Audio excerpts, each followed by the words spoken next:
Hello everybody. I'm a Flyer Power and I'm back. Back to streaming.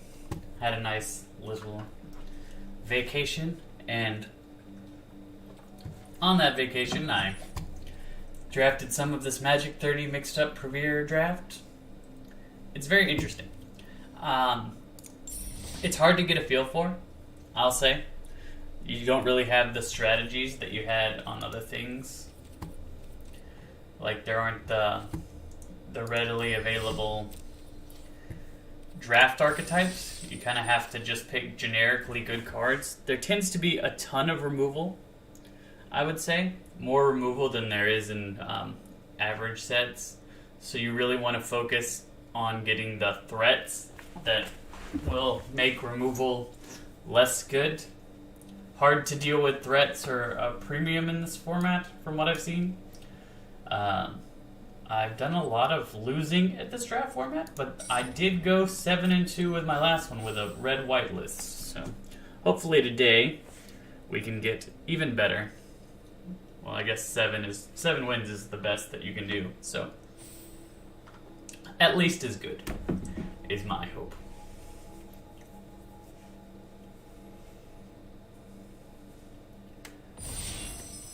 I definitely have noticed my bias towards drafting white when I'm in Chaos draft. I tend to just think white cards I rate a little bit too highly because of my preference.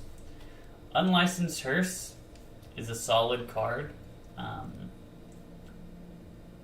The Samurai Warrior archetype is actually one of the better ones because there are lots of warriors and samurais in all the... Not samurais, but there are a lot of warriors in all the sets. Let's see. Pacifism is just generically good. I would play this in every single deck, so this does keep us more open. I think we take the Hearse. Okay. They took the rare, so we have no estimation of what colors they're planning on playing in. Gallant Knight is a solid card. Enters the battlefield, put a flying counter. Put a +1. Interesting. If I wanted to be blue-white flyers, Wingspan Mentor seems very good. And I already like blue-white flyers as a draft archetype, so I think I am going to go with the Wingspan Mentor. Evasive Threats. The later the game goes on, the more value you get from this. You already get value towards another creature right off the bat. So just seems like an overall solid pick. I like where we're at with our first two picks. Unlicensed Hearse can be a threat. It can stop graveyard shenanigans. Wingspan Mentor. It enables flying archetypes to function just that much better. It is putting it on non-human, so we'll have to pay attention to get non-human creatures that I'd want to put flying tokens on, but normally your early drops, you're going to have at least one non-human in your 2-drop slot, because you really want to... I wonder if, in response to the trigger, I can make Hearse... I can crew Hearse. I would need something with 2 power, though. Okay, look at here. Charge. Rocco's good, but it's a bunch of colors, which is not my preference. Invoke the Divine is... None of these cards are excellent. Rakish Revelers you can play in any deck with those colors, but maybe I just take the Guildgate. We've already got a blue card. The Guildgate allows us to potentially play another color. But I'd rather play white than I'd rather play green. This is a tough choice. I don't want the Entomber. I am going to take one of these 2 lands. I think that I take the Guildgate just because we've already got a blue card. Take the Guildgate. Makes it green splash easier if we end up wanting to do that. Okay. This time we have Luminous Bonds. Good removal spell. Best creature would probably be the Fearful Visitor.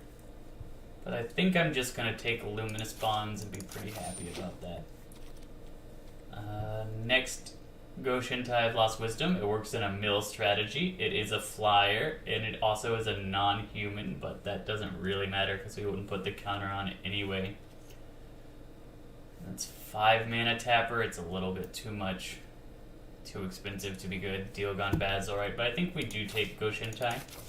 We always have the option to end up in a mill deck. There are a lot of mill cards consistent in blue along the over the course of Magic's history.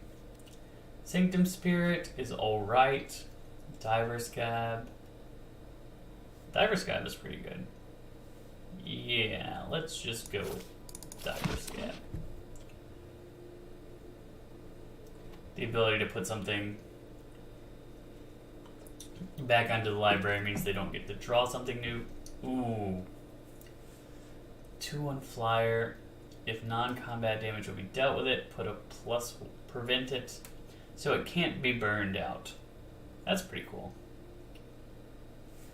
Otherwise, there's really nothing else we want that much from this pack, so.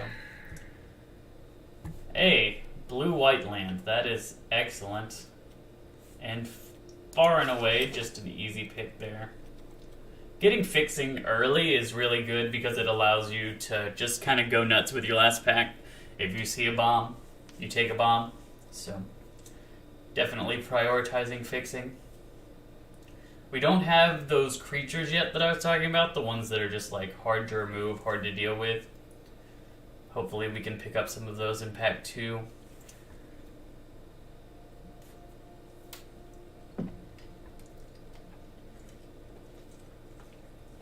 I think it's good news that Meandering River was still there. It doesn't seem like somebody's in white-blue. If this is going all the way around to pick 8, everyone else has had a look at it. Well, I guess the first 2 people would not have taken this over best card that they have. Okay, a flash 3/3 for 5. A regrowth for permanence.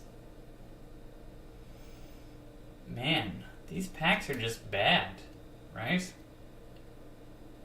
None of these cards are very good.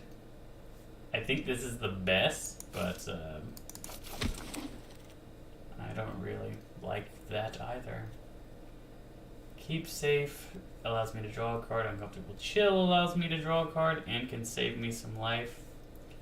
Either one of these is solid, so I think I take Chill because holding up a counterspell that's so situational is not always great.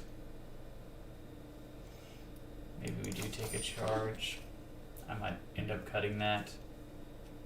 Yeah, let's just grab another land in case we want to splash.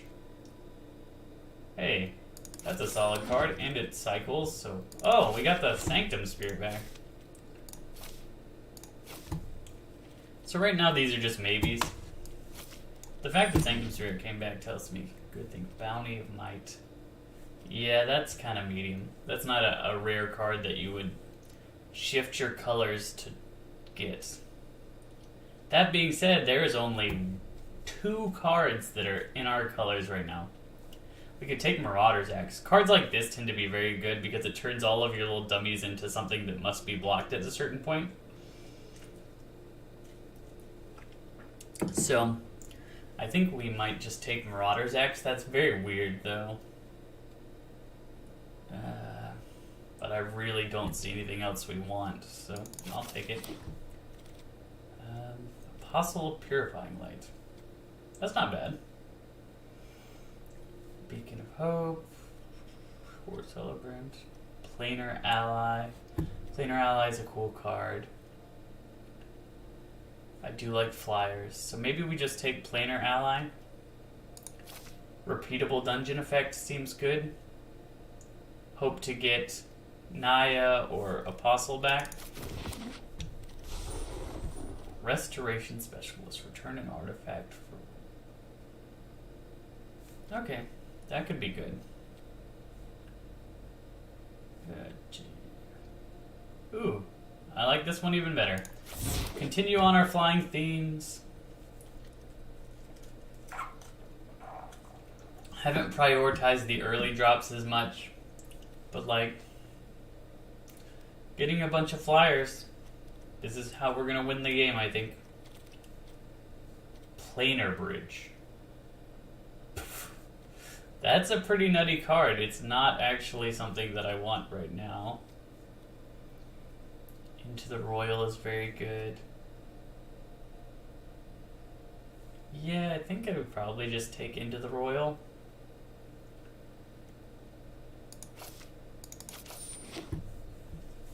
What is our creature count? We're 7 and 7, so we should probably try and pay attention to getting creatures now. Tactician. Warrior attack. Put a plus one. That seems good. We'll try and get another warrior in the deck. Do we have any warriors right now? We have a wizard. No warriors yet. Glitness Screen. I remember this card being a house. We have 2 artifacts, so it might be worth playing.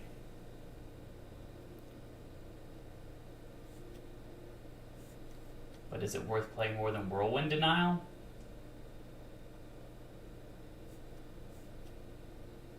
I think I take Denial. I'm going to take the Glitness Screen. Nimble Trap Finder. Cannot be blocked. Nice. This card is pretty good. These packs have been a lot better for us, but I do think we take Trap Finder. Ooh, my goodness, we are getting everything we want out of this pack.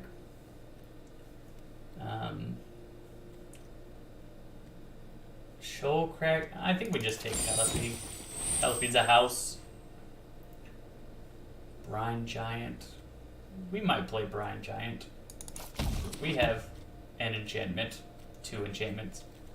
So maybe Brine Giant becomes cheap enough. Ooh, Naya of the Hidden Coast. Okay, 3 enchantments. This Brine Giant's going to turn out to be really cheap if we can keep getting enchantments. Also, I don't really think I want to play Charge. I think there are better cards to play in that slot. But I think we're off to a good start. We could use a few more 2-drops. And that's actually why I got Glitness Crane, just because it's a 2-drop. It does a bunch of things. In case we splash red, like Stormkin seems good, but otherwise there was nothing else in there for us. One with the Wind. Maybe. Maybe. Ceremonious Rejection. No. None of these are something we want to play, so we'll just take that. Crushing Canopy.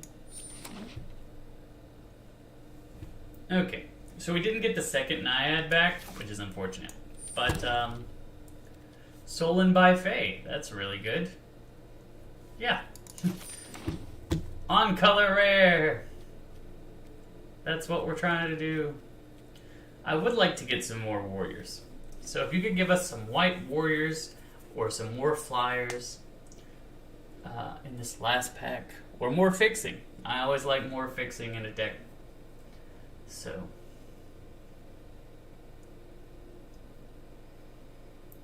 if Brine Giant is just like 2 mana cheaper, it's probably worth it. A pirate.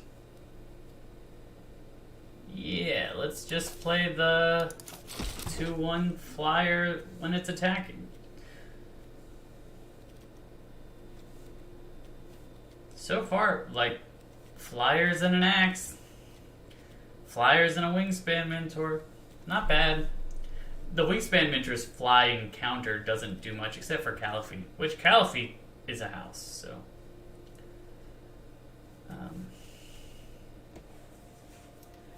I think it might be good. Bloody Massacre is an interesting card, if only we were in those. Divine Gambit is funny.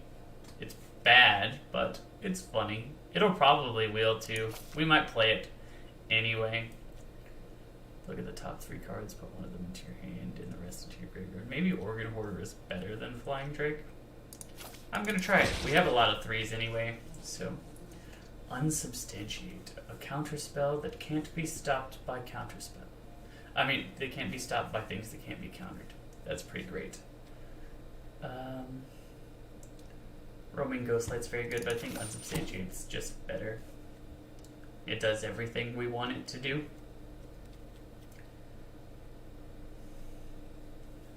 We've already got a whole deck, 4 picks in to, and like this is what I was talking about when I was talking about prioritizing fixing, is that you already have a whole deck and you're still got so many cards left, so draw 3 cards. Maybe a 6 mana draw 3 is worth playing. Didn't say please, it's like, I'm not even sure it makes the cut anyway. We're really not on the mill plan. Goshen Tide is just a body for us and an enchantment for Brine Giant.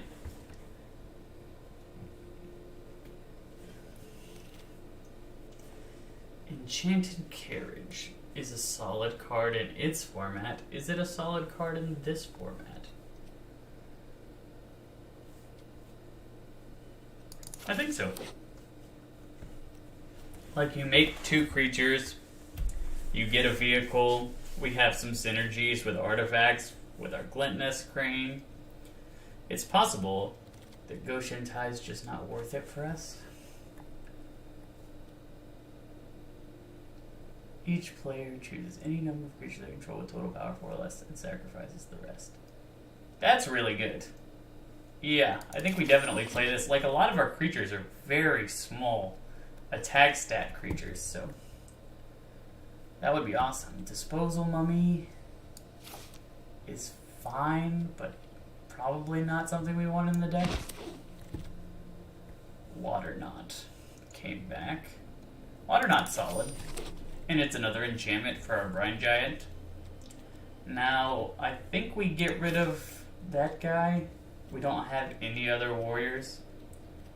That being said, we do need warriors for our party. So maybe we do put it back in? Just for that fact? Cartoon.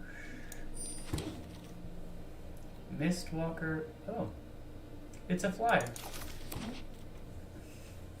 And not a bad flyer either, because a changeling will affect our ability to get a party, which has some meanings for us in this game. Liliana Steward. Okay, we've almost completed the draft. When it attacks, draw a card. Like, it's a fine card, but I don't know how often we're going to be able to let it attack. Okay, so we've got 4 too many cards. Our deck is a lot of 2s and 3s and not much high end, so maybe we can drop 1 plains. There's 1 card gone. This Goshen Tide is probably not worth it. Let's check our counts. We have 11 non-creatures, so we should probably be cutting non-creatures, right? But like, this one is kind of a creature, and this one is kind of a creature, and this one makes creatures, so maybe...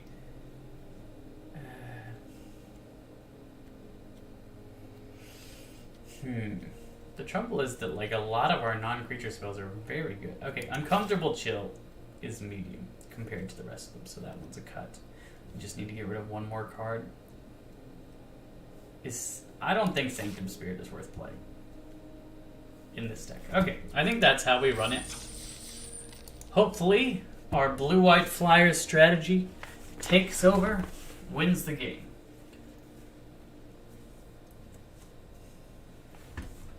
I feel like they need to update the sayings on this thing, because it seems to say these 2 pretty consistently.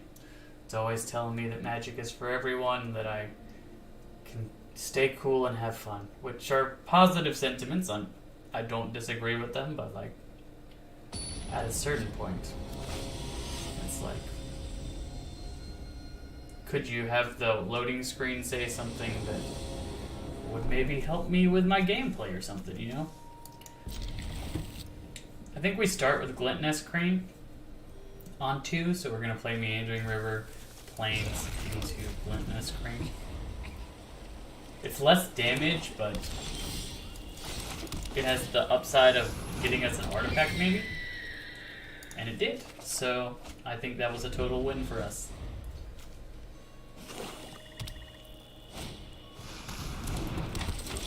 2/1 that can't block and has a die effect. I'm gonna play this other one. Flyer and attack.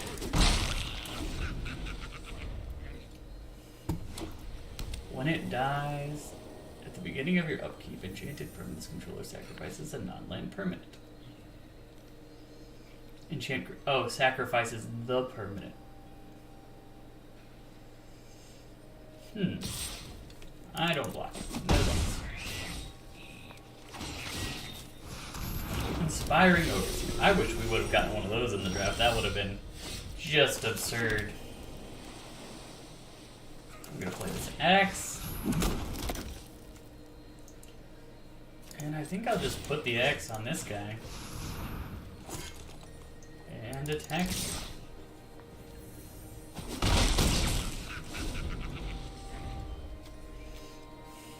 My bird goat is a goat bird. If you understand my meaning. Maybe we should have left the Glenton's Crane back. It does more as a blocker. It's a testing champion. That's really good if they have ooh, Scry 2. 17's a pretty good roll. I'll take an Into the Royal. And then I'll attack with you. Leave back 2 blockers. Everything flies. Welcome to the game. Everything flies. All my creatures fly. All of my creatures are hard to block. Okay. Enchant creature or planeswalker and opponent controls. No thanks. I'll take my 2 damage and I'll like it. That card seems very good.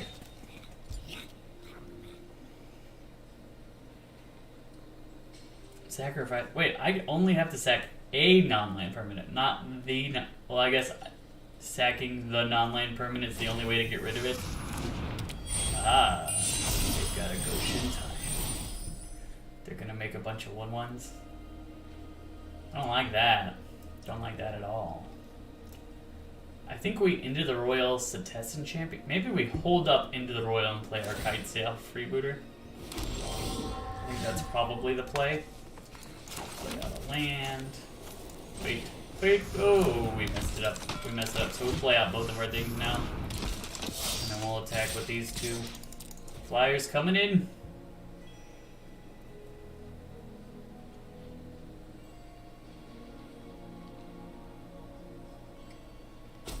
He's looking at my deck and he's like, I see the strategy you went for. You made everything fly. And the answer is yes. That is exactly what I did. I mean, he's only got 1 creature capable of blocking my creatures. And like, do you attack with Goshintai? Then it dies to Paired Tactician? Oh no, please don't transform it right now. Please, please, please, please don't. I really want this Into the Royal. Yeah, I'll take 2 again. That don't bother me.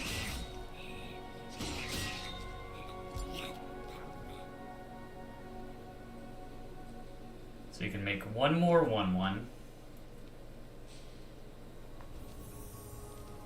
Does he have a fight effect or something? He does. Ah, double duty there.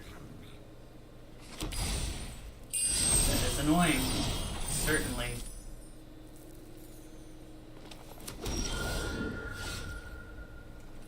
Okay, here's what I'm gonna do. I'm just going to attack with my 2 good attacking flyers. That's fine. And next turn I have lethal.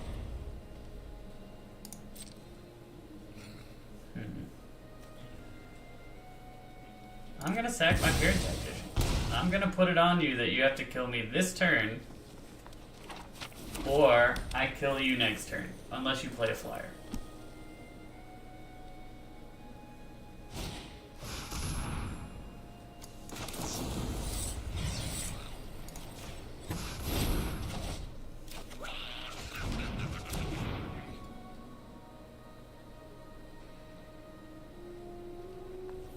think I got him. Nice. Things are going well so far. Awesome first game. Flyers are hard to deal with. It's just the truth of the matter.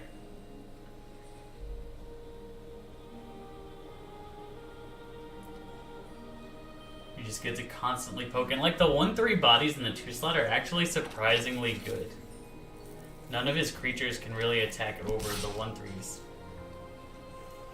You got it, Chief.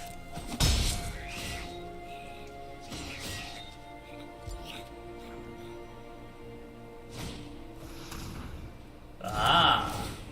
Never mind. He's not dead yet. He'll be stone dead in a moment, though. Attack with this one. Play my enchanted carriage.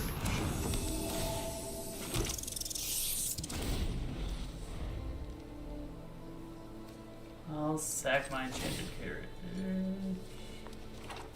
Yeah.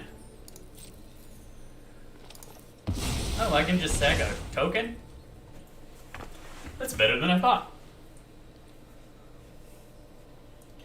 He can play Overseer. I expect him to play Overseer. We can Luminous Bonds it.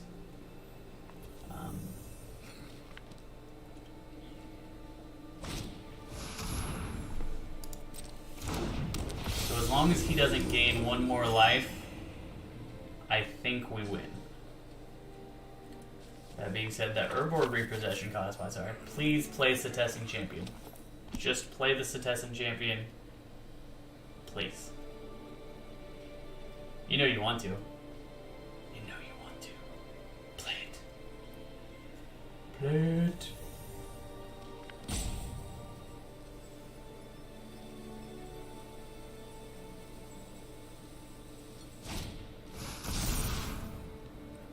-1. Oh. I am interested as to why he did that to the creature that had my sack effect thing on it. So we will play Luminous Bonds on you. We will equip this to you. You are very lucky, sir, that you did that. Once again, we're in another situation where you might die.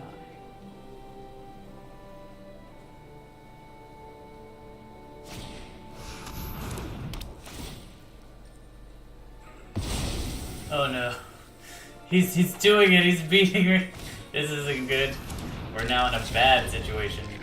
A very bad situation.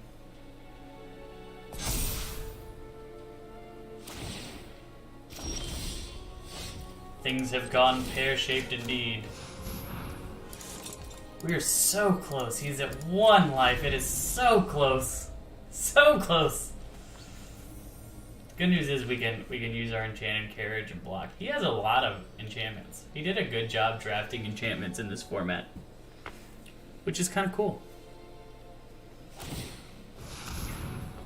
Okay. We will look at my hand and see that I have a land, which you cannot choose, unfortunately. I wish you could choose it, friend. I do.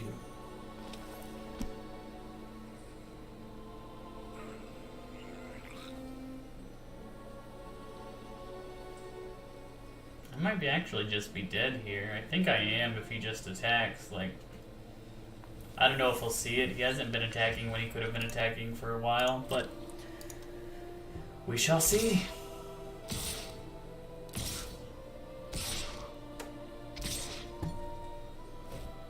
Yeah, I'm just dead.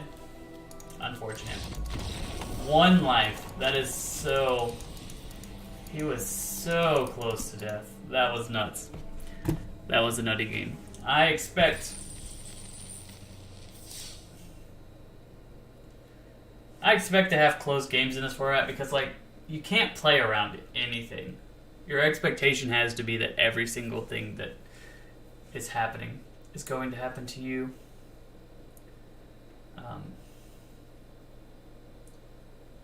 That being said, it was so we were so close. We were so close. I was feeling good about it, and then it just didn't work out. I made one mistake when I played the 2/1 attacking flyer instead of holding up mine into the royal. That was a mistake, but I don't know if that would have changed the game significantly. In fact, it might have been better to make that play anyway. Sure. We don't really have a lot of threats in this hand, but we have a lot of ways to deal with threats in this hand, so I will keep it, and I will deal with your threats. Supported. I'm not very concerned with you. Ooh, nice. This guy. I wanted this guy. Haven't gotten to play with him yet. Can't be blocked if you had another one of those things enter, which we have a wizard. So, that's positive. Ow. You got me. You need to sacrifice a creature. How about we just do this? Can't be blocked. Have 2 members of a party. It was a human, so I couldn't put the counter on. That's important. Are you going to sack your Discordant Viper? Probably, because it has a dive. Oh, never mind. You're not gonna. That's fine too. You go, Glen Coco.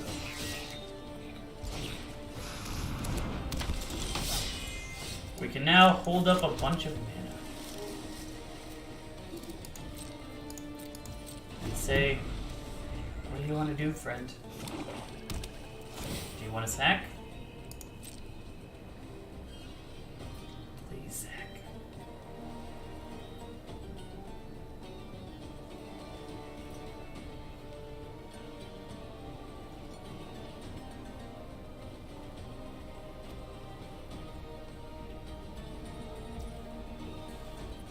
No sack.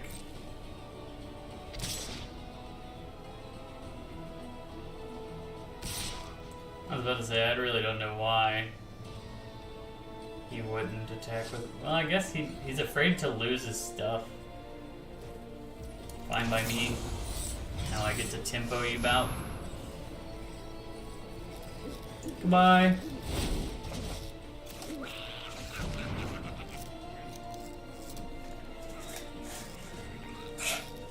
We're really just trying to get to our other flyers so that we can use this Wings for attacks. We put target instant or sorcery.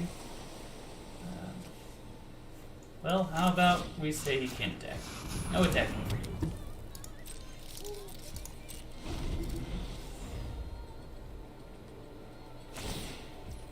You want to sack him?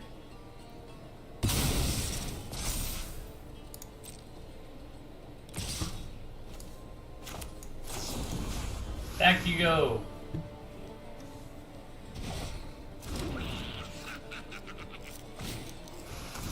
Everything straight back in you. Man, we are drawing so poorly today.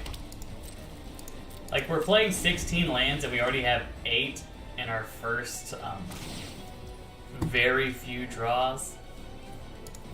I want him to sack his creatures. I'm begging him to sack his creatures.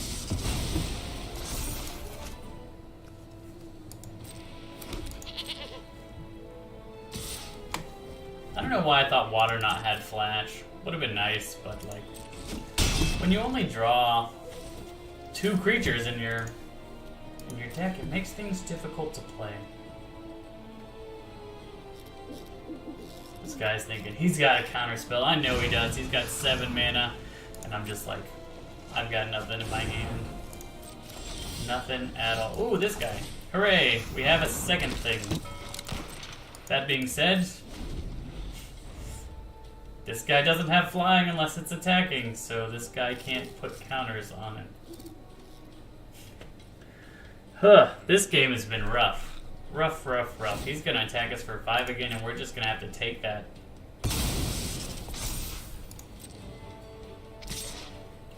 Yep, you got us. Hit us for 5. We deserve it. It's so sad that we have gotten the cards that we have in the order that we've gotten them. There's 1 damage target opponent or player risk factor. take my 4 damage, friend. But you can keep doing that every turn. No, I'm joking. That game was not even close. Like, we just didn't draw anything at all. We just flooded out super hard. And that's another thing in this format that I've realized. It's like, you have so much variance. We got the guy to 1. He came back and beat us. Great. Fantastic. That happens sometimes. That was a close game. But then that game was just like, you can't play. I skimped on a land and I still drew 9 lands in my top however many cards it was. This is better. A rogue and a warrior. This guy can find us things.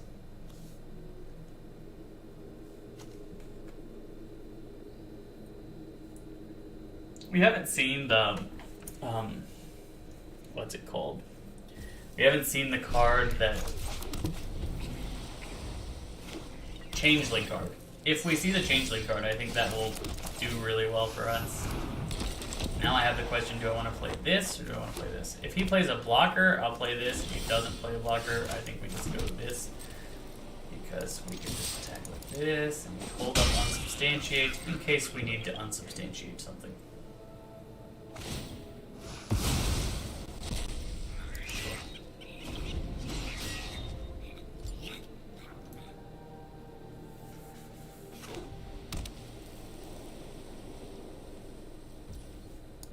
Interesting. Okay. You just don't want to play anything? That works for me. I'll attack again with my Nibble Trap Finder.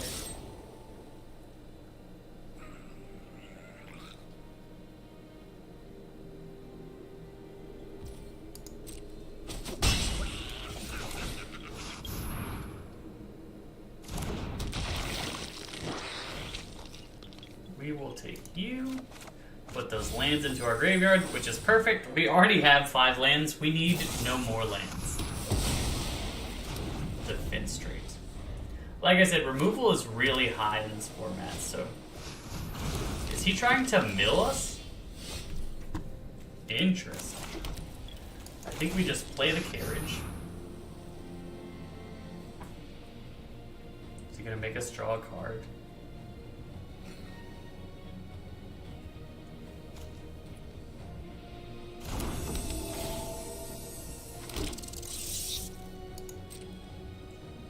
Attack with our Trap Finder. And then next turn we can attack with the carriage crewed by the Paired Tactician. He is trying to mill us, it appears. Oh, we got the Changeling. That's good, that's good, that's good. We also have Unsubstantiate, which is also good.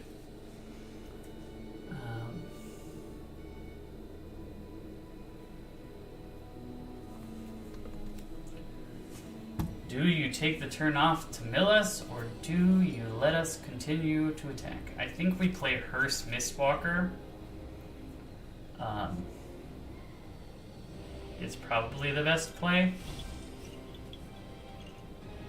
If we draw a land, maybe we play Mistwalker, Paired Tactician.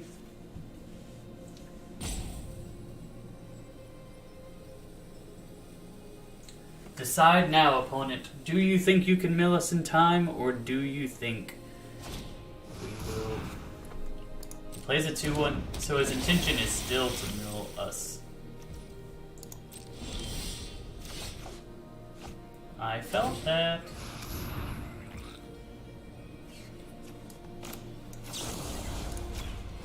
I will mill 1 less. Thank you very much.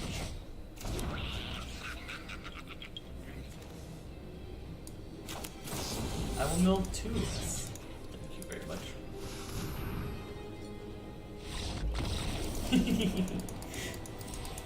That's funny. I'm surprised he gave up there, but I will take it. Rank up, Diamond Tier 3. We've been sitting around Tier 4, Tier 3 this whole time. Look at that. XP and gold. I need to get to at least 3 wins. Because at 3 wins, you're not just like hemorrhaging gems to play it. But one of the reasons I love this format specifically, even though it's kind of chaotic, is because Like, I started Arena with Dominaria United. I don't have the cards from all these other sets, so I can pick up a bunch of cards that I don't have, which can help me deck build in the future and not have to spend all the wild cards.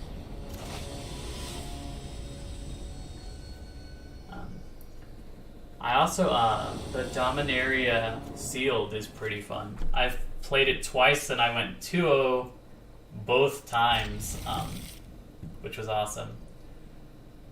I mean, not 2-0. I went 7-1 in one and 7-2 in the other. And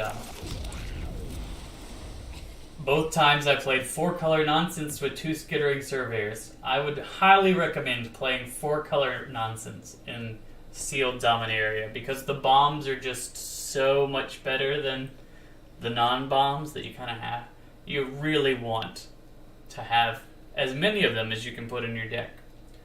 And, like, I had a Demon Lord Bells in lock, and then I had, in one of them, and I had my favorite one, Helm of the Host Skittering Surveyor combo. Make another Surveyor get a land out of your deck every single turn. It was beautiful. It was beautiful. Let's play the Trap Finder. Once again, we have this Nombo of the human and the this only gives it to non-humans. Maybe next turn we'll just play Hearse instead.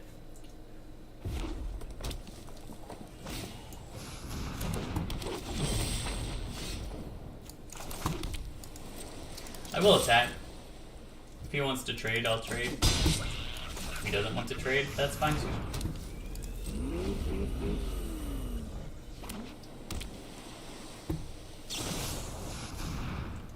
Deals 1 damage to target player and 1 damage to its controller. Okay. Now I can officially eat a card out of the graveyard. Hooray! We have a thing that we can do. Eat, eat, eat.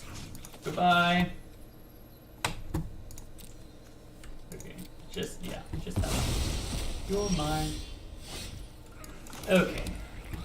Yeah, I'm just gonna hold up everything. If he wants to spend his turn trying to search the room, get us. You got us good. Congrats. We just need a creature. Exhibition Magician is not one that I want to bounce, so I'll just bounce this guy.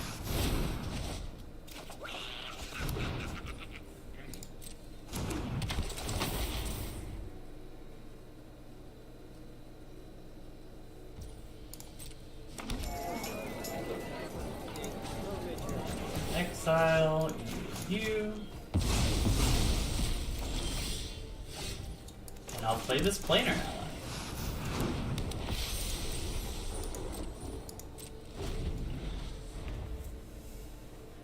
If he tries to get rid of planar ally, we can use the Hearse to block still, is the reason why I didn't attack with the Hearse that turn.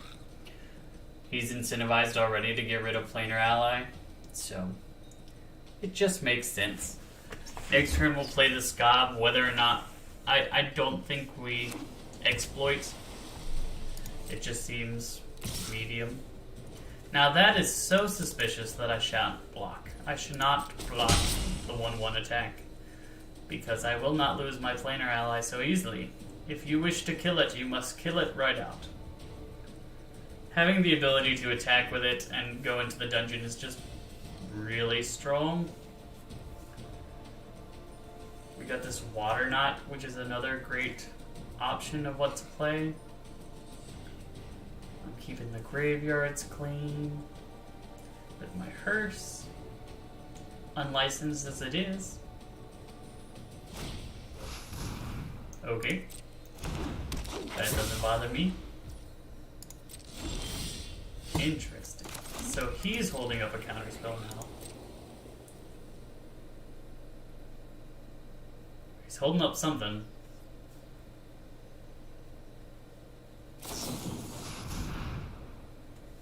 Okay, whoa.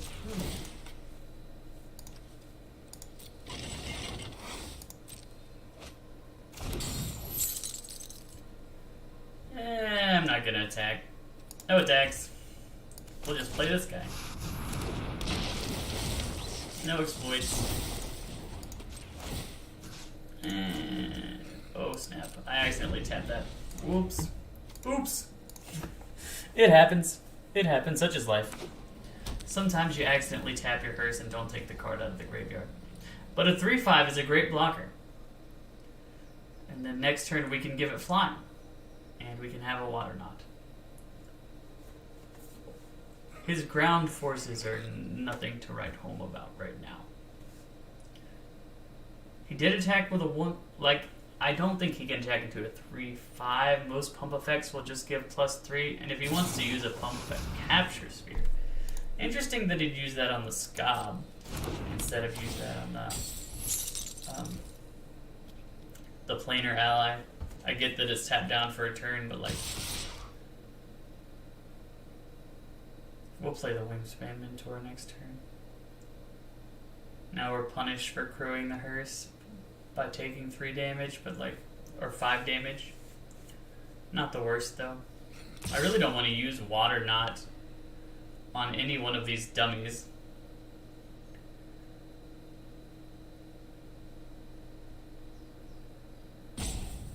But like, they are killing me.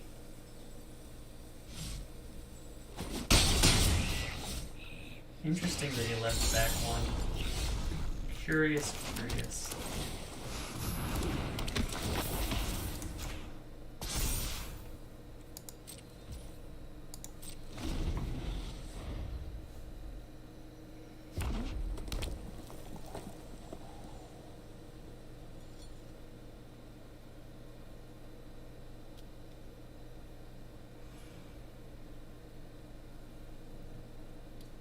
If we ever have a way to get rid of the capture sphere, that'll be good. We do have things that can get rid of it. It is a flash thing, so it'll just come back. But right now we're in a good blocking position for all of his stuff. He didn't attack last turn. If he wants to spend a removal spell on my Wingspan Mentor, go right ahead. I will block you. I came here to block, not to not block, so I will block. Interesting. Does he have a -1 effect again? Ah, that's fine.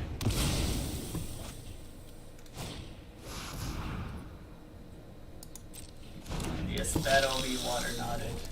Let's get rid of your graveyard. Goodbye, goodbye. Water Knot you. Stormwind Caprador. Attack with my planar ally. What do I want? I'm gonna go to the Lost Mines. Drive 1. Land to the bottom.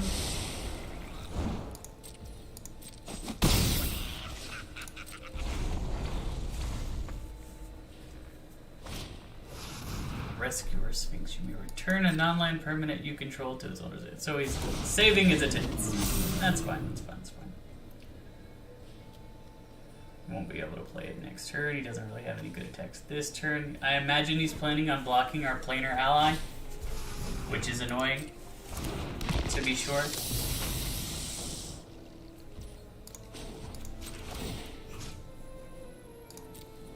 I'll just go ahead and get rid of these two. Make a real big unlicensed hearse. Ooh, nice. That's great. That's a solid card. Did not find us anything, though. So I'm going to crew this. Tapping you two guys. Attack with these two. Let's make a 1/1.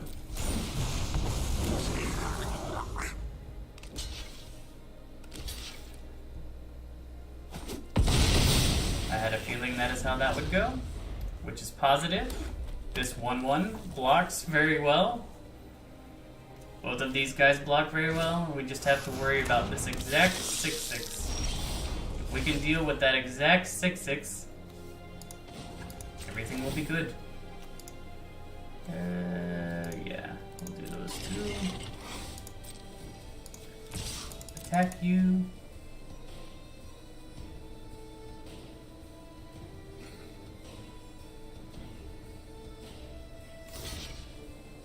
I would love for you to trade your attendance for my unlicensed hearse.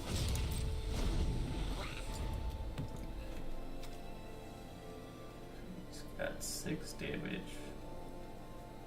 You don't want to leave this guy back because she can just shoot it, but like...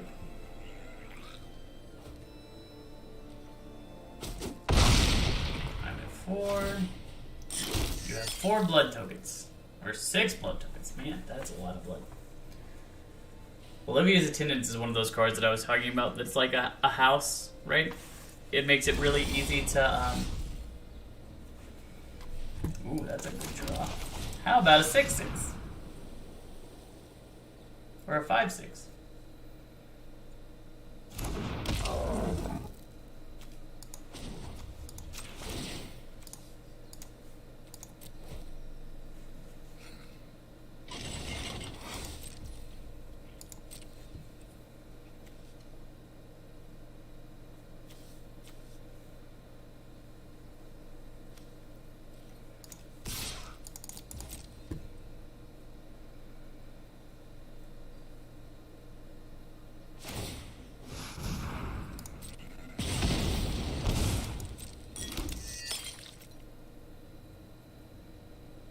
Just shooting me.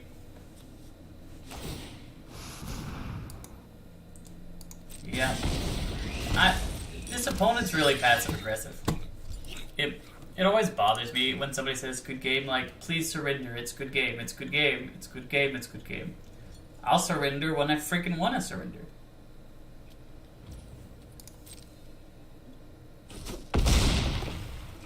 You can have your good game whenever you'd like to. There is no need for me to surrender. And that's why a lot of the voice lines on here are really passive aggressive. And why in the video that I made last week, 2 weeks ago now, I guess, I was like praising the Dota voice lines as opposed to these. You want to shoot me? You're gonna shoot me?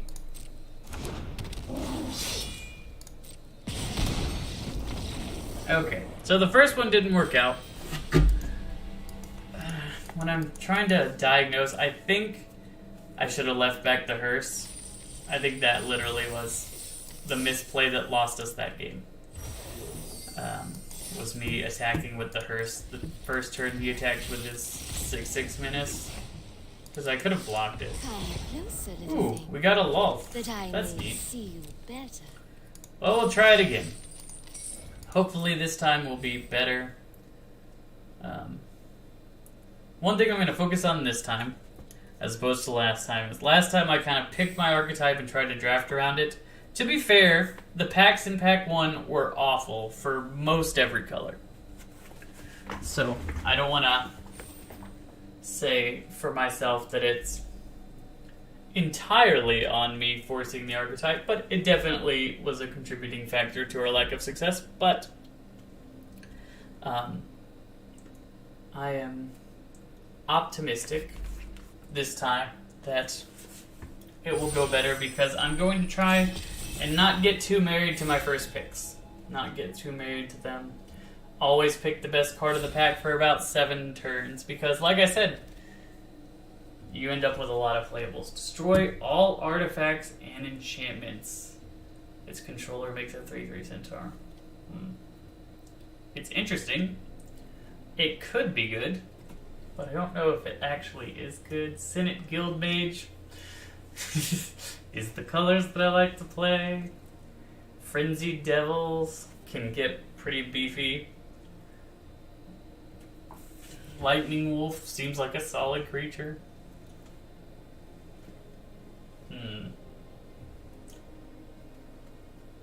This is a tough one.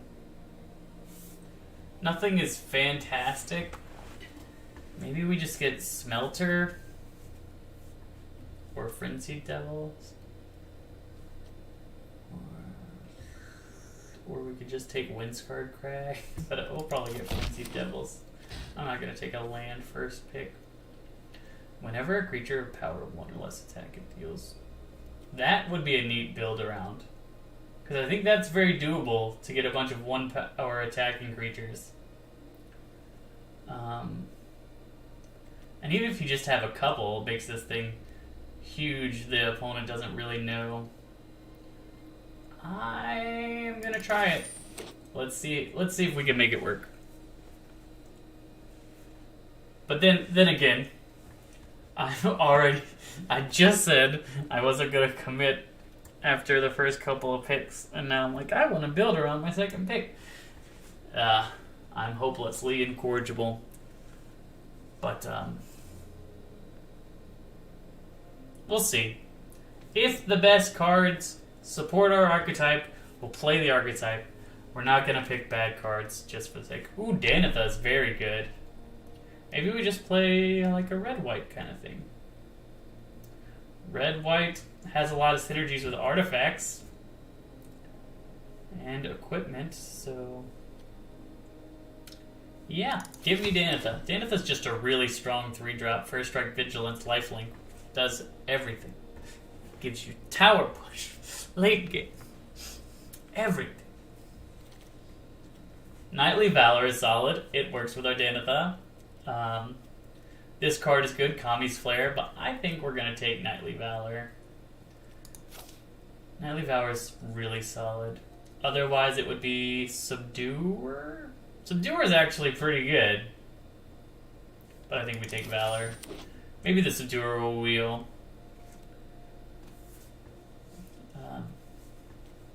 Once again, my preference for white showing. I remember this card from Magic Origins, which is when I started playing Magic, and it was so good in that format.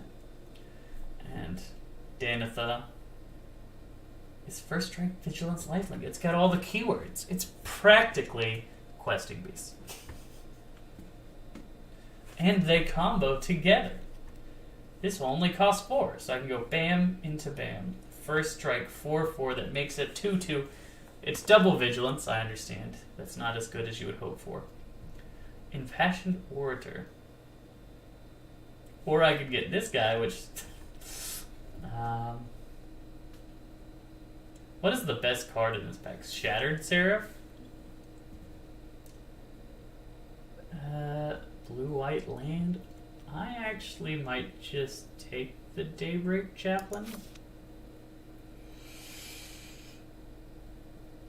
Yeah, I'm going to. I don't think that's good. I hate myself a little bit on the inside for doing it, but like, look at this Cavalcade. It'll deal another damage, and this is like not a fun thing to block because it's got 3 toughness.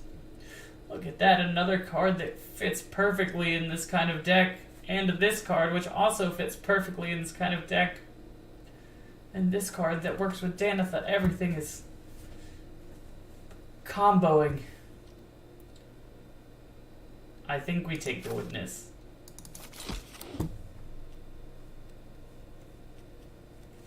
We're making a Cavalcade deck. I cannot be stopped. Not even when I know what I'm doing can I stop myself from doing it. Okay. Cat.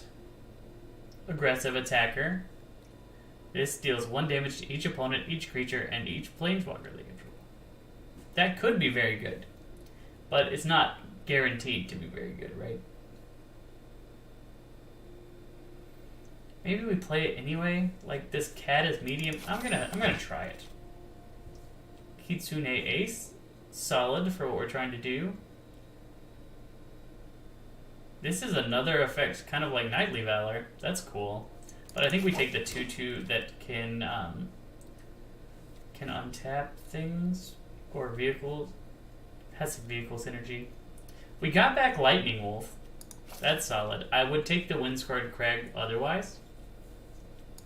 But I think that if we're solidly 2-color red-white, we don't need the fixing that much.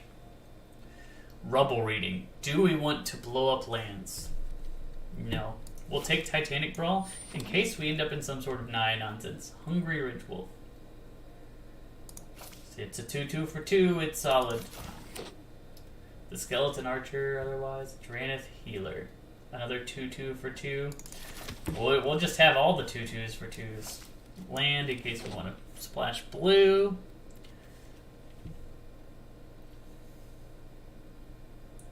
So far, we have a lot of creatures. So we can afford to take removal spells higher. I said there were a lot of removal spells in this format, and there definitely are. Some of these creatures are replaceable. Drannith Healer. It's not something I really care about having. That being said, the Inspiring Orator, I'm pretty sure, did not wheel, which means somebody's in white, and they're taking medium white cards to that effect. So they're committed to white, is what I should say. But, like, I'm committed to white, too. I've got Danitha. But I shouldn't be committed to white this much. I should probably be playing green if I was just analyzing the draft. But I love Danitha so much that I couldn't help myself. And hopefully, because I've been taking the white cards to the left in pack 2, it'll come back. That's actually a card that I want. Piercing Light. It's an instant for our Frenzied Devils. It's removal. That's awesome. Maybe they're not as wide as much as I thought. Maybe they're trying some sort of life gain shenanigans. But, Sewer Crocodile. Okay. Maul of the Skyclaves. That's an obvious pick. It just does everything that we're looking for. That's beautiful. It's also the second Maul I've gotten in these drafts. I wonder if some cards are more common than others to show up. Like when I was playing the throwback draft to Eldraine, I only saw one. Okay, this is 7 mana Undergrowth. That's a really good card. It is a shame that it's not what we're doing. I like Aether Chaser. He's like a really good 2-drop as opposed to some of our more meh 2-drops, like even Hungry Red Wolf or Drannith Healer. Tamiyo! Why are you giving me a Planeswalker when I can't use a Planeswalker? That's fine. Fine. We should be taking Rage Hound for our deck. I'm sad that Tamiyo doesn't really work what we need to do. But we're trying to be solid. We're going to win. Tamiyo is not actually played in any deck that I want to build, so I'm not going to rare draft it. The other person has a pick for Tamiyo if they want it. Hopefully they do want it, and they end up in blue-green, and then they'll pass us all kinds of red and white cards on the third pack. We're very aggressive right now. The Cavalcade only has 2 things that work with it, but, like, 'tis fine. Planar Ally is a card I like a lot. Chandra's Rage is good also, but I'm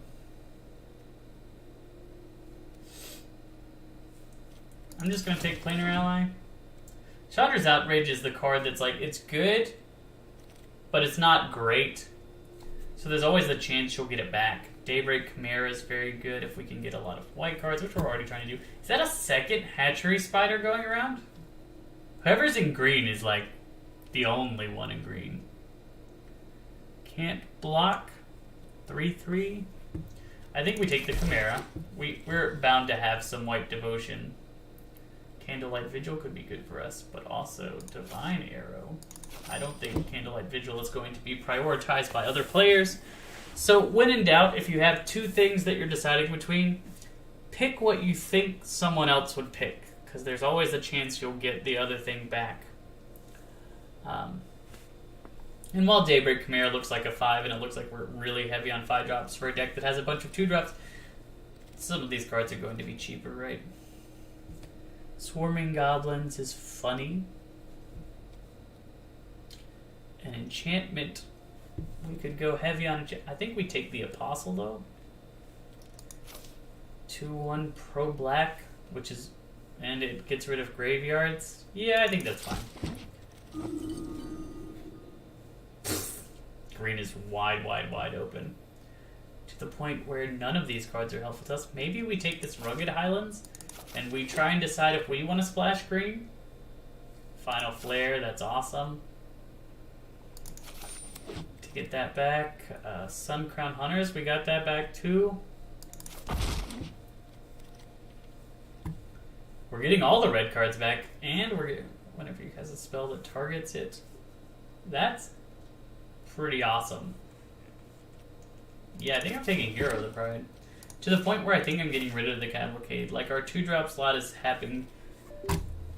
doing way better than it was before. I don't think this is good enough anymore. You still play Unlucky Witness because, like, it can be card filtering later. Take a Ferocious Pup. We have a green thing we might play. Probably not, but we might. Somebody's clearly in green because all of those things didn't come back. I also like to take the green cards to cut whoever was in green, which I know is silly when you're not playing your opponents in the draft, but like you can't let someone have just an amazing deck and run over somebody that you don't know, right? You gotta help the other people out. Not that one guy, but the other 5 guys that play that guy. I'm actually really happy getting a Maniacal Rage. Look at that. Our cards are not something that I would be considering amazing if we splash black. These 2 are amazing. Could we splash black? I'm going to try and take this Legamos, and we'll see. We'll see if we get there to splashing black. It's probably not likely, but you never know if you don't try. And then we could have taken a Phyrexian Rager. Stonebound Mentor seems good in our colors. 3/3 has a positive benefit with our Underworld Rage Hound. This card is becoming less and less solid as time goes on. Gavany Trapper historically is a very good effect. Heated Debate. I think it's just Heated Debate. Hard removal is always better, in my opinion, than mana that recurring removal by tapping down, even though it can be used to tap down things that are not quite. I think we put this in the sideboard. Like, we took it because we didn't lose anything significant to get it, but unless we see some fixing, we're not going to play it. We've already got 22 out of 40 cards, and we've cut a bunch of stuff. We might want to cut Kitsune Ace, but maybe not. Depends on what is left. Okay. So we could have Goblin Wizardry, make 2/2 Goblin Wizards with Prowess, which is funny. Put a target. That's actually really good. Yeah. I love cards that make my 2-drop dummies even better. This is a tough one. This is great. Ingenious Inspiration. This is also very good. That's, meh. It's fine. But, like, which one of these? I think we take this. Maybe the Red Light Land will wheel. Maybe it'll come back to us. That is our hope. That is my desire. But you never know how people are going to draft a 2/1, 2/2 Prowess that can deal damage. That seems very good.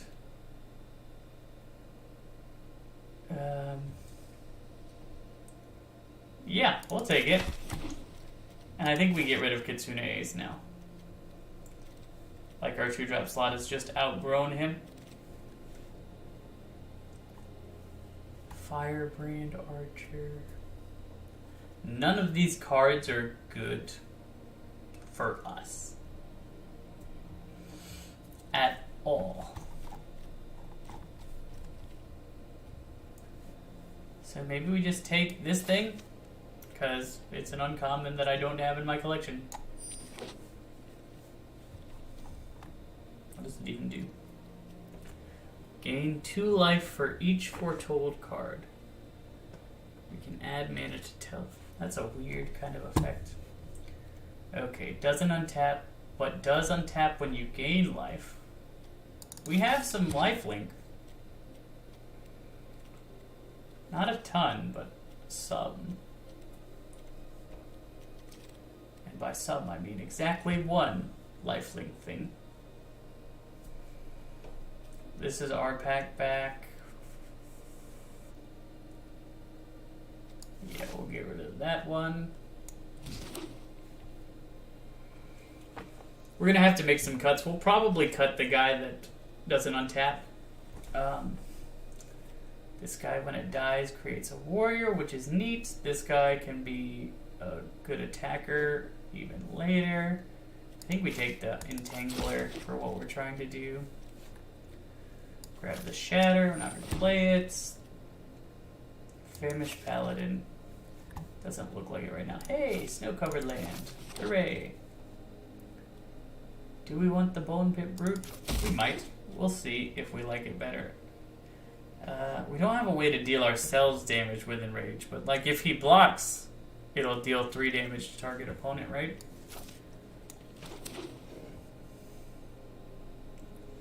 So, is that better than giving 4? I actually think it's not. I think giving 4-0 to something else on the field is probably better. In the exact situation where we don't have anything on the field, the other one's better, but that's like the only time. The only time. I guess we could have put this life gain guy in and then put this life gain guy in. But,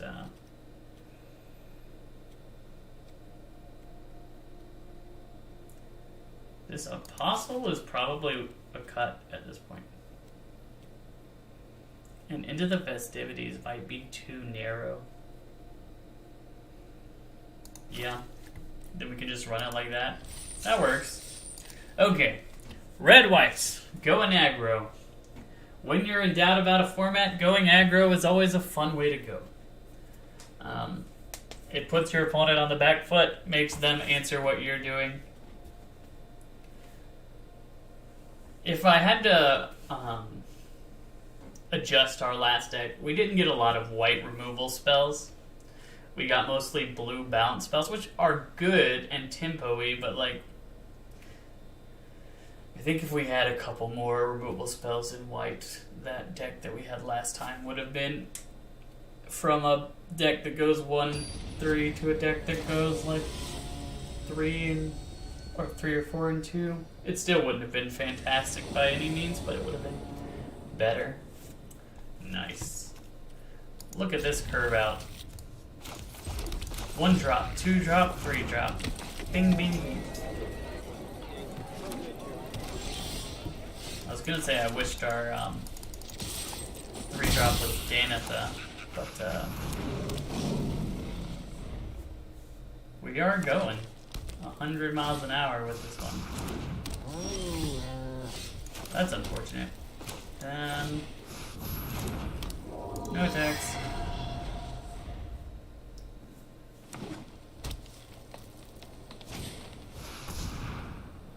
Okay, we get to attack next turn. That's good. We get to attack next turn in such a way that it will not be fun for our opponent. Play one of those cards until your next in-step. So that's not good.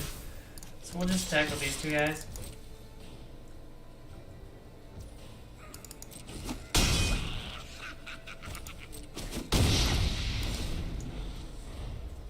Now we can block with Unlucky Witness, and that will be solid.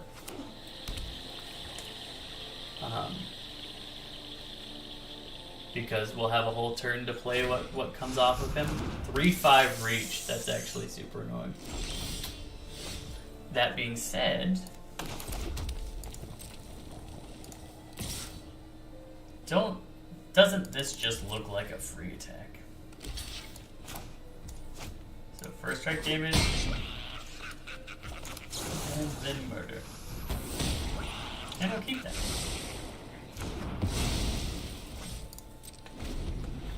Spider down. Another flyer incoming. His flyer ain't got squat on us. It says +1/+1 for instants and sorceries. Well, we attack first. We do not want him to instant or sorcery us by countering a spell and then having. Yeah, you can have that. We will trade there. And then we'll play our 3/3 flyer.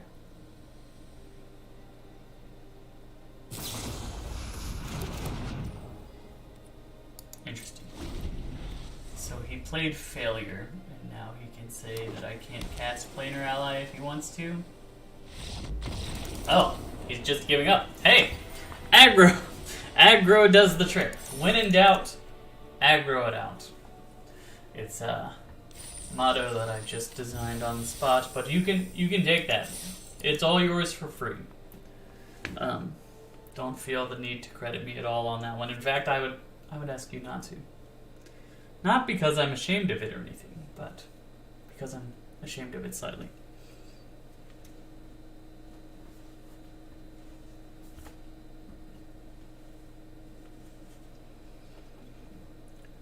One of the interesting Magic things lately is like the Magic 30th appears to have been kind of like a crap event, which is a real shame. Like, as someone who likes the game, even though I don't like the direction it's heading in like a bunch of different ways, I really want it to succeed. I have vested interest in its success. But like, it feels like it was run so much better before Hasbro had it. If I could go back in time and just like delete 5 or 6 sets from existence, I think this game would be so much better than it is now. Starting with War of the Spark. War of the Spark was terrible. Whoever thought Enchantment Planeswalkers was a good idea had no idea what they were doing with the color pie. Like, let's give enchantments to all the colors, but we'll make them hard to deal with because they're not going to be typed enchantments. So now only cards that are... do we want to kill that thing and attack, or do we want to just play a 3/3? This card comes back, we'll attack with it. Charge! Look at that. Good things are happening. We don't have another pirate right now, but we could have another pirate later, so... Good aggro start here. Unfortunately, no white cards for our Daybreak Chimera, but we're almost to the lands. Like, one of the interesting things is we're playing... I guess we're playing 17 lands in this. Till your next turn? Oh my goodness, that's annoying. Very annoying. That being said, I will murder you, Forbidding Spirit. So I will not get a lesson, since I didn't draft one. And I can't attack, so no attacks, because I cannot pay. You made my Underworld Rage Hound not be able to attack. I can't believe you. Next turn we can play Chimera for full price, which is not ideal, but it's fine. If you want to spend a card to kill my Rage Hound, I would not mind that at all.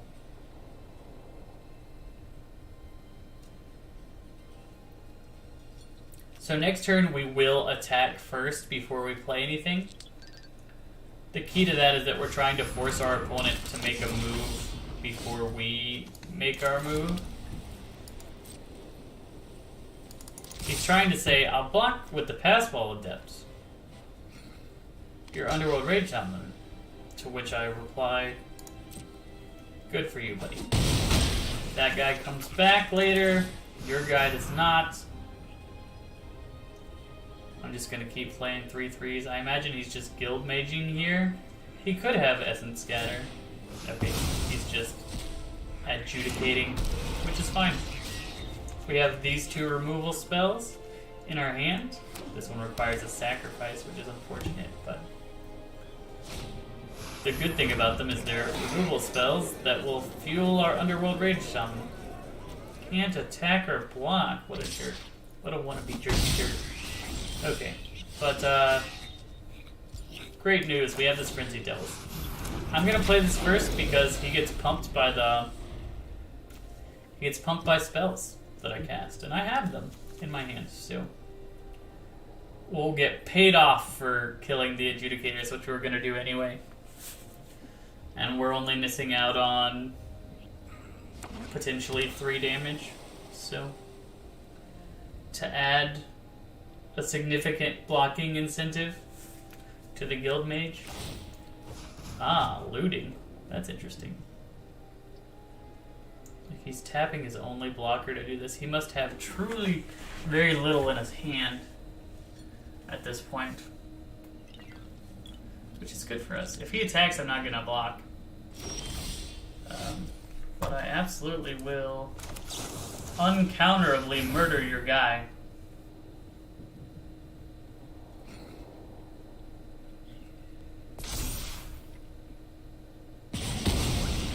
And then attack you for a whole bunch.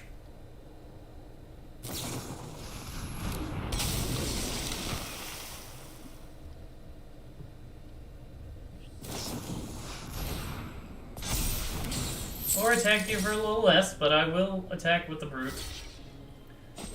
See, now we put him in a situation where, like, we're going to get back our Rage Hound next turn.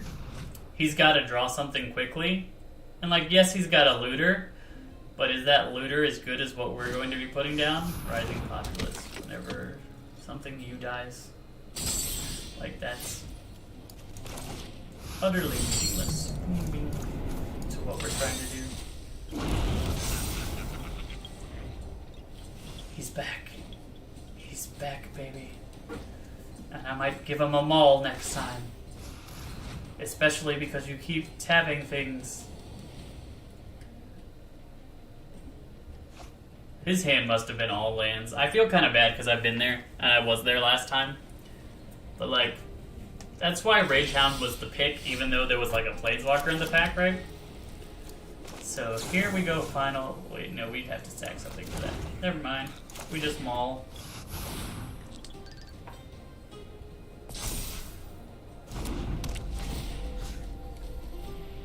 Yeah, we'll maul this guy.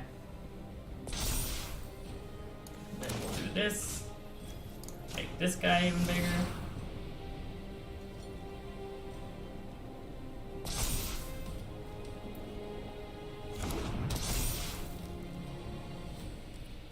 We don't need to block, because he always has to attack, so that the downside of not being able to block does not exist.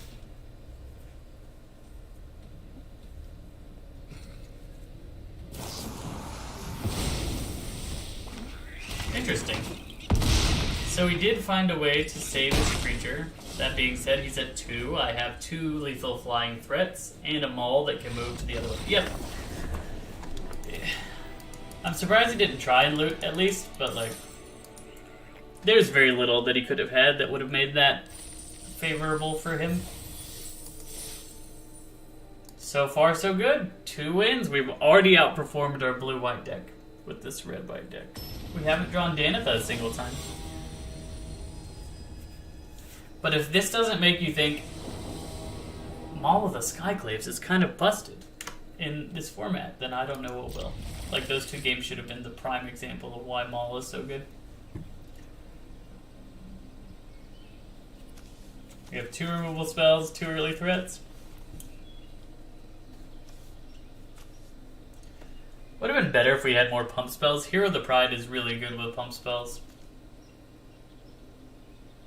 We have a couple auras, but, like, imagine if we had, like, Defiant Strike, which, or the cards that give haste to a specific creature. That would be pretty amazing.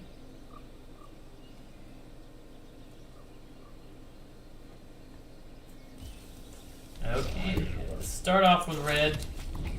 There's not really a rhyme or reason to me starting off with red. If we draw specifically the Chimera, I'll play Hero first, but I can't. Otherwise, I think Nephcrop is what you play. And we drew specifically the Chimera. We called it out of the deck. We gotta draw lands, though. Otherwise, this is gonna be a quick game against us.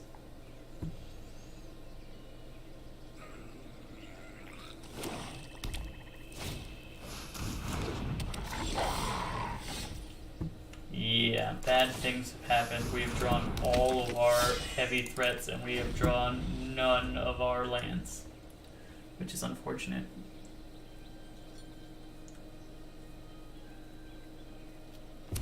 I'm not gonna block because I want to race if I can. My cards just sit better as racers.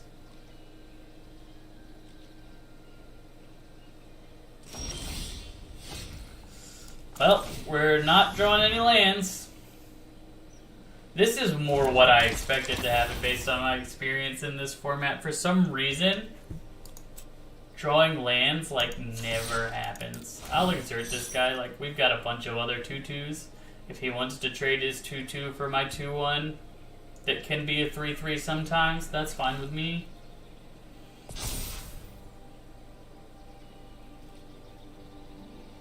Also, if he wants to use a removal spell, or if he just wants to take 3, both of those things are fine with me too.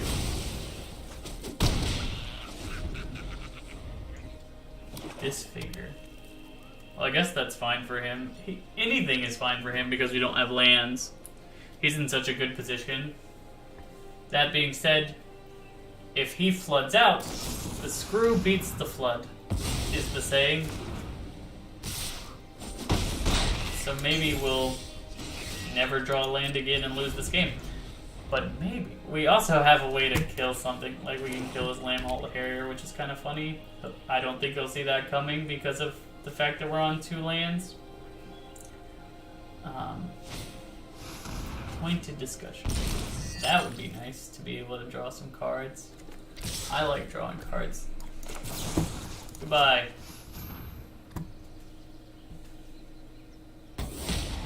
Hey, it's a land! My goodness gracious, we found one! I never thought this day would come.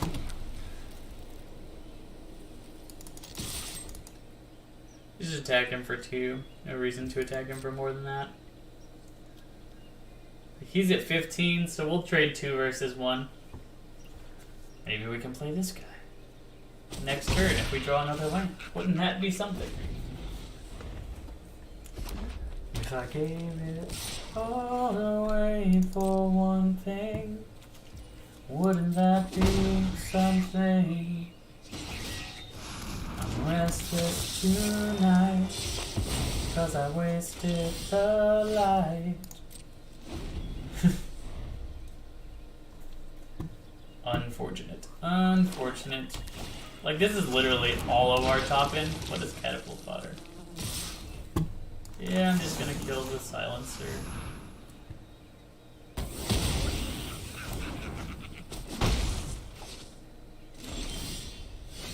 Hey, it's this guy. He can find us a land. He's unlucky, but it's lucky for us that we found him. I imagine he cracks that. I think he's got 2 lands in hand. That is what I would put him on. Now he has 2 unknowns. That was the other land. Does he want to attack? This guy returns to the battlefield, but hey, we found another land. I am not going to attack. I'll just play this Lightning Wolf. Check it out. Better cards. We are in the game with 1 more red source. The fact that we're in this game is kind of silly, but like, he's flooding out. And like I said earlier, the screw beats the flood every time. Oh no, and he's going to sack it with a catapult fodder. Just block it. Pretty much guarantee we get our land drop at the very least. I said, but that was scary for a second. Play a land. He didn't sack it. Oh, it has to be on the other side. That's interesting. We'll just put this down. Knightly Valor. 6/5 Vigilance. I hit you hard, you don't hit me hard.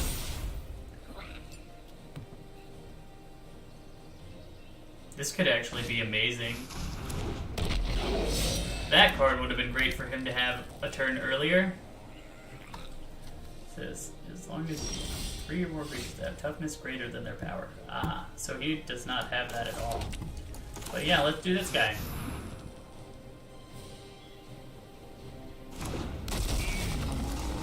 Big ol' boy. Cha! She's gonna block with the 1/1 and sack it to body dropper. It's not gonna do anything, but like, that's fine. That's fine. And then we'll bring it back. That's a pretty good combo. Pretty good combo. But he has a hard time attacking through my lightning wolf. It's the positive bit of that. So we're just kind of at a stalemate, but he's going to keep making his body dropper bigger and bigger and bigger. That's a good draw. Do I want to play it? I think I played this first.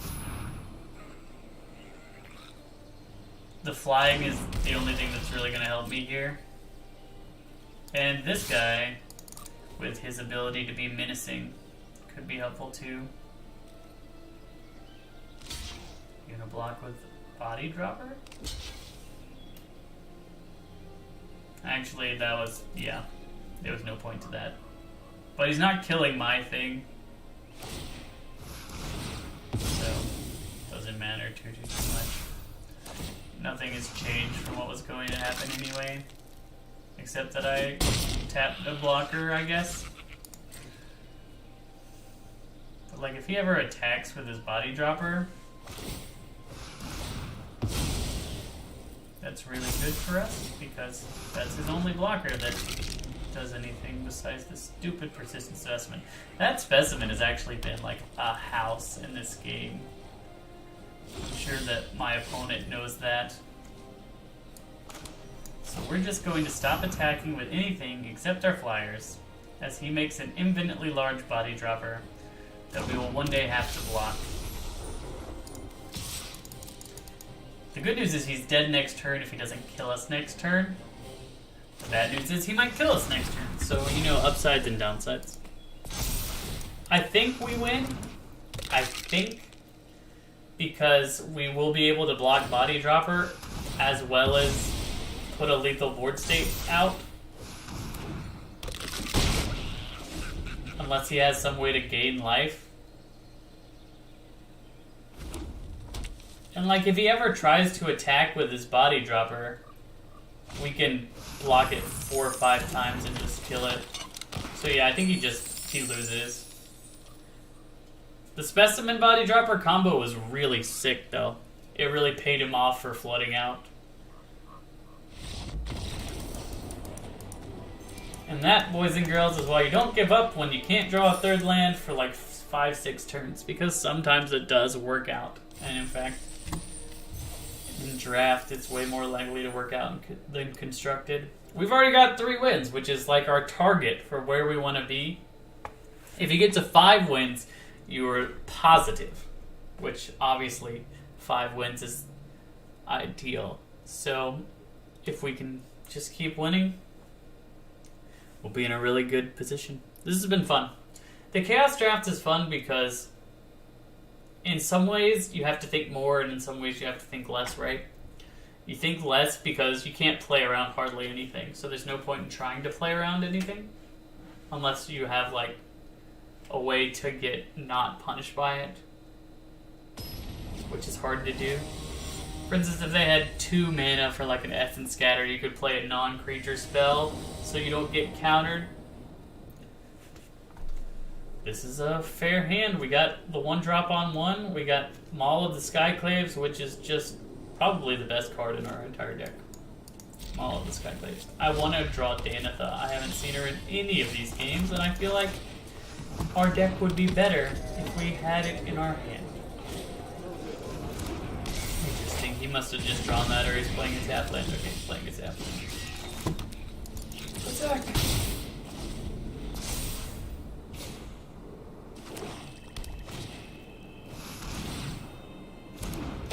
Or 3. I'm just gonna murder it. Goodbye. Be dead.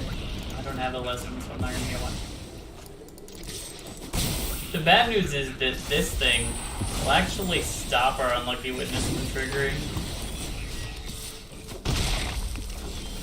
which is annoying. But he's not gonna die because we're gonna give him a Maul of the Skyclaves and attack my opponent for free. He didn't play anything, and he didn't remove Unlucky Witness. So, maybe he doesn't have anything he can play. That seems odd. Danitha, it's here. I love Danitha. So I'll play Danitha. Look at our first striking combo team.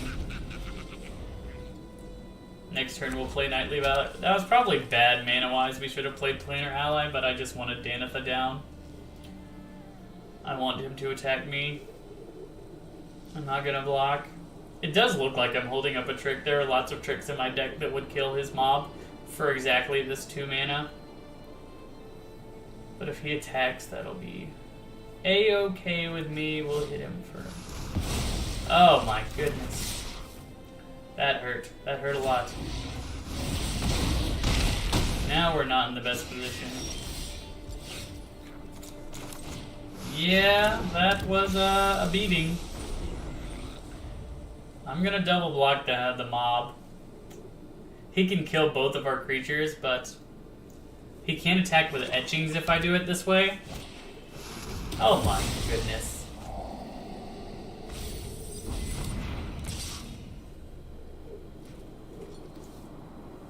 Yeah, I can't block you. You can put me at 1. It's gonna make this real difficult. Divine Arrow. That would have been good any time before now. That is so unfortunate that we drew it at this exact moment. Oh, Kivo Reckonrate. That's fine. Yeah, I probably messed up playing the Danitha when I played the Danitha. Like, if I played Knightly Valor, his removal gets worse. Or better to some extent, but like, at least we have a blocker. We also didn't get the 6th land for the other card. It might not have mattered because we didn't get the 6th land. But it was definitely mana inefficient to play Danitha there. I'm absolutely keeping this. Like, if we can draw lands, this is almost an ideal hand. We don't even need red lands, we just need like a land. There we go, we got a land. I would prefer to have a red land now if my deck is continuing to take requests. Horde Robber. That is annoying because he'll get a treasure. We have no way to stop it. We only have this thing which doesn't quite do enough. Which is unfortunate. He's playing 3 colors, maybe even 4 because of the Horde Robber. Good news is we might be able to play Danitha and Damal. Which would be awesome. And if that's the best that he's doing, I'm fine with that. Durable Bug. Return it from your graveyard to your hand. The question is, do we block Horde Robber if he attacks with Horde Robber? And I don't know the answer to that. I think... Okay, that makes things easier. That's perfect. He made it fly. That works. Volcapete. Get your token. That worked out. That worked out. Now we put them all onto the Danitha. Attack you for 4 flying, first strike, lifelink. And we can block a Volcapete.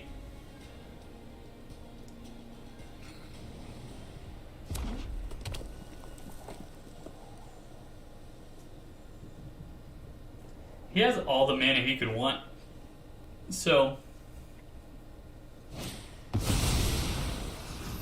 Oh, that's beautiful. Like, if that's what he's doing with this turn... Scrying 3 is nice, but like, those tokens are not doing anything, and he put all 3 cards on the bottom. I really want to get 1 land. That is super unfortunate. We go attacking. We play this 3/3 flyer. We'll just keep our flyers up.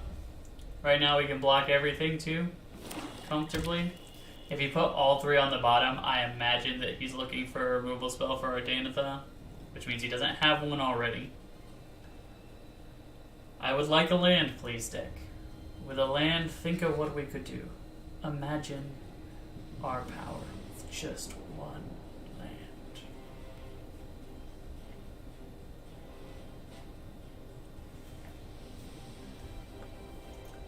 Magic Dad.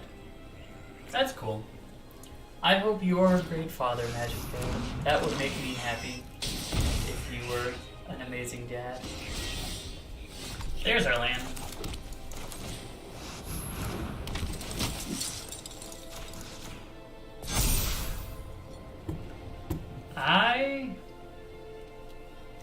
I'm going to attack with just Chimera. Like, I don't want to get double blocked. Next turn I can Divine Arrow. So, deck, if you're taking a quest, red land is what we need. Red land. We Divine Arrow, one of the two. Another mutated card. So he gets another counter. What else does it do? When it deals combat damage to a player, create a treasure. So that won't be effective right now. Okay. That was exactly what we wanted. Okay, now I'm attacking with Janitha. I'll trade with your Necropanther. You don't want to trade. Interesting. I thought for sure he'd want to trade there. Yeah, I'll play this guy.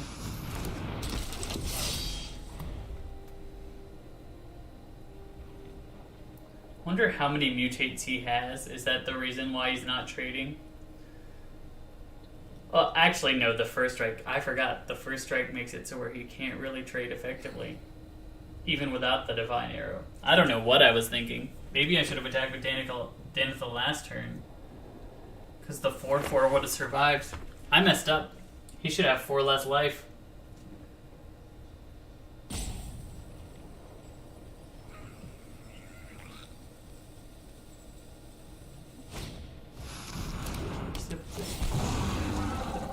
Just to make it smaller. Interesting. Will you attack now? I'd love it if you attack now. Okay. So here's where the fun comes in. I bet he's thinking, what the crud is going on?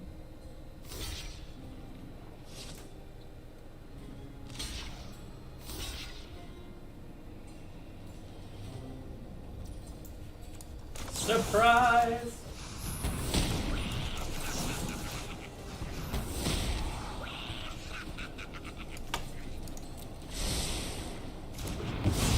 You're dead. You're dead.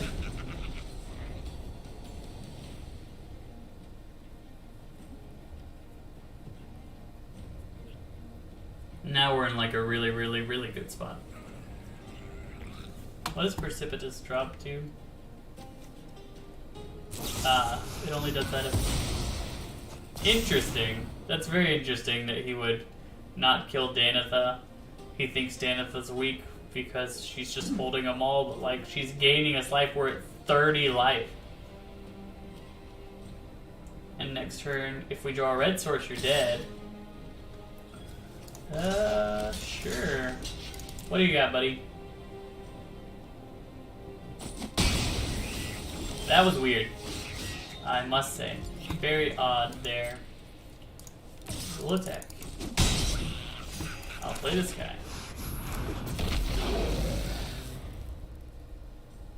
Danitha having Vigilance is so good with Maul. Danitha Maul is amazing.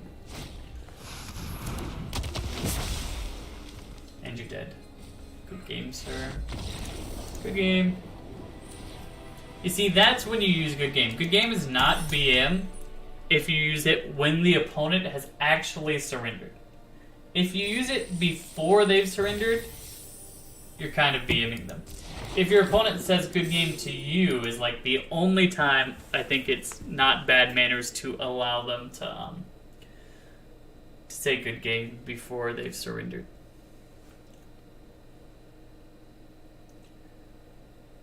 If you disagree with my my views on the etiquette of GGing, though, feel free to let me know. It's possible that my views are not consistent with the average. I'm the first to admit that.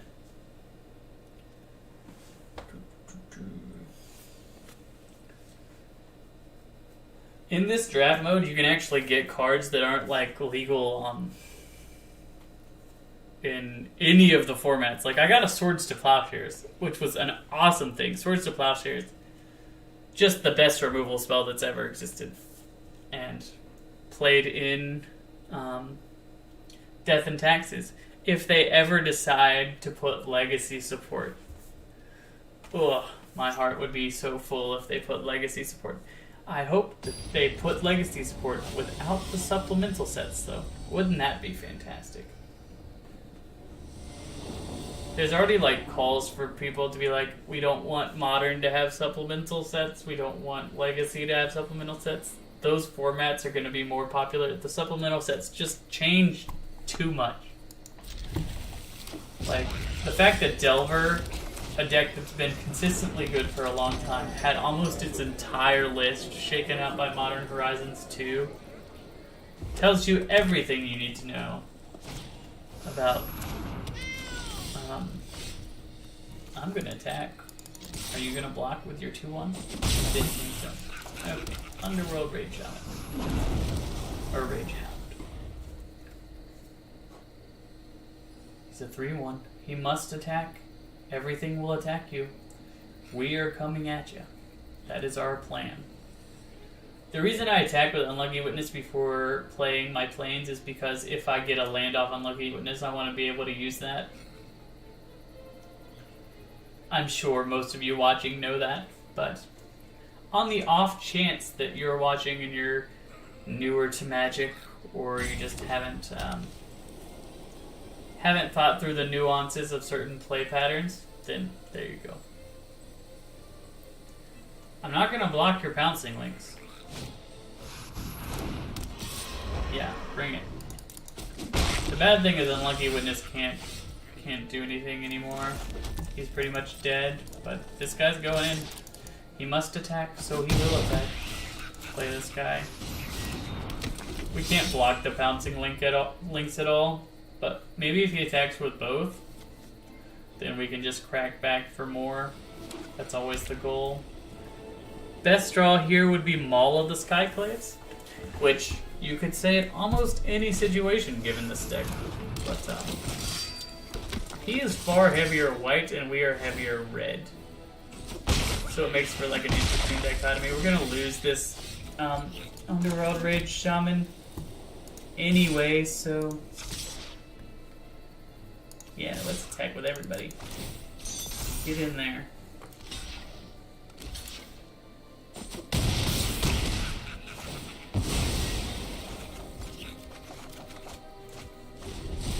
What? Oh man, I didn't realize we'd already played a land. That was bad. That was bad. We messed up with the Unlucky Witness. Indeed we did. Things are going poorly in this game, and it's my fault on that last bit. I don't know why I thought I hadn't played a land. Such is life sometimes. This is a really tough position to be in because we can't block with anything we have. That was a good draw. Now we can block one thing. We blocked the Trusted Pegasus here. Ooh. I think we're still just dead. There's really no way to survive. If he realizes that if he attacks all out, I'm dead. I don't know what he's waiting for. Yep, he got me. You got me. Like, that is an opportunity where if I said good game, my opponent could say good game, and that would be perfectly fine. If he would have said good game before he attacked there, be him. I'm harping on that too much. I understand. I really want to get one more win. One more win makes us in the positive. I mean, I guess saying I want to get one more win, I always want to get one more win. Why on earth would you want to lose? Why would you play if your goal was to lose? Especially something that costs money. Oh, we're playing against Nathan. It's always interesting to me people who just use their actual name for these kind of things. I like having a moniker. A flyer power was my chosen moniker.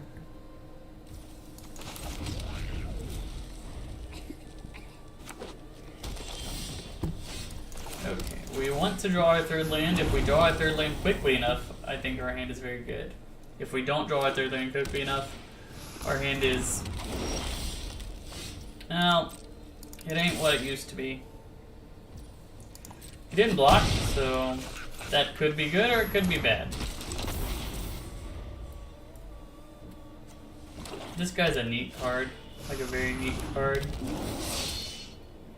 Ooh, are you putting 2 counters on it? No, he's not putting 2 counters on it. That's interesting. Well, this guy must attack, so we will attack.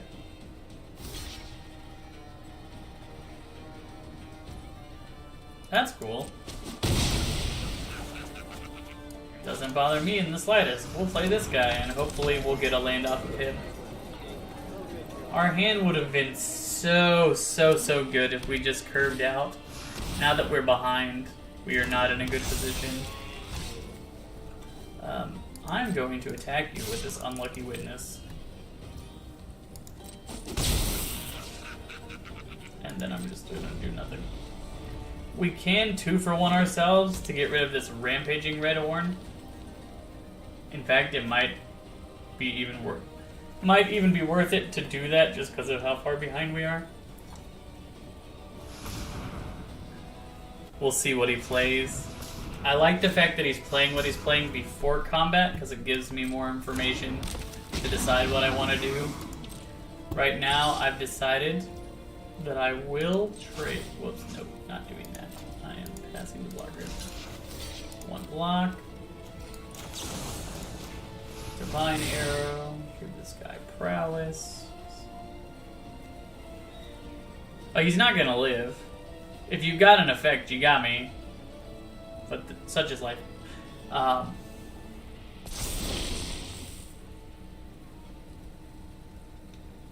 Like, I can't afford to play around stuff because of missing land drops, so it's one of those things that I'm not incredibly concerned.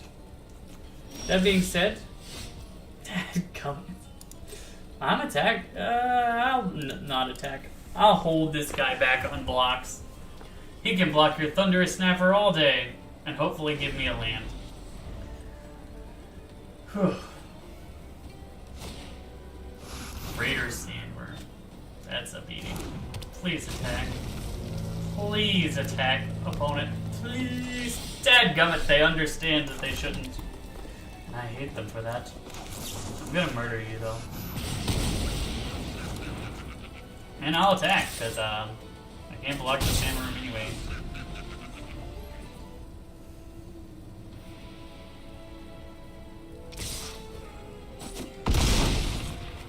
We're on a incredibly quick clock, which kind of stinks.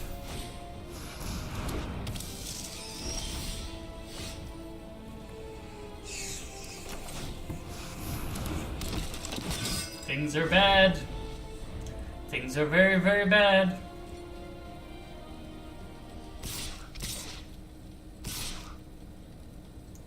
He's finally doing it! He's finally letting me block with this Unlucky Witness. Oh, we got a text message, which is not for me. We're at 3. Things have gotten... Are you kidding me? Are you kidding me? There was no land in either of those cards? That's absurd. Absurd.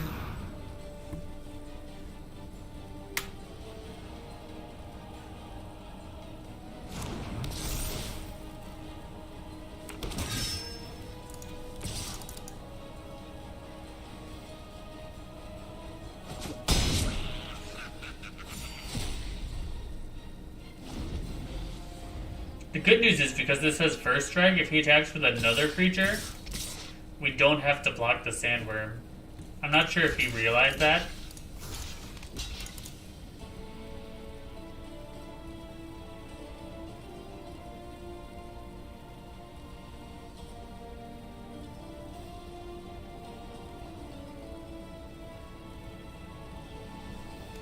And next turn we can try and get him with Ingenious Inspiration. Like, I hope he's just being overconfident and not that he has anything. If he's being overconfident, we have a chance to win this. If he's not being overconfident and he has something, then we don't have a chance to win this. Okay. We can block the Sandworm next turn. And in combination with Ingenious Inspiration. Suffocating Fumes. Interesting. Yeah. I think we just attack with Danitha. Get another 4 life. Safety, safety. Ironically, if this is any targets, I will block you.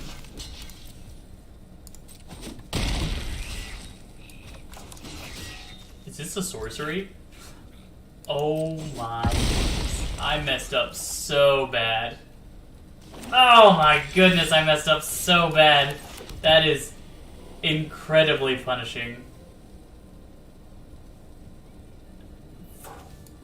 We don't even have the mana to play 2 things. I need a way to get this one more damage available. I'm not blocking. I can play this to block it next turn.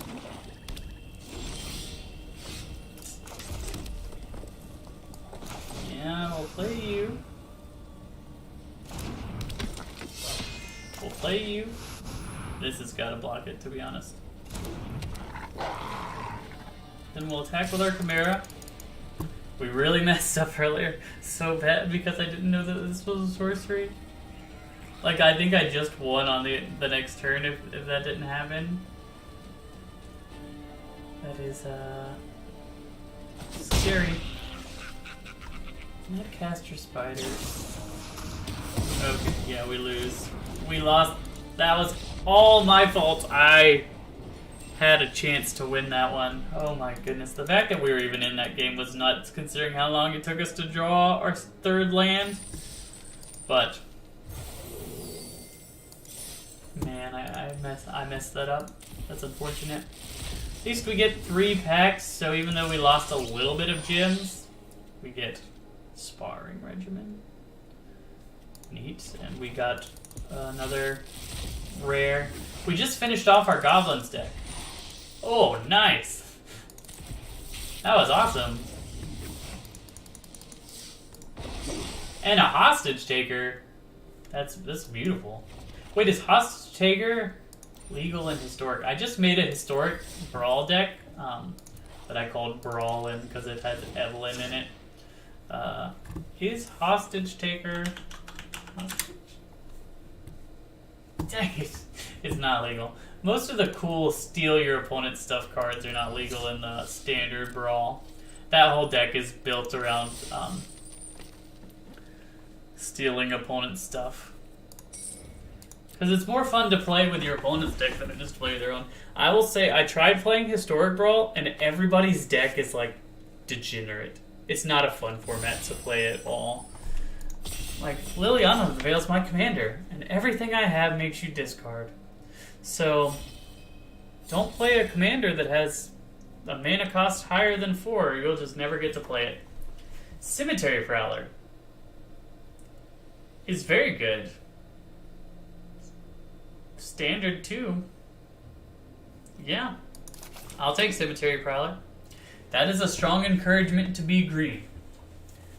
We're not going to be too tied to our first pick.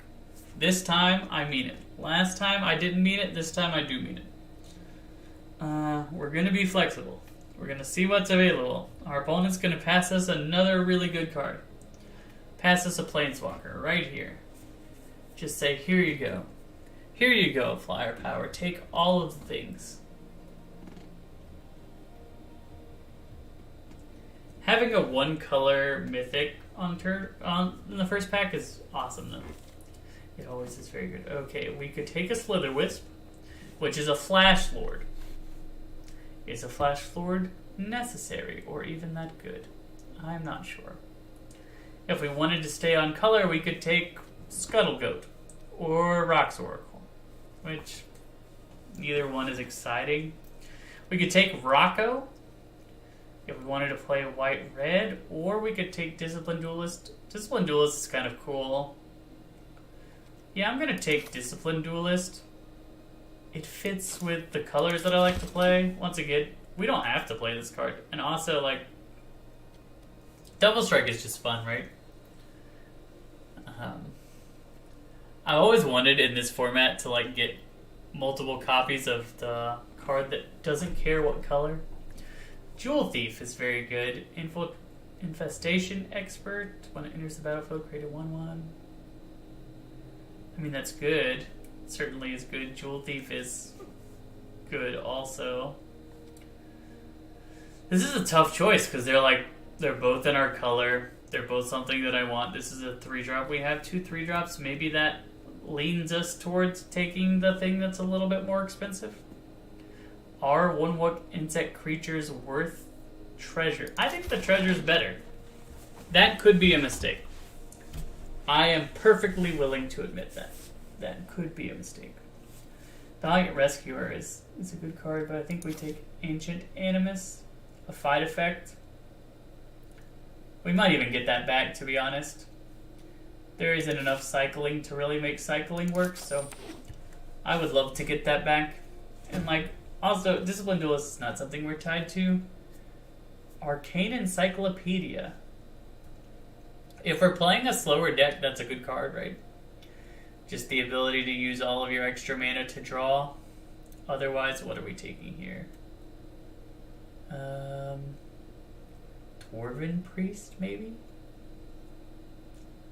I'm gonna take the Encyclopedia and see where it leads. We're not necessarily going to use it, but we might. Law Mage's Binding is a fine card. It fits our colors, but are we in these colors? Spring Draw Trap seems good because it's colorless. You're going to play it in every single deck every time. Yeah, I think we take Spring Draw Trap. Otherwise, Day Squad Marshal or Law Mage's Binding. It is so tough for me not to take the white cards in this, to the point where it's actively hurting my soul. But look at this. Trample enters the battlefield. You can remove and put twice that many counters. That seems pretty cool. Galloping Lizard.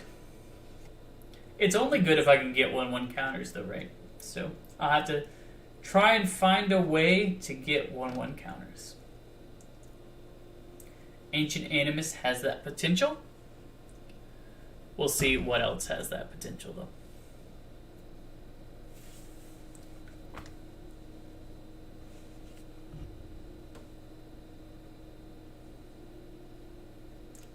The camera sits a little high. Maybe I should try and adjust it down just a tad. See if that works at all. My vision of what's happening on stream is a little bit delayed, as is yours, the watcher, so I won't actually know if my maneuvering the camera did anything until... Oh, it's happening now. Okay, yeah, that seems good. A little bit better.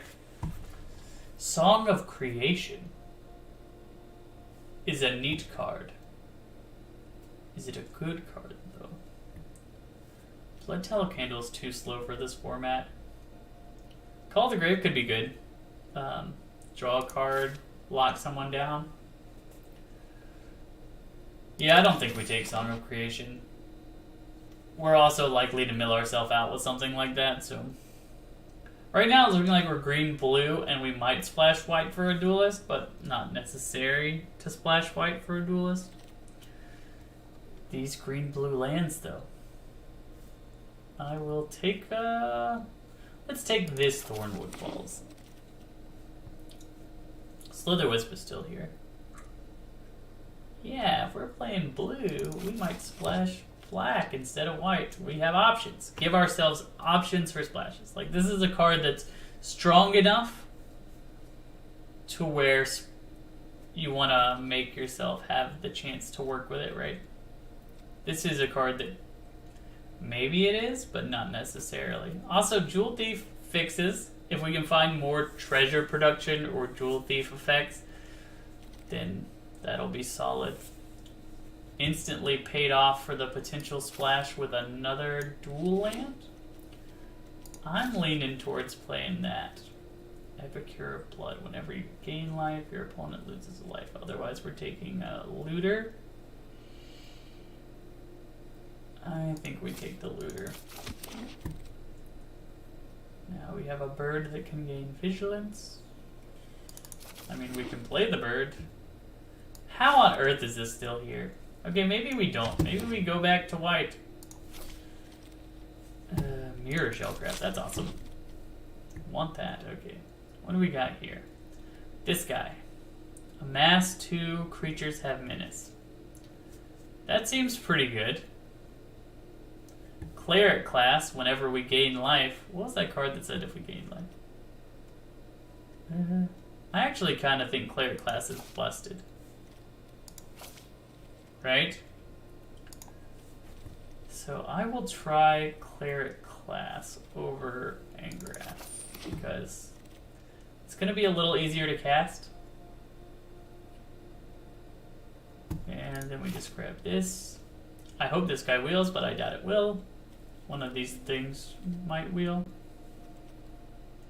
But we take Nahiri's Binding. We're solidly 3 colors now, and 3 colors towards white. This guy being around so late tells me that white is more open than not open, right? I would like to get the white life gain effects. There are quite a few that I've seen in other drafts. This is just like... We also want more of these lands that gain us life, right? They work with Cleric class very well. I don't know if we're an Arcane Encyclopedia deck. We could be. We could be. Prowling Felidar is very good. Vivid Revival, 3 multicolored cards. It could be good. Roll T20. Basically, it could come back. I think that's fine, but I prefer Prowling Felidar. So I'll take Prowling Felidar, and I hope to wheel the Queen's Commission. This card also works with our Galloping Frog, right? +1/+1 counters. We can put double that on our Galloping Frog.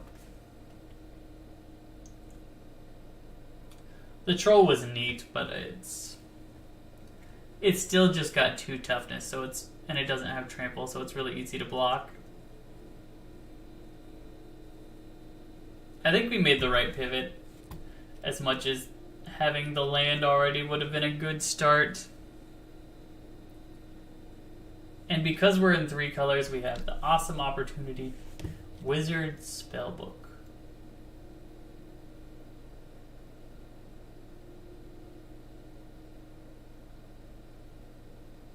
It's neat, but it's really, really expensive. And we could just take a Centaur Peacemaker. Or an Unknown Shores might be good. I'm gonna try it. We'll see. It might be incorrect, but we'll try it. Rebuff or just a big flyer? I think rebuff is probably the play. Actually, Veteran Dungeoneer. You see, these dungeon cards work only a little bit. And that's my problem with them, right? They work only a little bit. You can never get... You'll have a shared summon. Search your library to put them in your hand.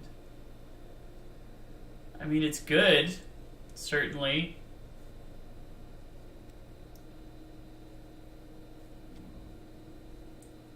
I'll try it.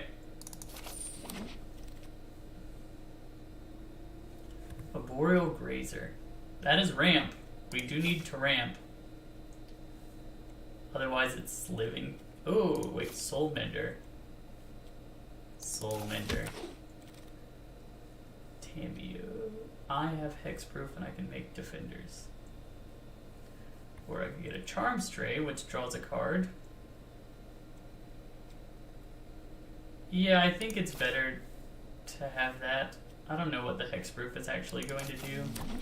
A card that enters play and draws a card is very good. historically. We have Soul Mender Cleric class combo. We're looking for... Oh, this is great. Another +1/+1 counter synergy. Like, our synergies are not fantastic, but our synergies are there. We have 3 +1/+1 counter cards, 4 technically, but we don't have a legend to use that. And then we have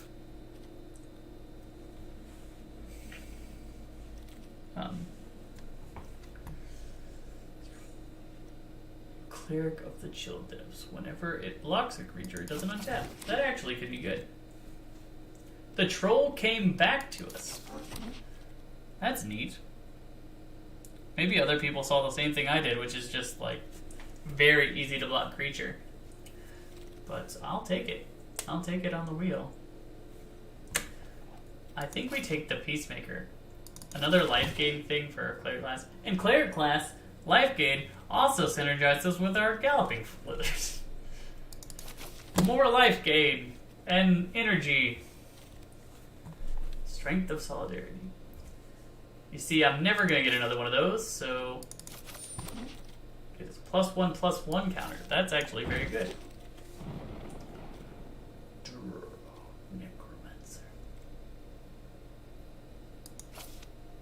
Yeah. We'll continue our synergistic +1/+1 counterness with Tempered Veteran. I like that. We could get another... This card is very good. Destroys artifact and enchantments. But yeah, let's take the 2-drop and then try and... We wheeled that effect last time, so I don't see why we wouldn't wheel it this time.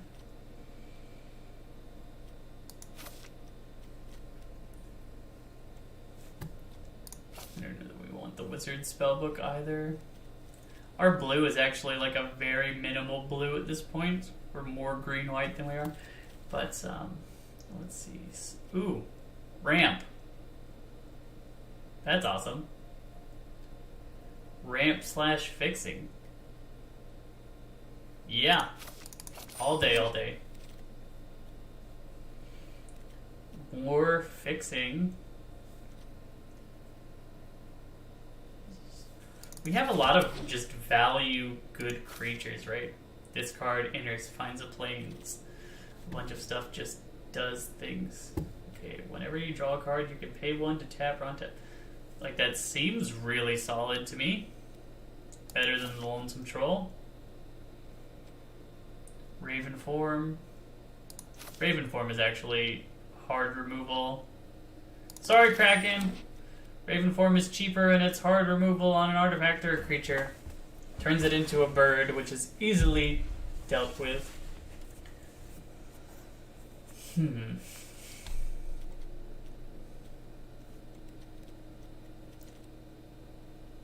Lifelink on this. Look at that. Synergy, synergy, synergy, synergy. We're so synergistic. I don't know if we actually want to play the puzzle knot. If we find anything with an energy payoff, maybe. Shadow Beast sighting. Glorious End is neat card. Create a 4/4. And then I can make another 4/4.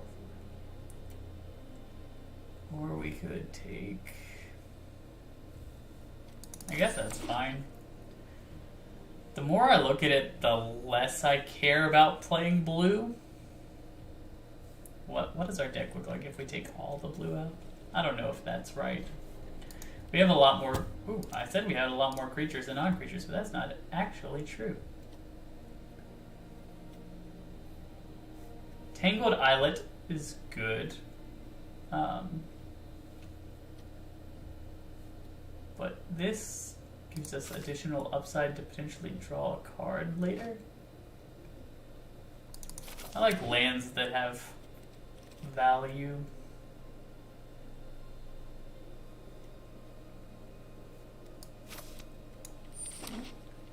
I think we are green-white with a little bitty blue splash. The Mirror Shell Crab is actually a counter spell in our deck. I don't think we run the encyclopedia anymore. Quandrix Pledge Mage. There we go. Another +1/+1 counter shenanigan creature.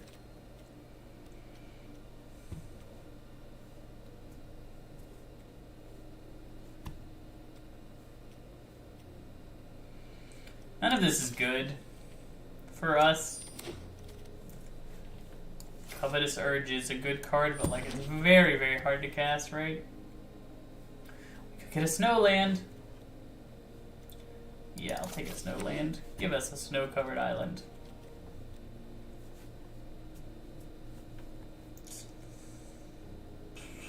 Yeah, I think we get rid of the Puzzle Knot. Now we're at 25 cards, so we need to cut a couple more.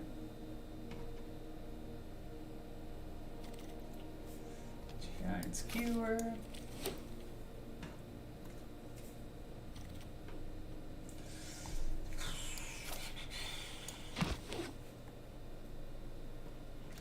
Thinking.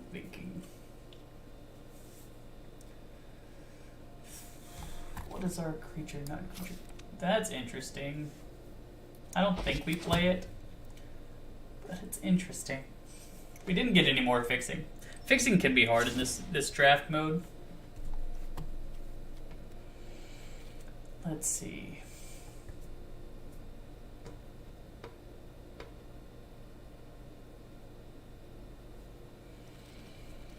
Two cards to cut. How many instants and sorceries do we have? Some.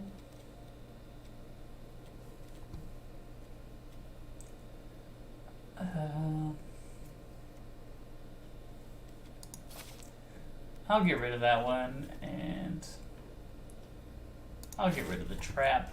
Like I said, I would play it in any deck, and I would if my deck was short playables, so maybe I shouldn't put that as high, because the deck will not be short playables.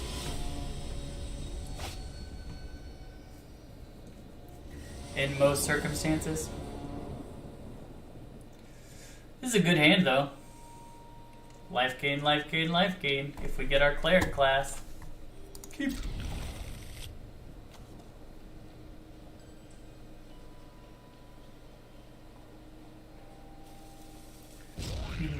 Okay. Generous Stray, another good draw. So gain 2 life next turn. Look at us gaining all that life. He's looking at our Soul Mender like, why on earth would you play that? And I'm looking at his Grove Stalker being like, I completely understand why you're playing that. But I can't block it, so I might as well gain life. Look at that. It's like I didn't take any damage from your card. A Fungus Lord. How interesting.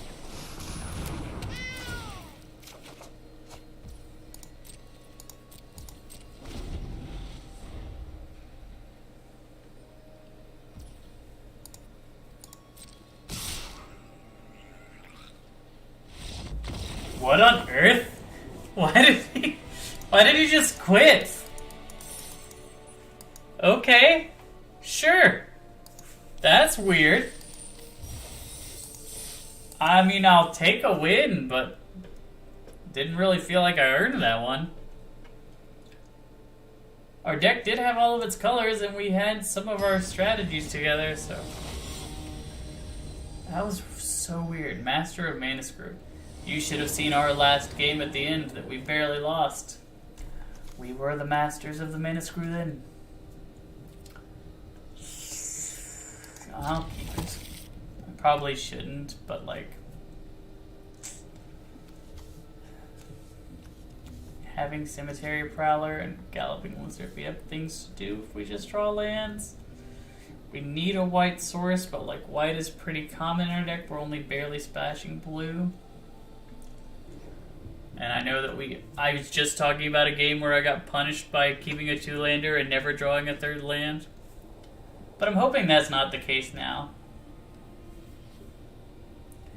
So, Master of Mana Screw. Will we be Mana Screwed more than you are Mana Screwed? That is the question. That is the question.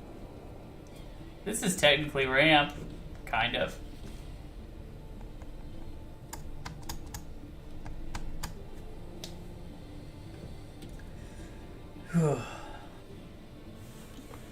Happy Halloween, by the way. I forgot that it's Halloween.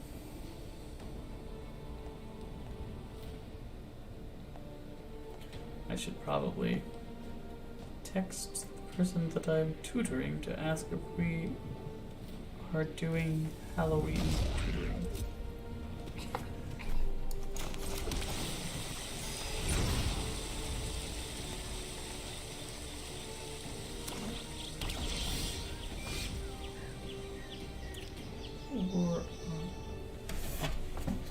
Okay, that was a bad draw. Don't like that.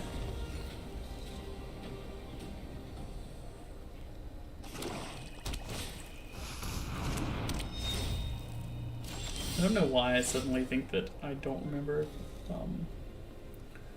It's Halloween. Oh, we got a third land. Hot dog. Look at that. That being said, that thing is pretty amazingly good card that our opponent just played. Our card is good too, but like, his is just going to keep growing infinitely. If we had that Goshintai Boundless Vigor, our deck would be amazing.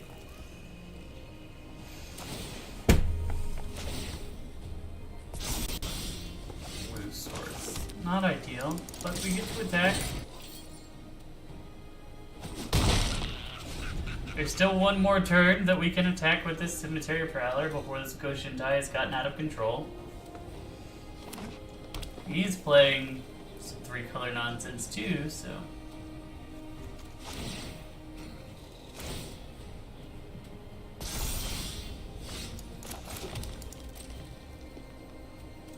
we really need a white source. Would be fantastic.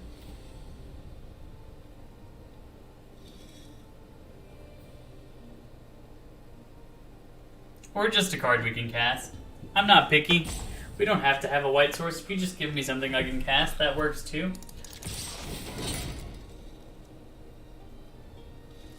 Next turn, if he just puts a counter on it, we won't be able to attack with our Prowler. Go, Galloping Lizrog. I know I have no counters. I really need some white sources.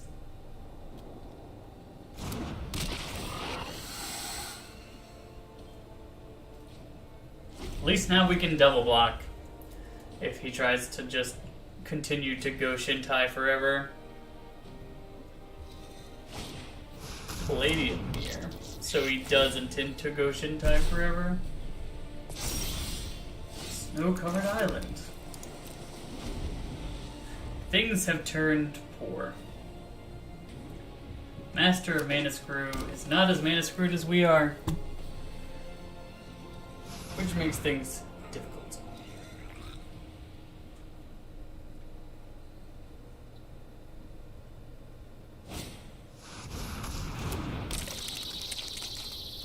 Beginning of your instant creative.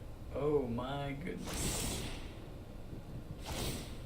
Yeah, they are gonna crush us with this synergy. And we are at a loss for how to deal with it because we're off a color. We've drawn almost all of our green and blue sources. We've got 7 lands. We haven't missed a land drop. We've just kept drawing the lands that don't play us anything, and we've also drawn nothing we can play. Like, we've literally drawn lands out. At the beginning of the step, the creature died this turn. No thanks. I do not want to block. You already get a +1/+1 counter. I ain't gonna give you another one. Please, deck. White source. Something we can play. Maybe that's something we can play. Tap you down. Oh, we can play that next turn.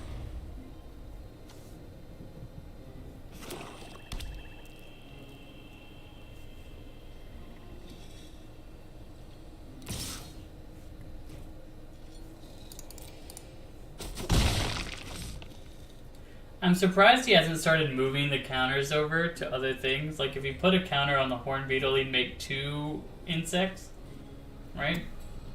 If I'm reading this correctly.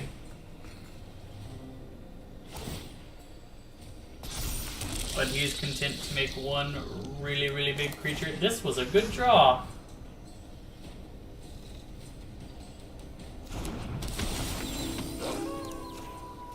Bye-bye.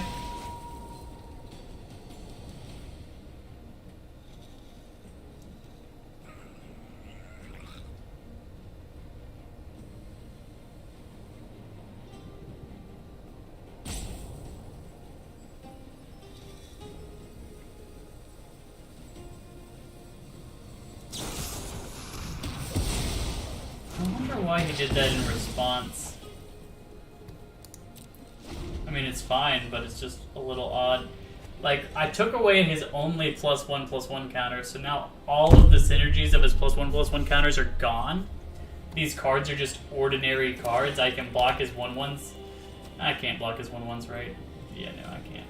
I don't want him to have his +1/+1 counter thing back online. We just need to draw well. Give us...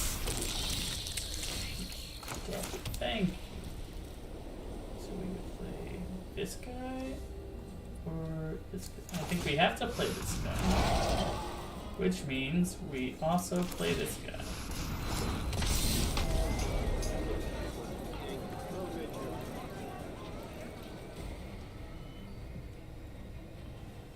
He's like, what? You had white mana? And I'm thinking the same thing. What? I had white mana. He just spent his removal spells.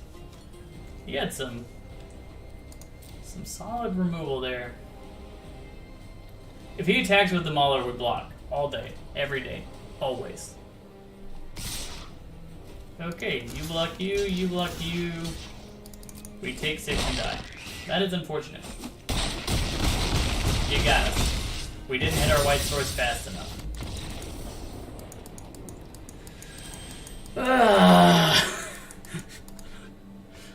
I mean, that was probably my fault for keeping a greedy hand, but...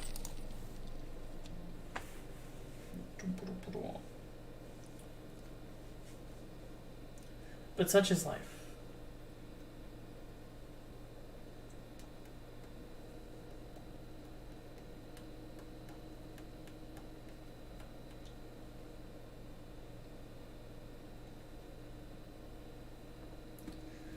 Okay, let's see.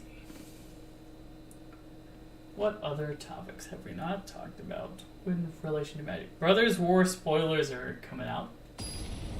They look pretty interesting. There was one card that I looked at and it made me shake my head. I think it was like a cycle. Oh, the white command. They consistently do this to white. They're like, I don't think that white should have a playable command. Like, it's got to be sorcery speed command, so that nobody will play it at all. Right? Look at that. We have a 1/1 counter. The first of our 1/1 counters is online. Charge. Now we just need to draw a blue source. We're in the same boat. We didn't get a lot of fixing, so this is fair, but like, our deck is not that blue, so it is a little odd that we keep running into this issue. Wait, why can we play this? Oh, we can foretell this? That's fine. We'll foretell that.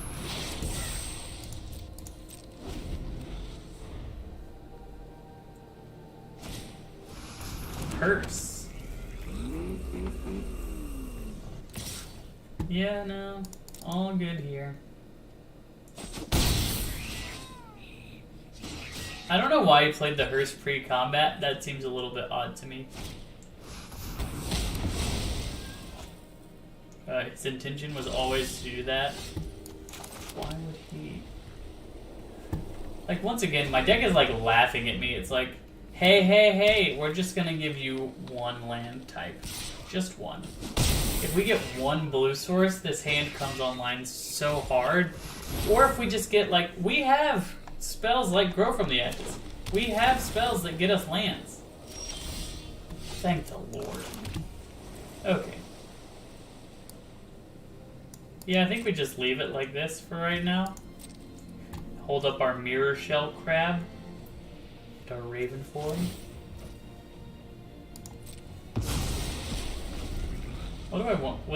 I don't want to get rid of the 3/3 with Raven Form. That card's worth getting rid of.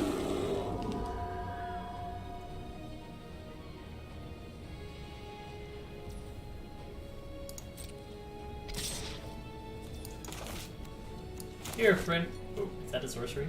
Interesting. I'm really bad at reading today.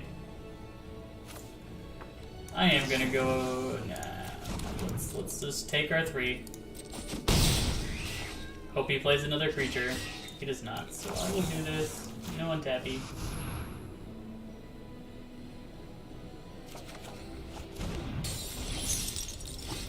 Look at that! We got a treasure. Also, we can kill your veteran Vivian's Grizzly. I don't like that card.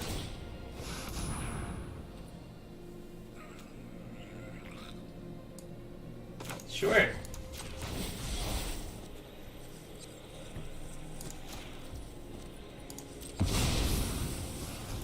Get straight countered, Vivian's Grizzly.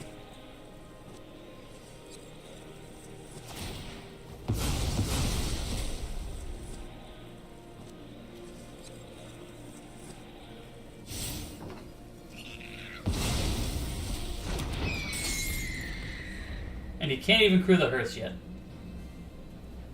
We're coming back around. We're gonna play this tempered veteran. We're gonna have a strength of solidarity. We have a rogue. A knight doesn't help us. Either druid helps us, actually. That was solid. I forgot about that. Unfortunate. Maybe he'll do that again next. Ooh, Path to the Festival. Okay, so we play. We can't really play you, can we? We play this guy. We play this guy. Sure, I'll attack for 3. We have to block the hearse is the unfortunate bit. Perhaps to that end we should have played the Discipline Duelist. I'm gonna block with Jewel Thief, ironically. Like, it looks like the worst card on this board. No, it's a rogue. We need its rogueness. We have to block with a Tempered Veteran, which is unfortunate because that card can make our whole team so much better. Yeah, eat our stuff. Oh, that's beautiful. Now we don't have to block.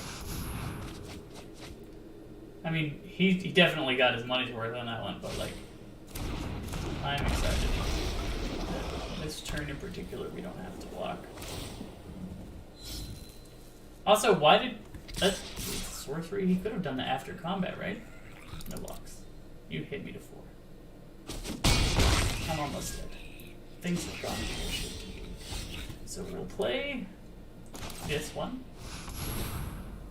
Put a counter. We'll grab another green source. Put that down. Play offense. And we'll die. We were just too slow on drawing our blue source. Too slow on drawing our blue source again. Basically, I think we need to mulligan if we don't have all 3 of our colors in our opening hand. Unless we have the ability to cast almost everything in our hand. That's the feeling that I've gotten from these 2 games. Which kind of stinks. Because I was hoping the green-white backbone would be strong enough. This is beautiful. This is everything that we want. Guarantees us a 4th land. We got 2 blue. We just need 1 more green. I say this is everything we want. We need 1 more green. Hey, there we go. We got all the lands. Now, no more lands, deck. We don't want them. No more lands, please.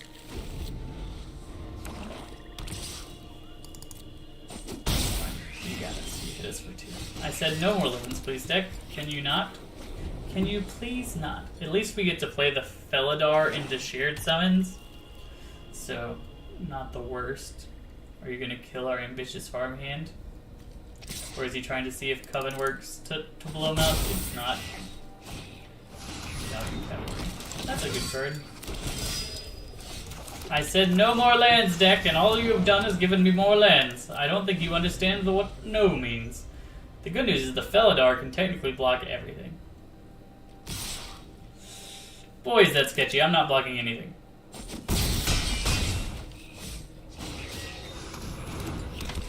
Maybe he was just fine with losing stuff. I could Ancient Animus.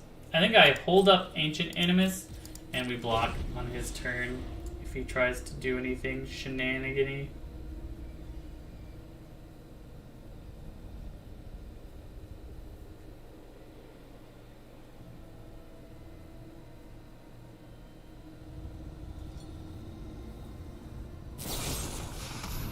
Destroy target creature or blaze.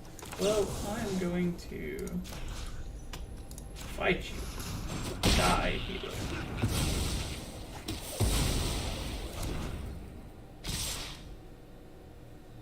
And no blocks.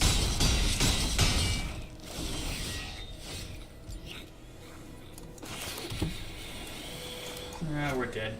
We're dead. There's no way. Man, I feel like that deck was way better than that. That is so unfortunate.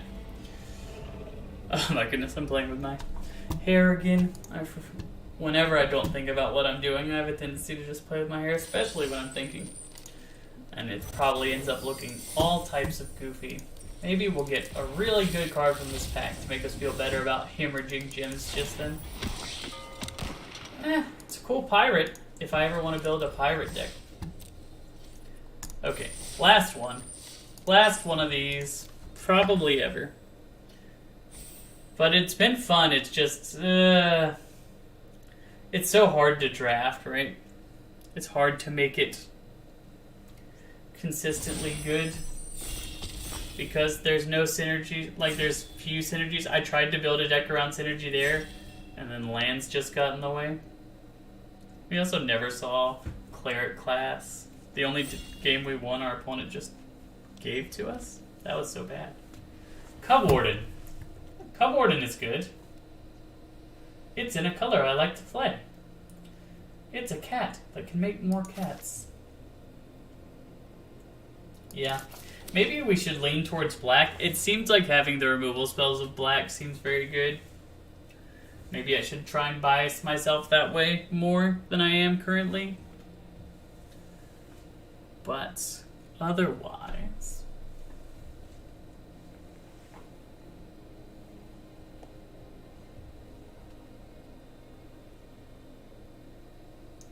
So part of my name, A Flyer Power, comes from the fact that I'm a Flyers fan.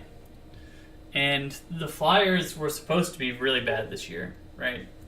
We were among the bottom of the league last year in the Bedard sweepstakes. We've actually looked not too bad, which is awesome.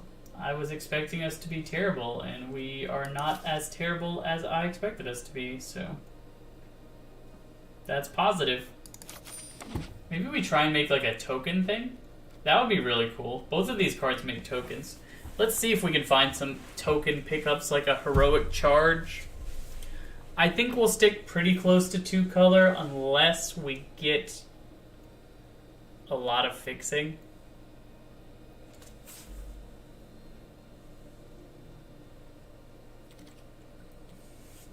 Okay. Nature's Embrace's ramp. This gives a +1/+1 counter. Luminous Bonds is removal. Buyer Silence is removal. That makes a treasure. But I think we take the Luminous Bonds. Hope the Buyer Silence wheels. That's my estimation. Once again, I didn't even look at the black uncommon. Probably should have, but I did not. As is my way. I tend to... Charge is good with tokens.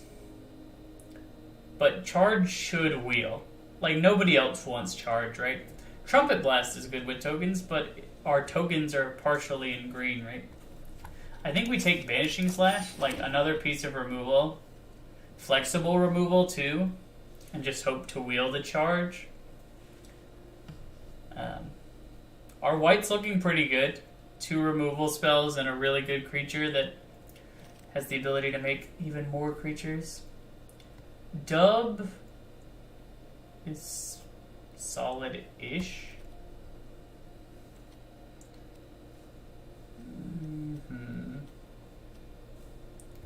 This card, Goblin Motivator. If you're interested in playing red, play Goblin Motivator. That card is awesome. He does everything that you want in red. Makes all of your creatures have haste, which is just such a beating. Most creatures are designed around the fact that they don't have haste, and your opponent doesn't want to kill a 1/1, right? Green-white fixing. Or this guy. I'm going to take the fixing. We didn't get the fixing last time. We had a ton of playables. So I think we just take fixing. Maybe it's a negative reaction to the fact that we got so mana screwed last time. And it's not necessarily something that we need to be doing actively. Okay, this pack we're not... Oh, Ancestral Katana is actually good. There are enough warriors to make that good. Black is open again. Why does nobody take black? Everyone should take black so that I can not take black. Hey, Impassioned Orator is a good card with tokens. Witch's Web is solid, but I think we take the Orator. Also, like we saw last time, there are a number of life gain synergies in white. It's a consistent white theme. Another thing that I've noticed is that we only have one green card. Maybe green is being picked from this side. It is possible. Also, I would love more things that generated tokens. I'm not sure how many token producers there are actually going to be. We might have just gotten really lucky that we had 2 in our first 2. The beginning of your upkeep. This one makes tokens. Yeah. We'll make tokens. Crawling Infestation, exactly what we want. Token production. It's not a lot of tokens, but it is tokens, and that's really all we can ask for. And Ancestral Katana also just works as an equipment. Equipment is historically good with tokens because your opponent is trading real cards for tokens when you put equipment on it, right? Blue-green land. Nurturing Presence makes tokens, so we'll take it. It makes a token when it enters the battlefield.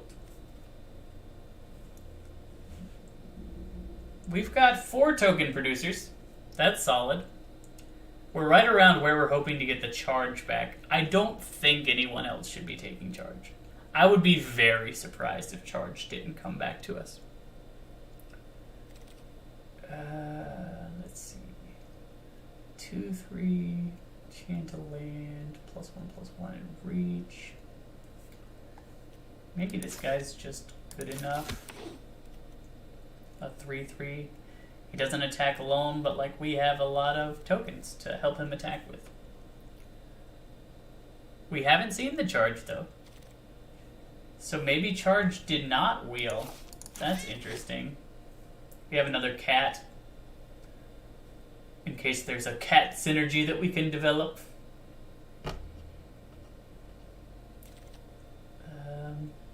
Okay, somebody took our charge away. Immune with Spirits is fixing. As well as Search for Enchantments, which is also good. Yeah, somebody took charge. That's nutty. Krinko. Krinko would be cool, but we are not in red. But it makes tokens. We could be in red and make tokens, and I'm, once again, grading out. Because of the ability to get tokens, we could just take a hunt the week. No, I'm gonna be tokening out. Everything that makes tokens, I'm gonna take it. We might not play Krinko, but we might. And if we can, it will be good.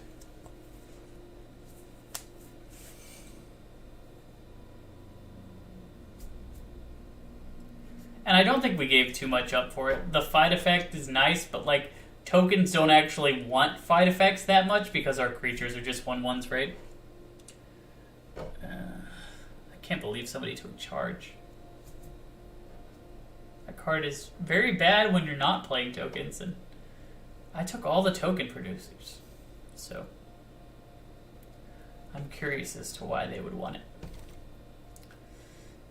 Sheltering Light does not seem like what we want to be doing whenever an enchantment is. I mean, that's just a fine 2-drop. Pyro Helix is better, but like we're not really.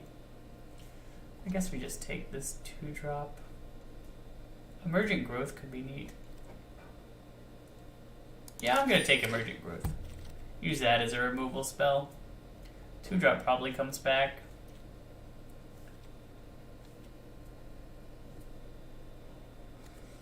This makes servos. Token production. We're taking all the token producers. We will do that. Priest of Ancient Lore is very good. I love Priest of Ancient Lore.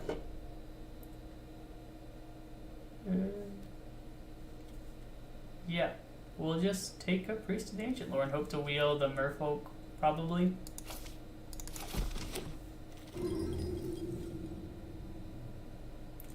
Enchant a land. It's a 4/4.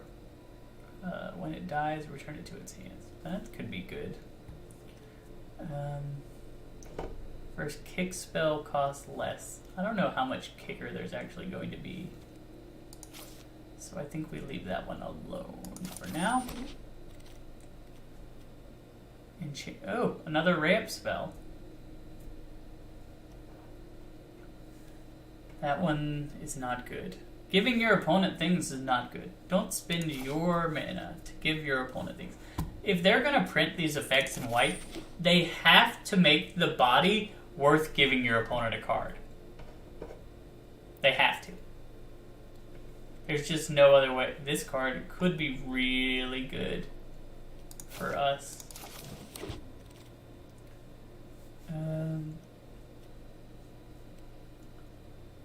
For the top 4 cards, reveal a creature. I mean, it's a solid effect to have a card with a decent enough body that can find you more things, right? Explores. I think I'd rather just have like a Death Toucher. 2/2 Death Touch is like a. Oh, wait a second. This could add mana of any color. It's pseudo fixing, but I think we can have this.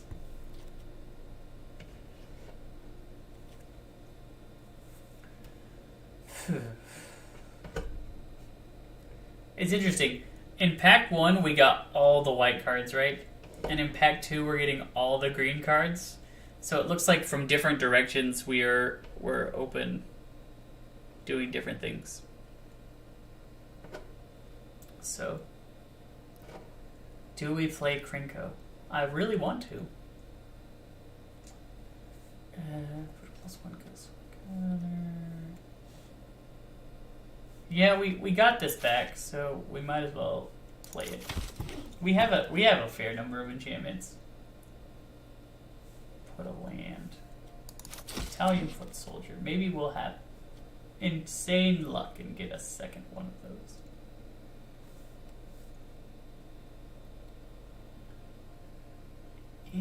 Yeah, that's probably better. On the off chance we get a dinosaur. I don't know that we play it without a dinosaur, though. I also don't think we play that unless we get another Battalion Foot Soldier. But if we do get another Battalion Foot Soldier, then we will play it. Inventor's Goggle. Oh, wait. These are goblins. Ho ho ho, I'm a goblin.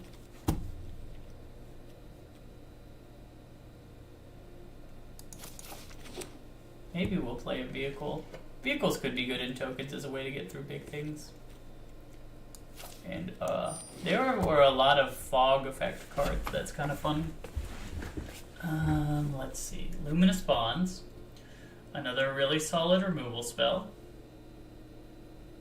This card, in the format that it was in, was bad. Right? Not good in that format. But it could be good in this format. But I think on the off chance that it's not, I'm just going to take Luminous Bonds for safety.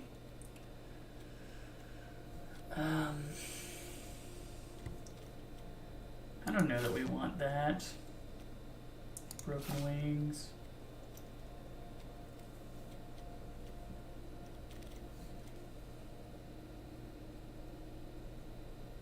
Compulsory Rest. These are neat cards, but not for us, I'm afraid. So we'll just continue taking our removal and hope to get some pump effects or red fixing. Because I really want to play Krinko as another form of token production. Though they could just give us more token production. That works too. The deck is very low to the ground. I don't think we want Twilight Panther in it though.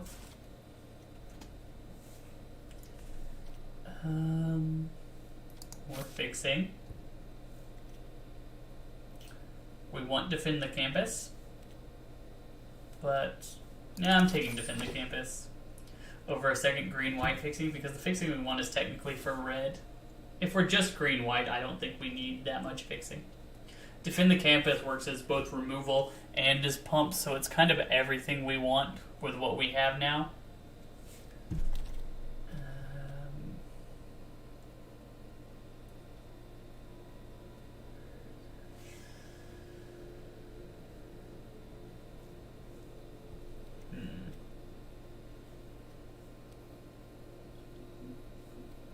I think this is better than this. So we'll take it. Our 4-drop slot is getting kind of odd. Ooh, nice. Wondermare is a solid body, but Knight of Lightstone is like ideal. A 3rd Luminous Bonds. Man, this pack is so good for us. Hopefully we wheel something good out of it.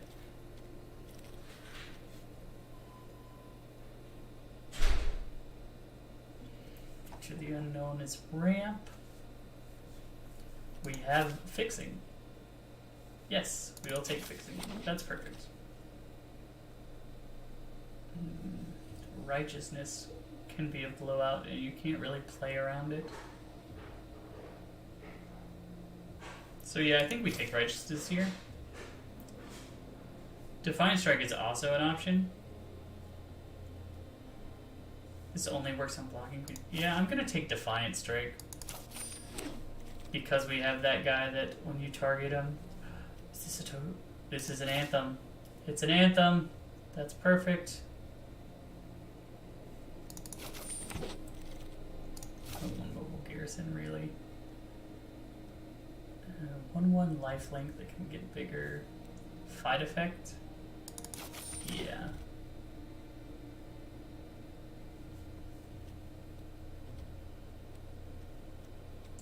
But yeah, we definitely have a lot of enchantments. So if there were enchantment synergies to be had, we should definitely be looking at it. Sun Gold Barrage. Maybe we take it. Maybe we play it.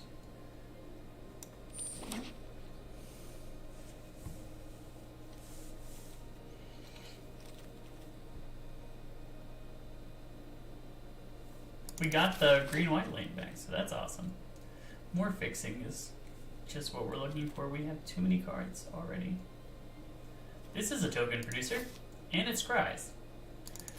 I want every straight token producer we can get.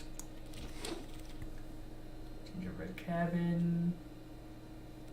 Hey, that is another card to go with our other card. So I think we're a 16 land deck because we end at 4 and we hard end at 4. I don't think Zendikon is necessary. How many creatures do we have and how many non-creatures do we have? We have 18 non-creature spells, but this one makes creatures. Emergent Growth is really good. Spawns really good. This guy's mean. Cut down on all of our cards that are unnecessary. I like having those two. They just cycle.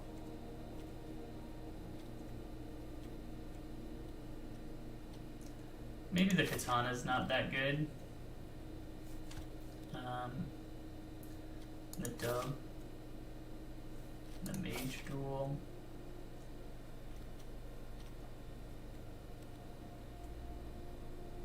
This is probably too slow. And then we can cut one land. And run it like that. Ooh, my mouse. My mouse has been having all kinds of issues. I really don't know why.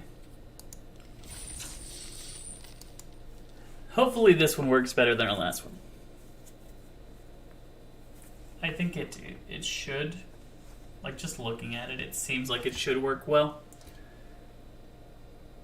But I thought the last one could work well.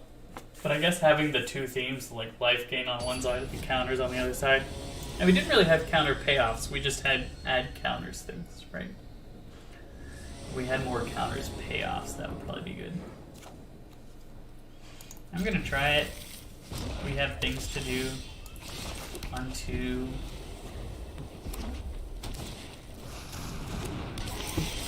That's interesting. Steel Overseer. I wonder if he drafted around that.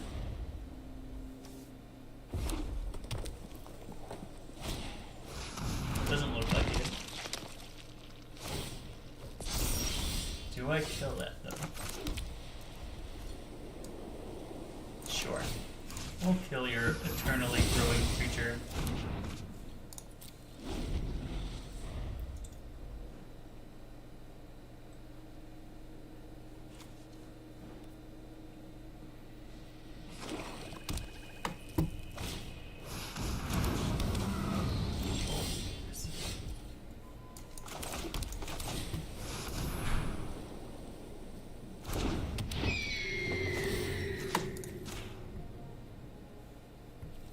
I'm still not gonna attack. Hobbling Zombie is kind of a worthless creature. I don't want to trade with it. Maybe I should bonds it for that reason, but like, now that he has mobile garrison, it'll always have some value, right? Oh, thank the Lord he attacked. No blocks.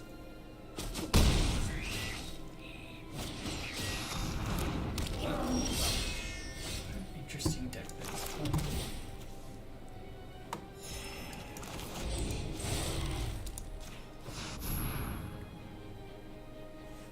Make them cats.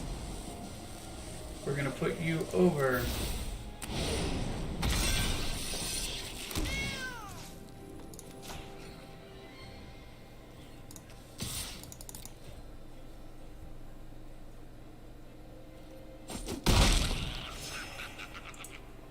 And now we will block Hobbling Zombie. With what though? I don't actually know what we're gonna block it with. We might not block it. It's just annoying that he can keep untapping it. Oh, he untapped the Girder Goons. That's excellent. This is gonna be a good turn for us. Okay, so what we want to do is do this.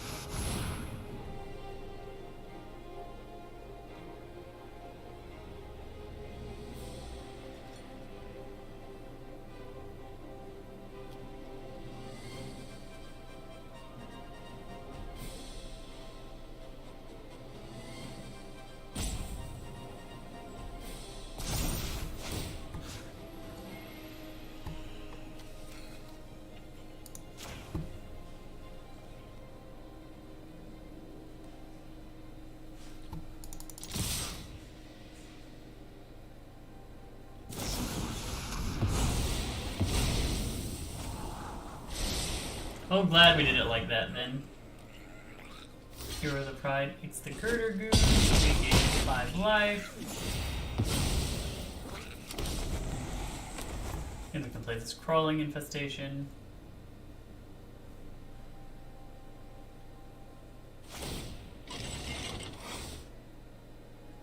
I would love for you to keep attacking.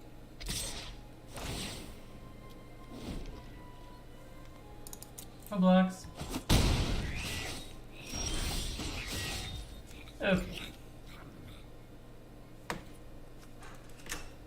We'll play this.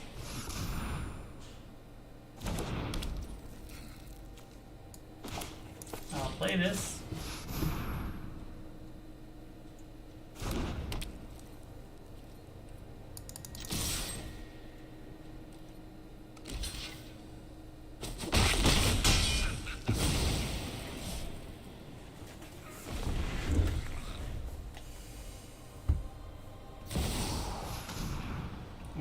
got a demonic tutor.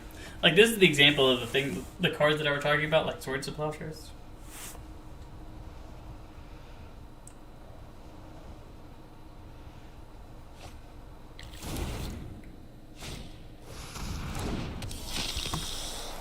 Nighthawk Scavenger is a good card. That is the downside of this exact thing. Like, we can compulsory rescue Nighthawk Scavenger. Take Mildew. How about we say no blocking? How about we say no blocking?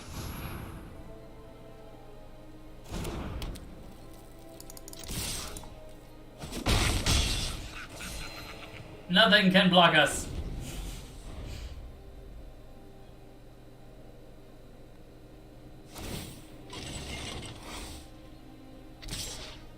I don't know why you keep attacking though. That's funny to me. You could definitely use that to block. That was for I see. You wanted to make a token yourself.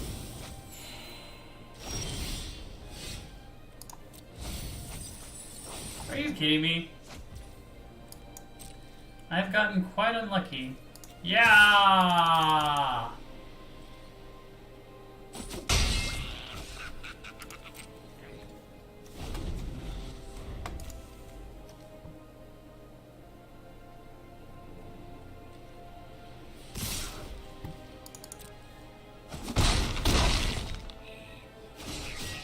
He's discovered the way.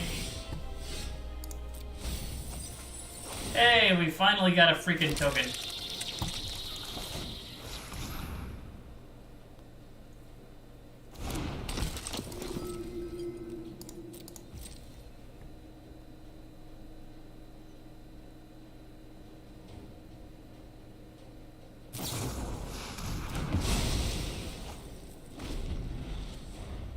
And I will block your Bat Whisper. And I'll block your Mobile Garrison, to be honest. I'll just block whatever's coming. Except that guy. Can't block that guy.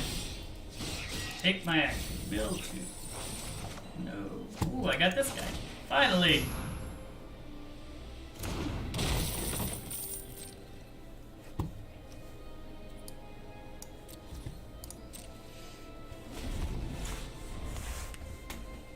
I really need something. I don't know what I need, but I need it now. Oh my goodness. And exile? Like, that's just so unfortunate.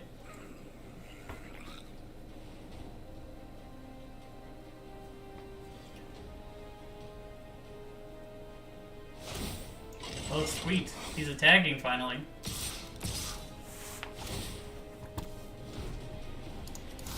I will block. With everything.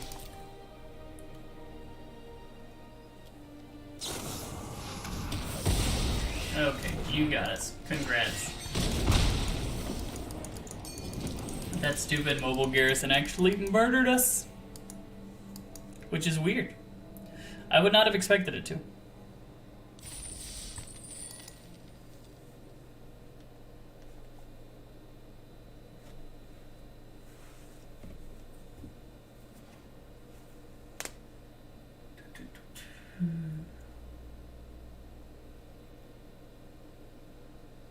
Maybe we should have included Mobile Garrison back in our deck. Maybe it was worth it. That is one of the hard parts. When I have like 30 cards that I can play that are all pretty good, it's hard for me to cut cards. Ugh, this is the exact opposite. But like green is so common in our deck, and our opponent goes first, and we have a couple turns. I'm greedy. What can I say? We also can Defiant Strike our opponent's creature if we need to try and find a green source.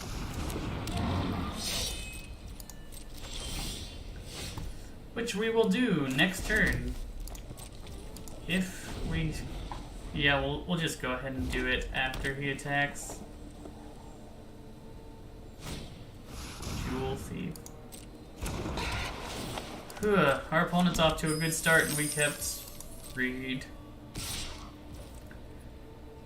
I wonder if this says more about my desire to keep greedy hands than it does to say about my ability to draft this format.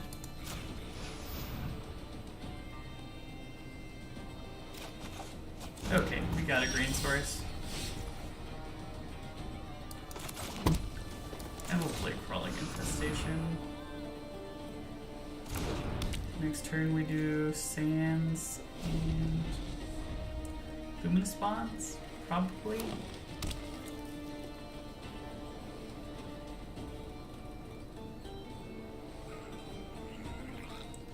Luminous Bonds is really showing why it's not as good as hard removal, because like they've got an enlist creature on their side. They've got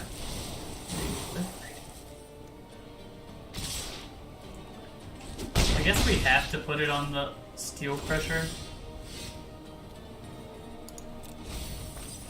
Krinko's gone, but we get an insect for our troubles.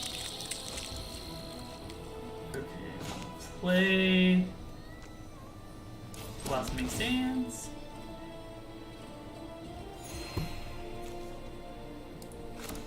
We'll play this on you, unfortunately.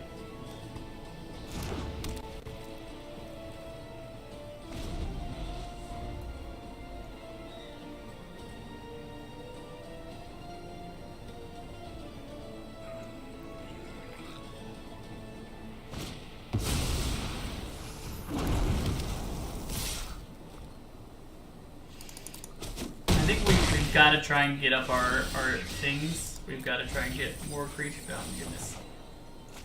We're just not hitting.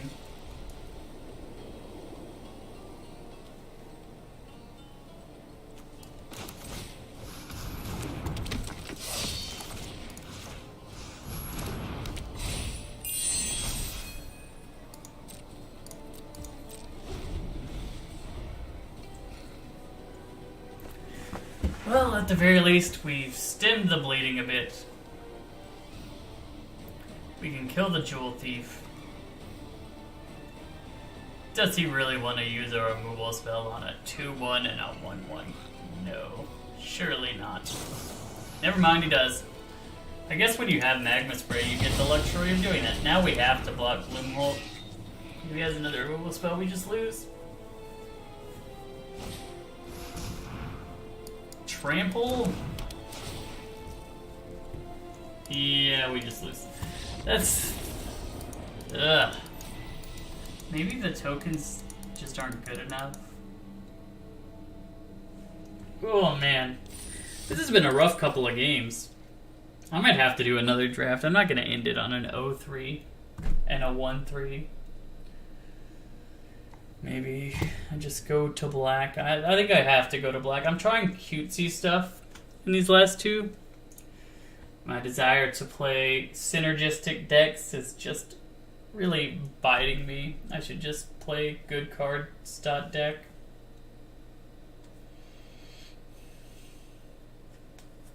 Man. I just want to see what this deck can do if it like curved out well with us going first, getting to Krinko on 3 and just having like token production. Like that's what I want to see. We have so many can't block effects, but I want those to come after we got our creatures and our other stuff ready to go.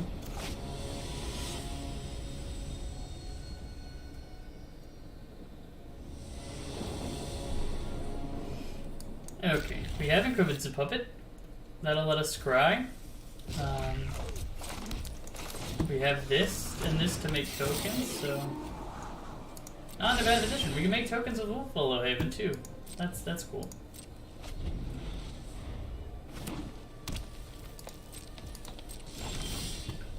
So next we do this. We put this on you.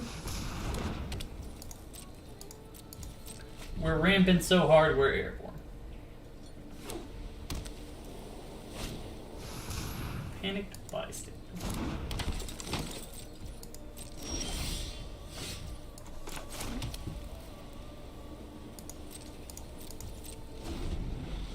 I'm gonna block and sack the puppet and then place Force Swarm. Interesting. Pathetic prison.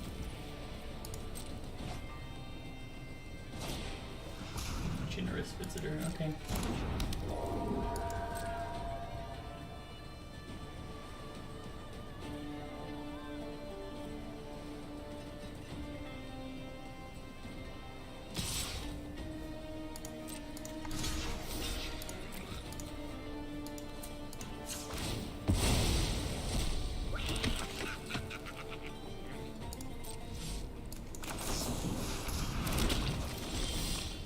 This is starting to look like what we're trying to do.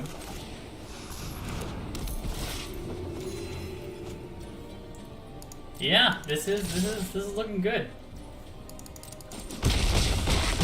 Next turn we have both of these cards that we can play.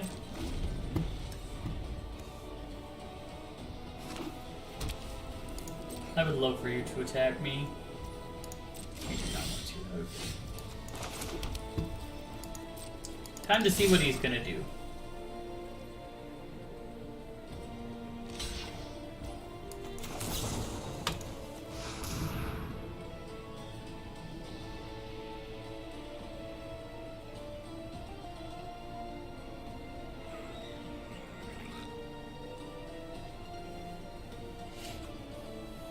This is the best situation we've been in all day.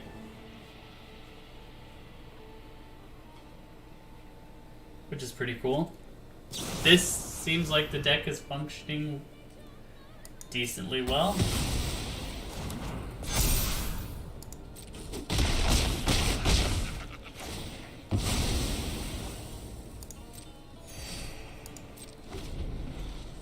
Wonder why he was holding up outflank. Like, he used outflank on. The joy of tokens is that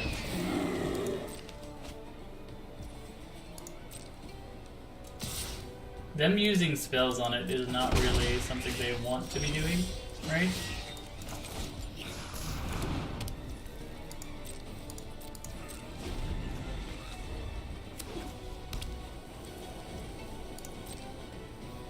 Please attack with your owlbear. Oh, he doesn't want to.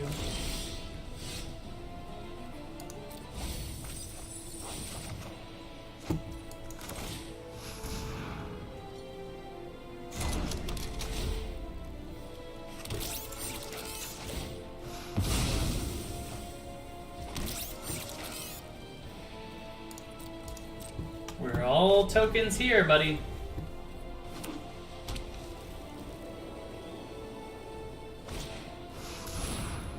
I would like you to attack with your owlbear, please.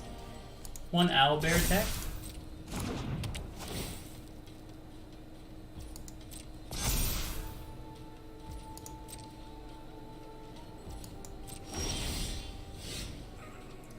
Give me tokens! There we go.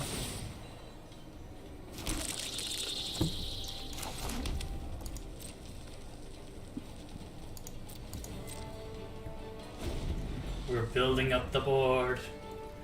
Tokens are coming. The tokens are coming. Please attack. Please attack, friend. Please. Eesh. No blocks.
I wonder what my opponent's thinking. He's like, oh man, he has a lot of token producers. And now I'm having to use removal on a 1/1 token that he got with an effect that he didn't have to actively spend mana on.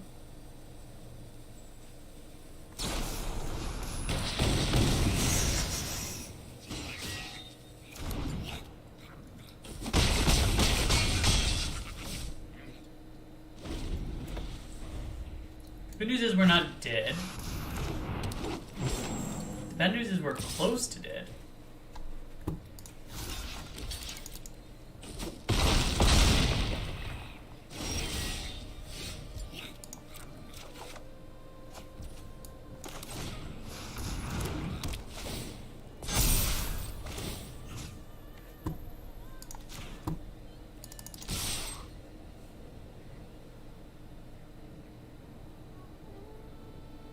The Trial of Solidarity was a great draw.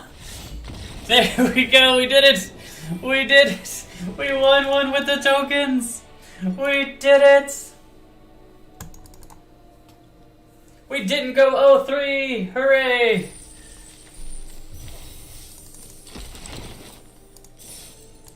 Okay. That was more like what we wanted to see. And kind of unsurprisingly, we had 0 luminous bond effects. For one game, I just want my opponent to have only creatures that are affected by luminous bond, no vehicles, no enlist, you know? Doesn't seem like too much to ask, right? It's just a little bitty ask. This is good enough. With this, we can get a white land probably. And if not, ooh, this hand would have been really bad if we can't get a white. Oh no! Oh dear. Well, at least we cleared off the lack of white lands from the top of our deck. And okay, this one.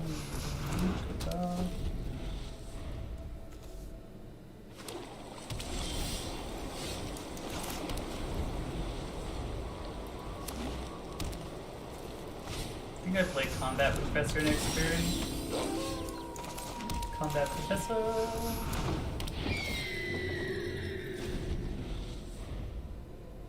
He's playing kind of a greedy land base, greedier than mine. Oh no! Oh no! Okay, we'll play you. We'll play you. Then we will play you on you.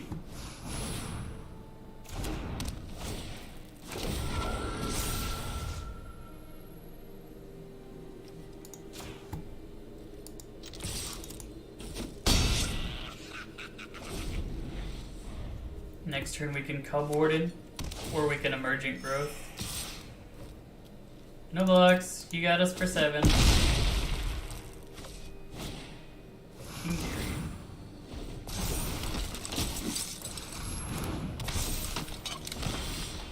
How big does this make us? A 7/7.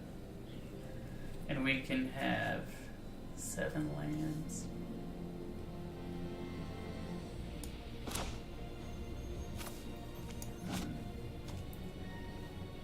Actually,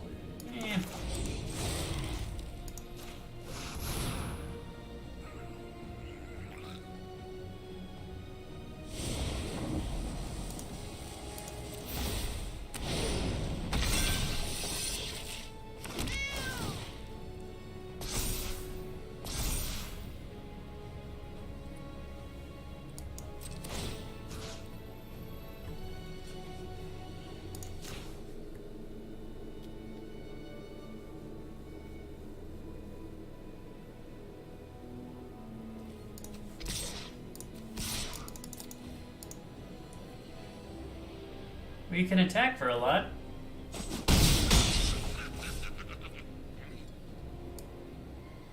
Oh, but fine.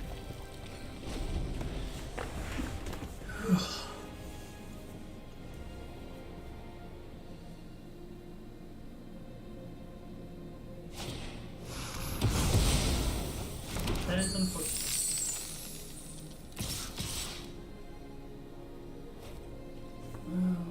Good news is, this doesn't kill us.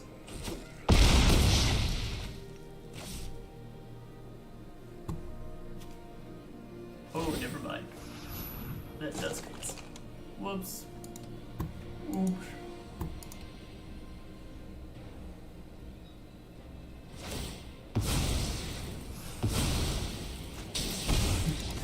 They got us. Oh, that was all our fault. That was all our fault on that one. I think the deck could have worked. The theory behind the deck was sound enough to work. It's just that it's difficult. I'm gonna play one more. I can't go out on that bad of a loss. Primal Knight. Okay. Season rankings, final result, construct. Interesting. Oh, dang, I didn't realize the season was over. 7 packs. We're gonna get some gems back, because we've already opened all of Dominaria United, but we will get these wild cards. So, that is all I really want, is those rare wild cards. They're so valuable. The gems are nice.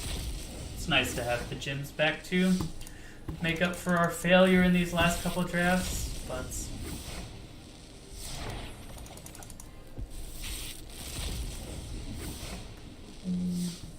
more gems, and more gems. You can already see when it goes to the gems before the card's turn, which is kind of sad, because you lose a little bit of the mystery. This is our last time. For real. Assuming we do well enough to not have to...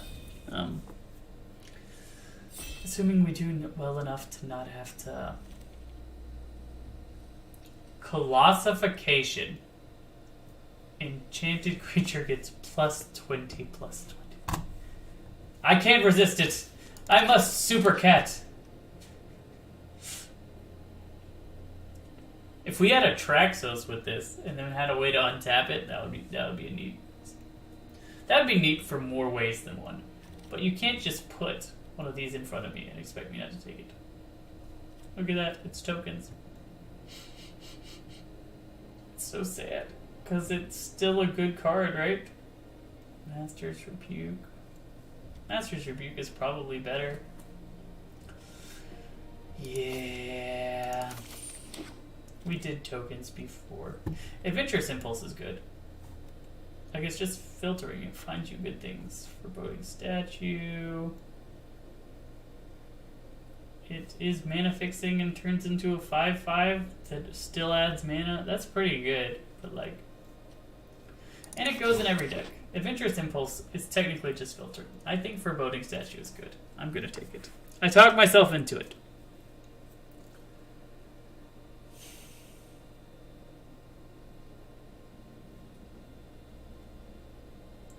I wonder how many great cards I just skipped over because I was so committed to my colors. I haven't... The other downside of not having drafted these formats is I look at them and they mean nothing to me. The cards mean nothing to me on site, and I really don't like clicking in to read every single one of them. Which is incorrect if you want to do something well. But sometimes you just want to do something quickly instead of do something well. Which is a horrible philosophy. Shock is a good card. Coordinated Charge, another tokens card. For ransom. Nightmare's Thirst. That's not good. Nightmare's Thirst is not good.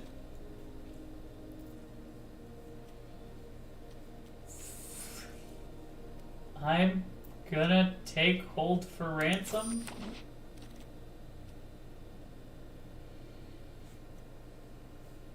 Capena Express. Like, I don't have ways to make treasures in this. Garrison Cat would be great if we were in tokens. If it wheels. I'm just gonna take this. Maybe they'll both wheel. It's like the game is saying, you can do it. You know you want to do it again. Return. That's not bad. Especially with enchantments that you want to put on something else. A double striking 1/1 that has a chance to make something else.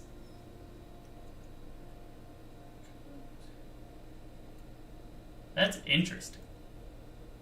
Very interesting, but I don't know that it's good. So, what are we looking for? Right now this deck is just make a 20/20 flying double strike creature. Which is not a great strategy. but it is technically a strategy.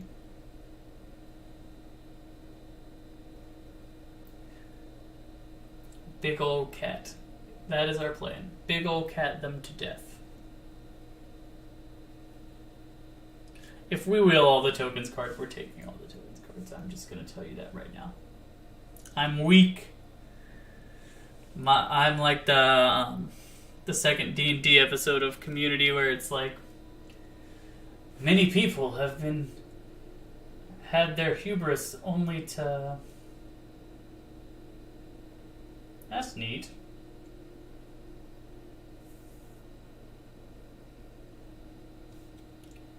Yeah, I'll take that. Fierce Retribution is also good, but like a recurring threat, like I said, there's a lot of removal. Recursion is good. You gain 1 life for each creature you control with Vigilance, so he gains 1 life at all end steps. Sure. Why not? A 2/4 is good defensive stats. And with Vigilance, it's actually fair attacking stats. One of the weird things that I've come to learn about Magic is you look at a 3/1 and you say, ah, what an amazing aggressive creature. But in truth, a 2/3 is often a better aggressive creature than a 3/1 because the ability to survive attacks is what makes something aggressive, right? That's why Siege Rhino was so good. It was a 4/5. It survived all its attacks, so it could just keep attacking every turn. And that's what you want out of your creatures, right? You want to be able to attack with your aggressive creatures. So when you look at a 3/1, if it doesn't have any abilities, what you're saying is, this is a 1/1, basically. It will trade with any 1/1s.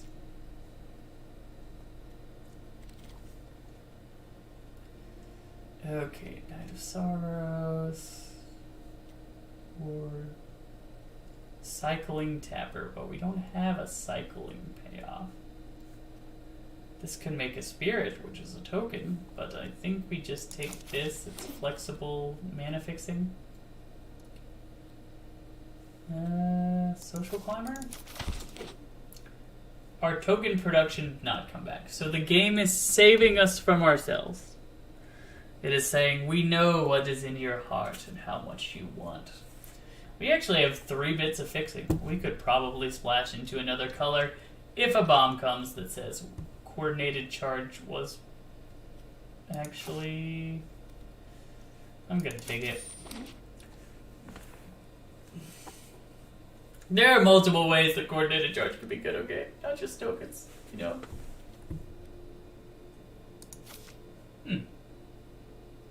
Sure. The cat did not come back. The garrison cat did not come back. That is interesting. Mighty Leap. I don't know that we want to play Mighty Leap. Maybe we do. Whenever... Yes. Yes, yes, yes, yes, yes. Another green rare. A really, really, really good green rare.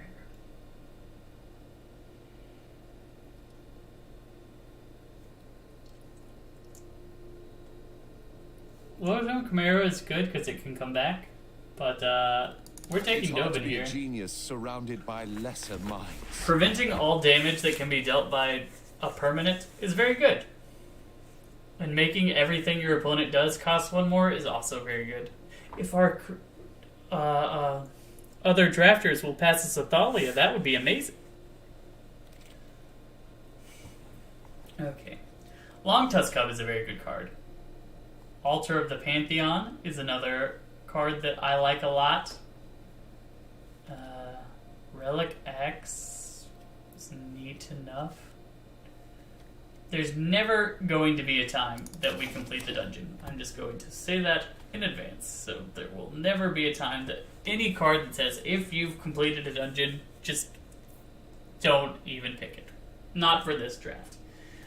Pick it in its set, but don't pick it for this draft. That being said, our deck looks a lot better after the first 3 picks of Pack 2 than it did after Pack 1. I'm kind of, dare I say, semi-okay with the way it's turning out. +1/+1 counter for each creature in my party.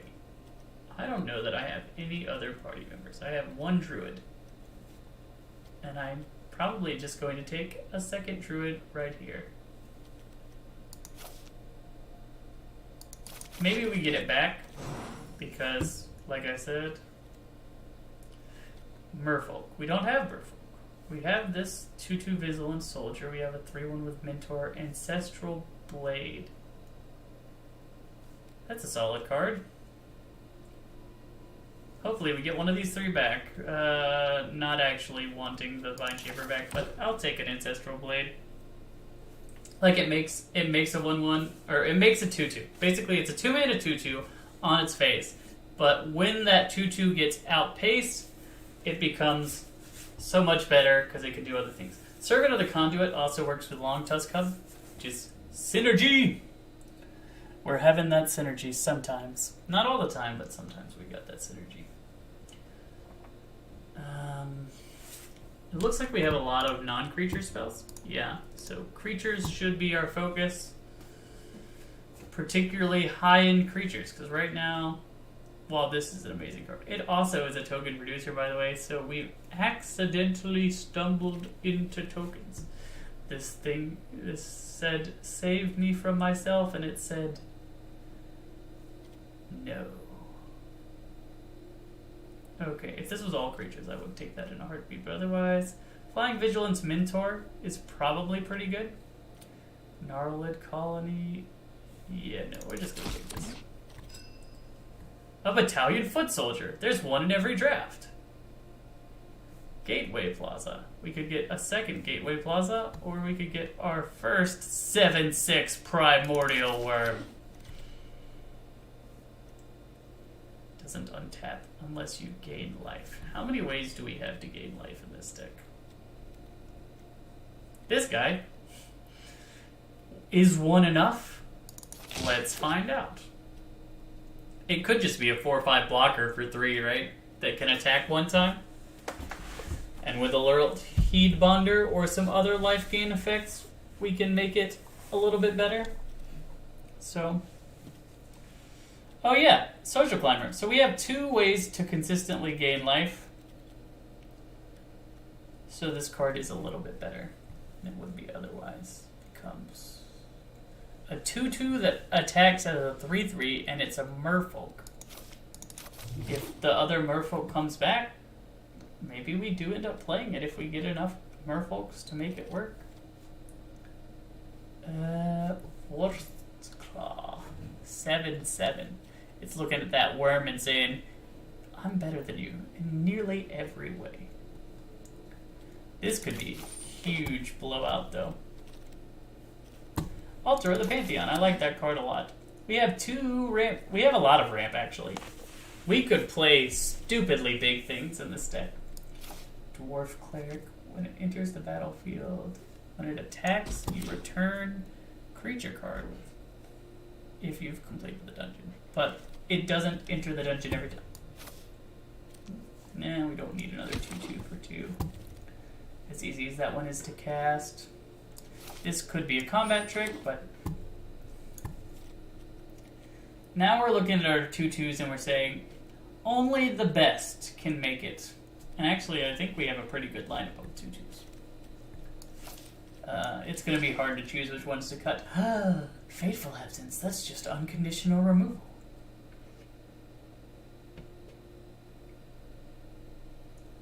I want Gavin Silversmith. Maybe it'll wheel. But we can't say no to Fateful Absence. Hard removal. Oh. Rally the ranks. Could do something. Do we have a creature type that's consistent? We don't really, but... another way to gain life. Some scry effects. Aquatic Incursions. Makes 2 merfolks with hexproof. And you can make merfolks unblockable. That actually would be really good if we... and I don't think we haven't... okay, we're going to put it in the sideboard. And maybe we splash it. Ominous Roost. That's Do I have anything I can cast from my graveyard? The answer is probably no. Duel for dominance. Yeah, fight effect. We'll take it.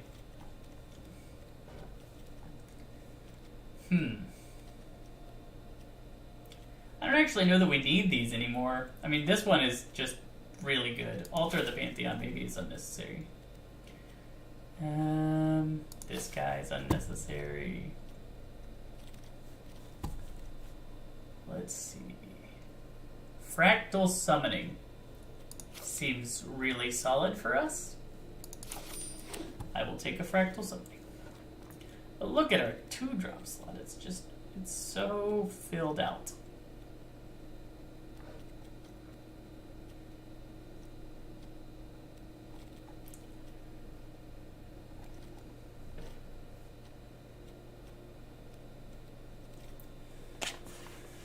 It'll be interesting to see what we cut, right? Maybe we cut Primordial War? That seems wrong. Like, we have so much fixing, and we're not really fixing for anything right now. Jungle Creeper. Okay, yeah, let's take this. We might just take use of our fixing to put this Aquatic Accursion back in the deck. Do I want more ramp? I might want more ramp.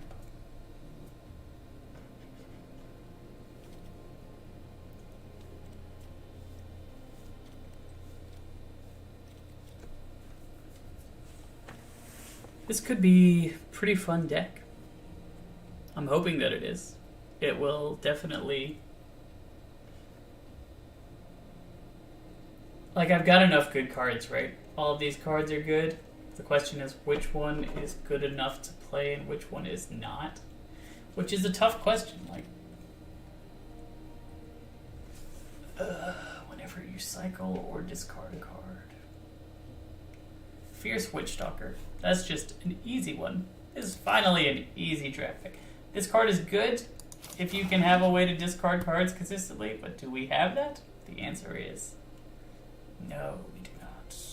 I don't know that we want to play Aquatic Accursion. I'm waffling back and forth. We have 26 cards. We'll probably cut 1 land. So we need to get to 24 cards.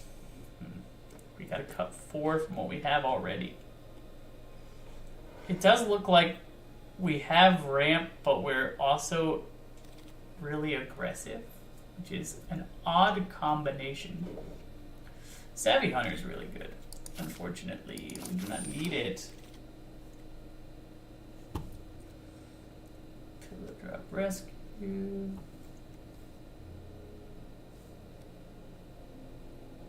Seems fine in our deck.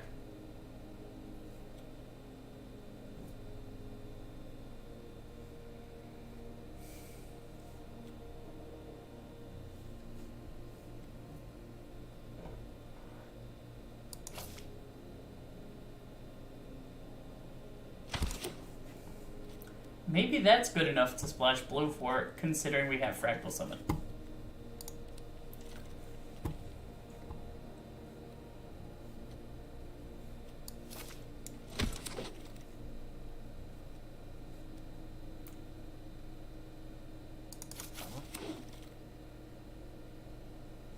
That's a good card. So is this. Man, we have so many good cards in our colors.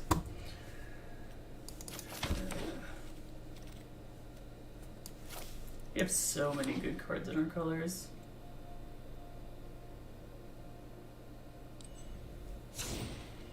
I think Ancestral Blade... No, that's...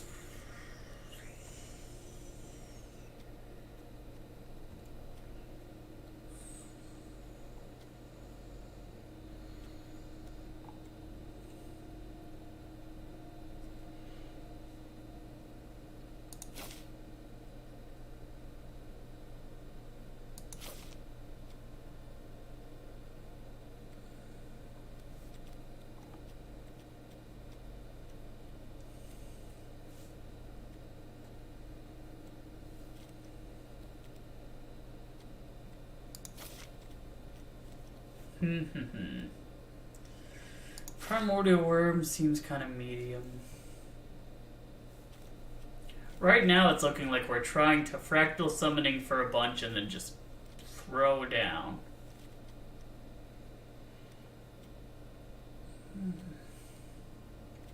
This is such a tough choice.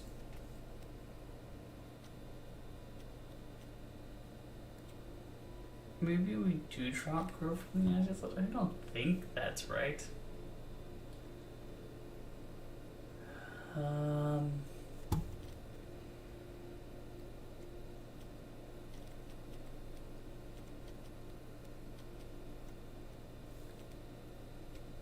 We have a couple spirits. We can make spiders too. Oh my goodness, this is tough. This is such a tough idea of what we need to cut for this 45 card list. Alright, we were going to drop one land, which will be a Plains, I think. Drop one Plains. We can get rid of this Cultivator. We gotta get rid of a 2-drop. This has double strike and it gives something double strike. We took out our pump effect. We didn't take out our group pump effects though.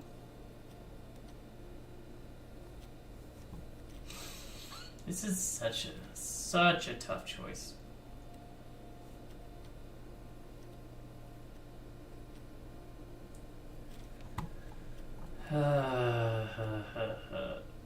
Maybe we do get rid of the 2/2. It's just a 2/2 unless it's blocked, right? So probably unnecessary to keep it around.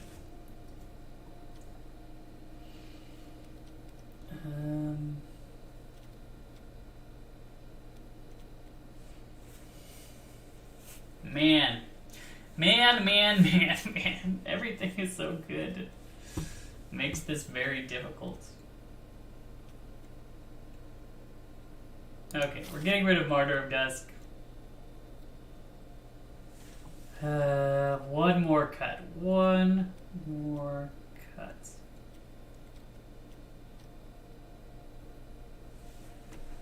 Hold for ransom? We have a lot of fight effects. Yeah, I'm gonna get rid of hold for ransom. And let's try it like this. I'm hopeful that this is the time. I'm sure, depending on who sees this video, that there will be plenty of people down below saying, you should not have splashed blue. Your deck was good green-white. Splashing blue was too greedy. And to all of you I say, you are correct. That is the truth. I'm hoping to draw a green source. Didn't get there, but we will pay for our Gateway Plaza. So we just need any land now. Whew, that's unfortunate.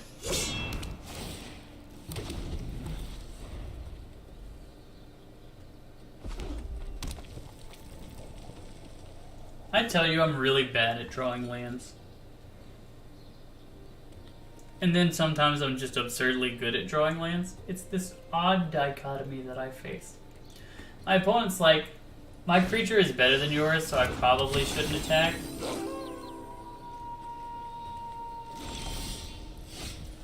Well, we've got this thing. So if we can get another land, we can play this to get to 4. And we definitely will.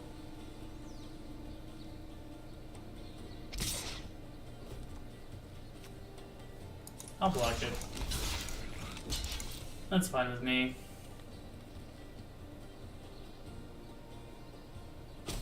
One of the reasons that I blocked it there is because the day-night cycle is very annoying to someone with less lands in hand. Soldier. Human, spirit, cleric. None of these things are the same. Except for human. I guess we'll go ahead and play it. Human. Just so we can play something. Charge him, human! Except that this isn't a human, it's just a regular soldier. But this guy's a human. You're a human! That makes 2. Please tell me he doesn't have a 5th land? If he does, he should have just attached Helm of the Host, make endless 2/2s forever.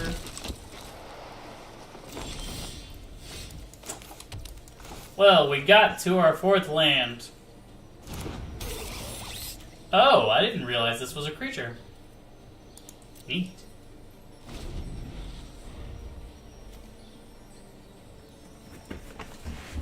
That's funny. It is a 1/2 creature. This whole time, I thought it was just just a mana rock.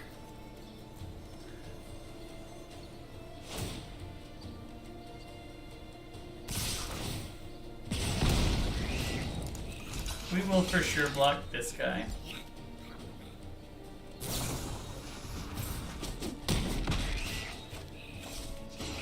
Like, he used that for a 1-drop creature? I mean, a 1/1 token? That's who we use that for? Okay, so we'll play this. We'll equip him. And we'll start gaining life and having a 4/6.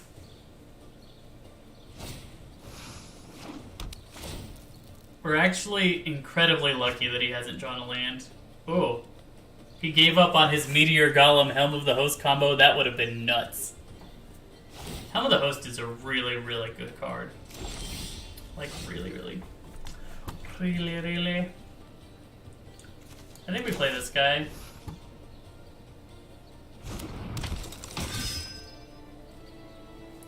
And then we just gain 2 life. We want to get to the point where fractal summoning is for quite a bit, because then we can go fractal into this, and that's a huge deal.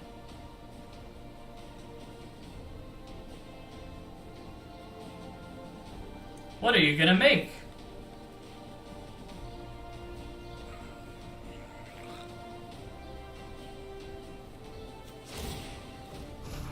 That's probably the best one you could make, just because if you attack with it. Okay. We are going to do this. X3? Yeah, that's fine. 1, 2, 3. Auto pay.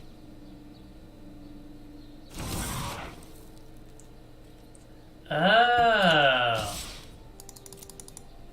I did not realize that.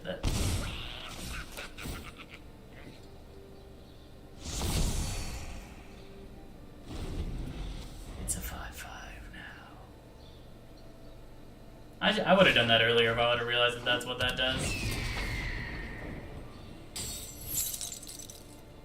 That's interesting. I would have expected him to want to attack, and the Heal Bonder does a lot better at stopping attacks. I guess he just wanted to play defense. Interesting that he blitzed that. I'm very confused by our opponent's decision making at this exact second of time. They're trying to go long game against us. If we get 2 lands, we can put this thing on and then smack them for a bunch in the air. Oh my goodness, that's a good draw.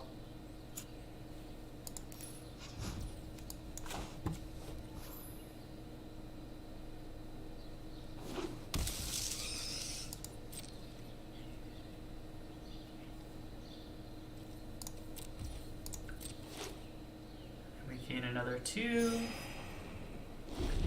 You keep getting creatures, but if you play spells, I'll keep getting creatures, and then it'll... Oh, now you're making... Oh, that's annoying. That is actually way better. Our opponent has figured out the secret. Shutting down my flyer forever. Let's add a blue.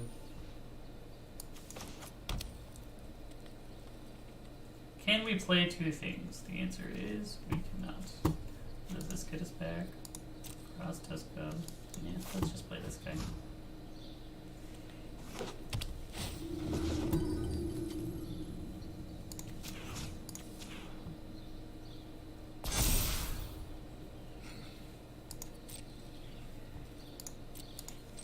That Helm of the Host is huge for our opponent.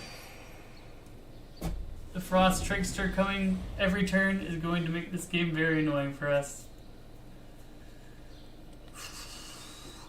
The good news is that he still can't attack because of our Arasta. But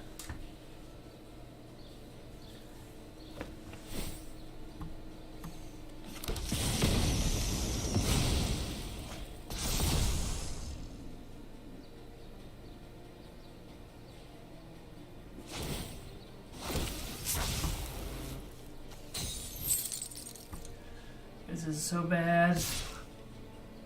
Helm of the Host is just a beating, and I don't know that there's anything that we could have done about it. Like, maybe you put enchantment removal in the deck, but, like,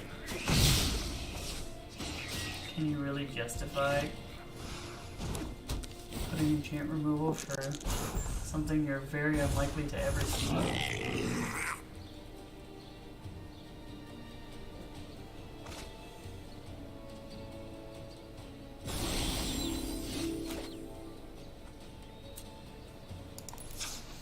Okay, this is what I'm gonna do.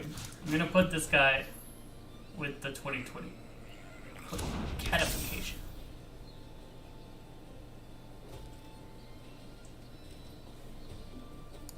No attacks. Gain some life. So my thought is that now he at least has to put it on the Alkalite, right? He can't just keep knocking my flyer down.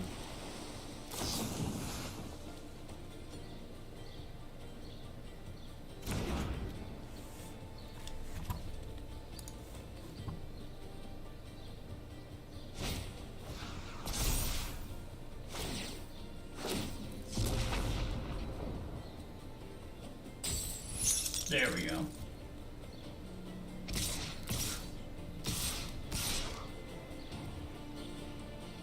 I'm gonna save myself 4 life here. Yeah, probably worth it.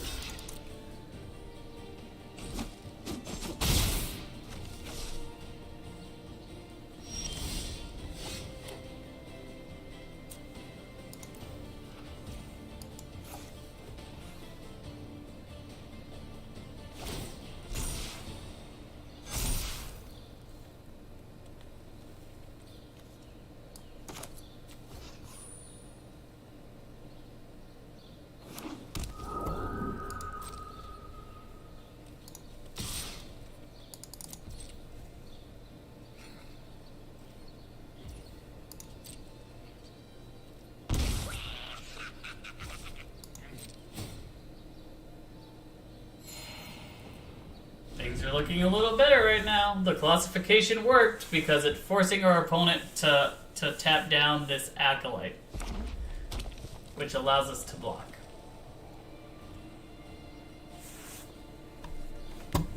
I wish I had something better than Long Tusk Cub in here. Interesting. Made a 3-2. Hard Piercer Bow is actually solid with the...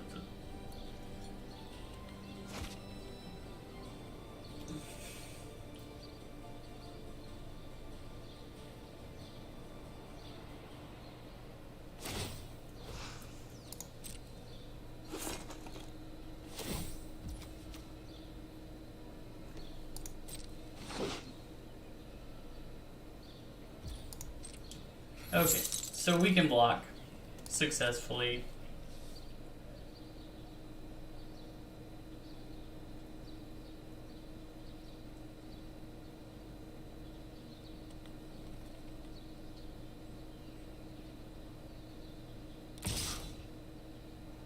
Because you have to attack with the one with the Heart Piercer Bow in order to get the shot off, right?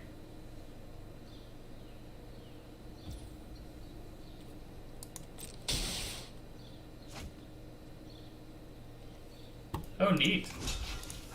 gonna let me kill this one. The one with the thing on it.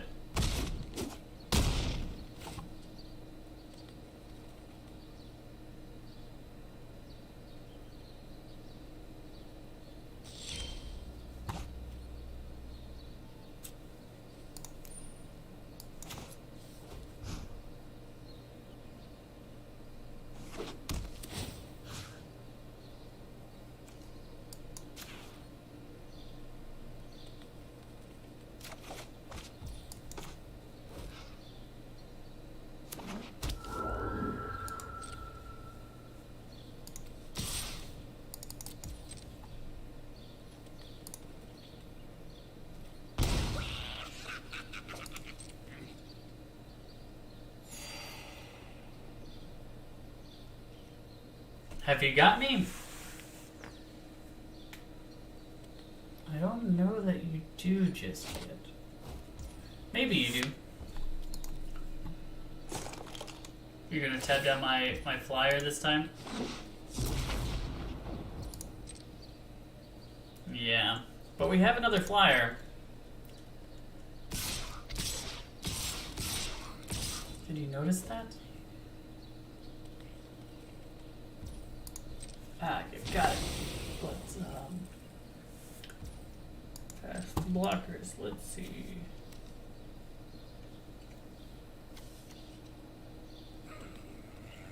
Kill the one with the helmet that was tired again.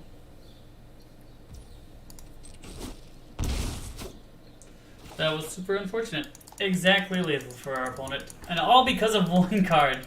Like, that is the hard part about this format, right? There's occasionally just one card that will absolutely destroy. Our deck performed the way it was supposed to perform. It just ran into the one deck.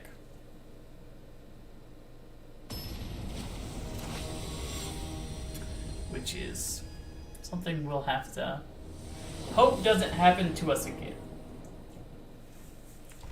Okay, this is a solid hand. We have the 2-drop on 2. We're going first. We have all of our colors except for blue, but like we don't need blue to cast anything in our hand.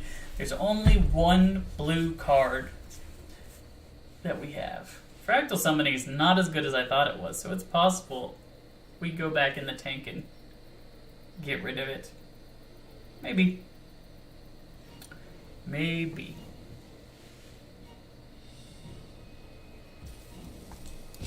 Look at that. We're already ahead. 1 life.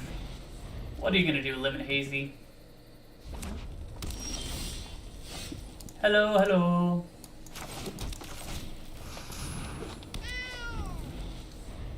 We got a cat. The cat is going to get bigger as time goes on. Okay. We attack with it. Perfecto. Now we play this guy. Because we don't actively have a way to gain life, so there's no point in putting the roper down right now.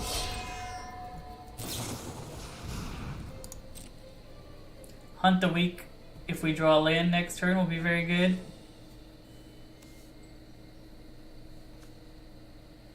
Or Basri's Acolyte. Both of those will be very good, depends on what our opponent does. He's played Jeskai. Neat, I'll just go ahead and put this counter on him. This is beautiful.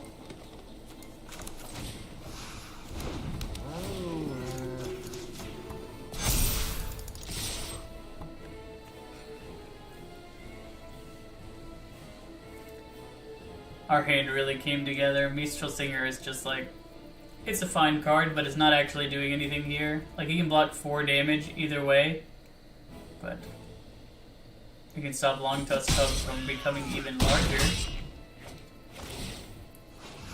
But, other than that, and we have life gain from Basri's Acolyte, so our Roper can untap. This hand really came together incredibly well.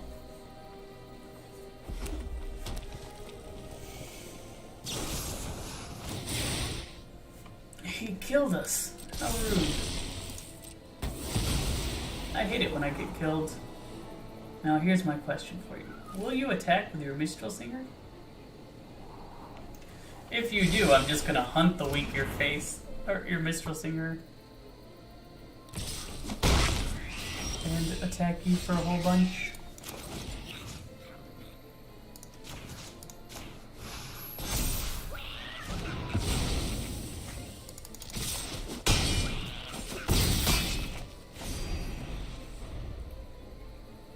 We're in a good spot.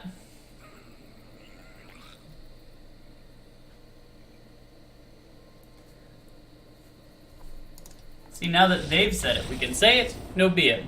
Everything is good. Perfect, perfect, perfect.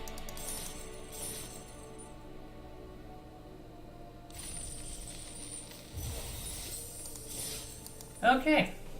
That was how the deck's supposed to run. In fact, I think that I should have gotten rid of the fractal thing. We have like a we have a minor fractal benefit, but it's not near as good as I thought it would be. I think we play Fleeting Spirit and then we play Gateway Plaza. It seems good when it can attack. It's good when it can attack.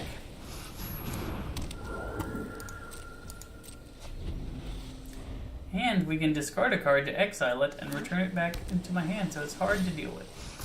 I don't know why I thought that you could do that from the graveyard. That's actually worse than I thought it would be. So we play this, we auto pay, we go to combat, and we attack you. Yeah, that seems fair. I'm not gonna discard a card. Everything's fine. We lose that, you lose that. I would like to draw a land. Hey, there we go. We got our blue source too. So, not the worst thing that could happen. And we played a statue. Look at that. Everything is working out. Fiora. Why do I love Krakens? Oh, just can't help myself. Nature flows. I think we just kill that. It's not ideal, but like... Why are they oopsing? Murder. Goodbye.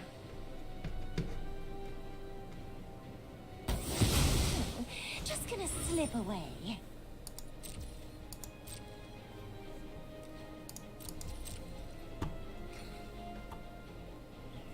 I don't like it when you draw cards, but I'll let you draw one so you don't draw a bunch more and get to ramp. Hopefully he plays a weird creature that we can kill with Hunt the Weak. I meant Hunt. I'm just gonna tap you for free. And then I'm gonna play you.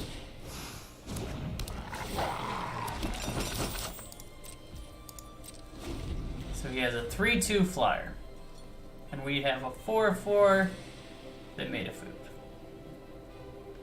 And soon we'll be able to colossify something, which will just be funny.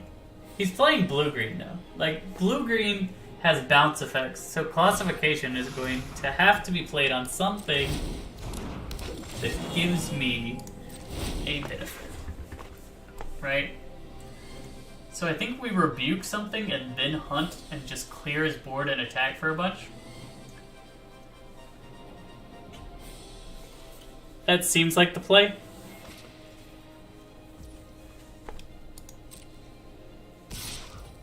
Actually, we only have to rebuke. We don't need to have the week to do that. So we will do this. You're gone. You're up. At the beginning of okay, at my end step. And now I attack you. For 4. And then at my end step, bing, a 5/5.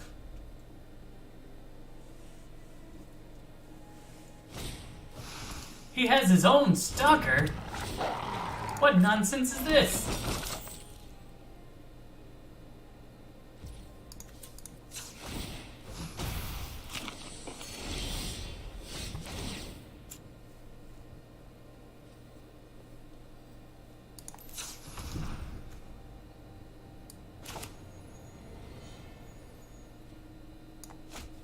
I'm going to play this card.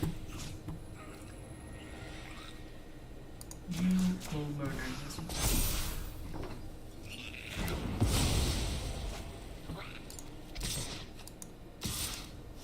Then I'll attack with a 5/5. And next turn we can attack with a different 5/5.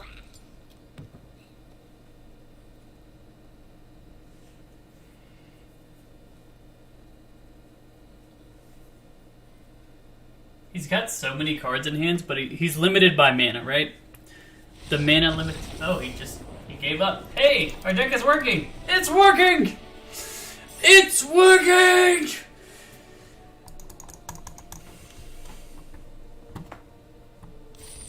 How beautiful is that? Okay. Let's see how high we can get this thing. I think it's good. Like, I honestly do. I know that I thought all of my decks were good, but they were kind of memey before. This one actually seems good. Fractal Summoning. I've got to take those 2 cards out. I really don't need to blue splash it all anymore. This deck could be even better if I understood how Fractal Summoning worked. I mean, it is a big token, right? Big tokens have value. If we draw a green source, this hand is like the best hand. Please let us draw a green source on 2. Then we play, I think we play Cub if we do anyway, instead of Servant, because Cub's ability to generate energy will fuel the Servant, and vice versa. Unfortunate, we did not get there. Gateway Plaza is alright, but it's not great. If we draw a land now, yeah, we'll just play the Long Tusk Cub.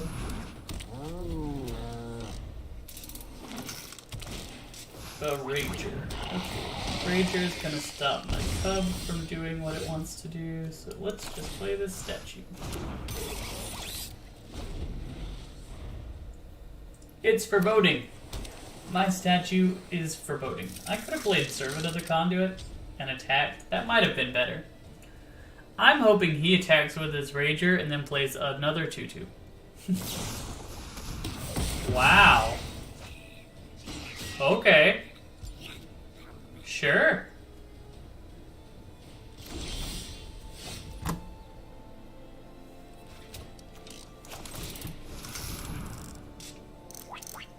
Are you ready? Do you see the line?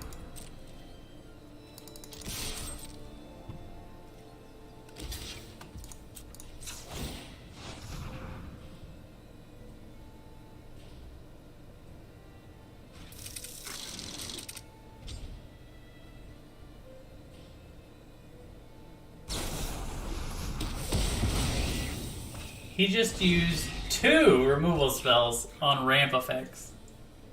And 2 solid removal spells, right? I don't think we can be too upset about that. We just need to draw land. This guy over here drawing cards that get him lands. You already got 5 lands. You can stop, sir. You can stop. Once again, I don't have any way to get energy now. So I'll just block. And play this guy. 2/4, gain me some life. I really want to play this Arasta. It's such a good card. If we can get Arasta and then play Spider, rally the ranks, that'll be ideal. You're gonna sack your Dryad now?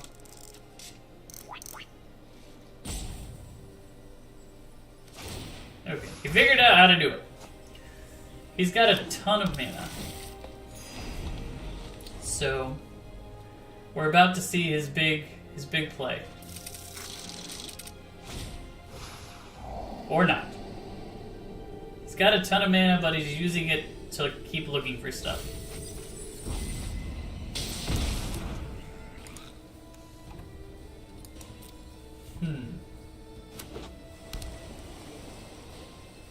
Now I'm starting to wonder if... Okay, Slimefoot. That's a good card. Slimefoot's a good card. We'll play our Roper.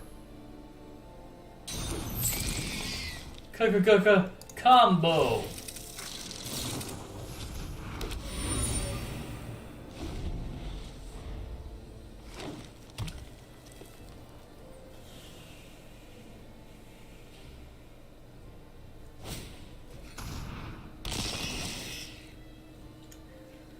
Let's discard this guy. Synergies. Double striking 4/5.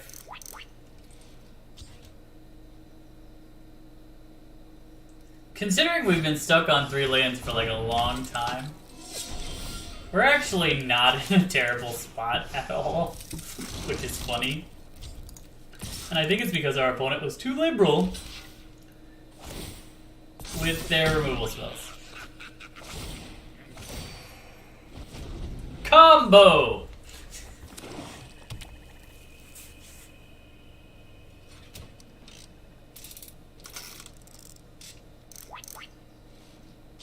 He has so many ways to draw cards, but those are also the same ways he has to make tokens, right?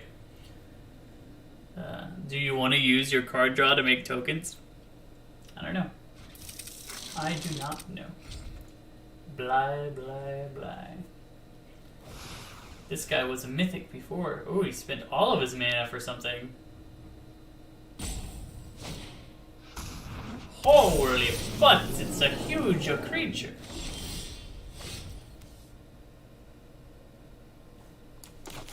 I want it dead. Bye. Go away.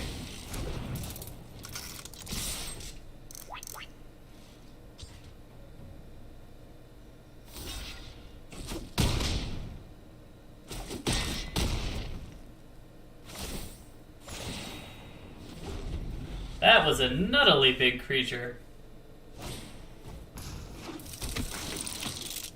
He has so much card draw on his deck, it's insane.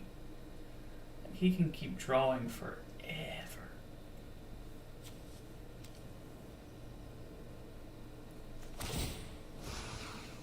And here I am just thinking, if I could have a land, what could I do with a 4th land, right? 4 lands would be ideal. You know? I love having 4 lands. Fractal summoning. I'm gonna cycle this. I don't care. We need a land. Thank the Lord.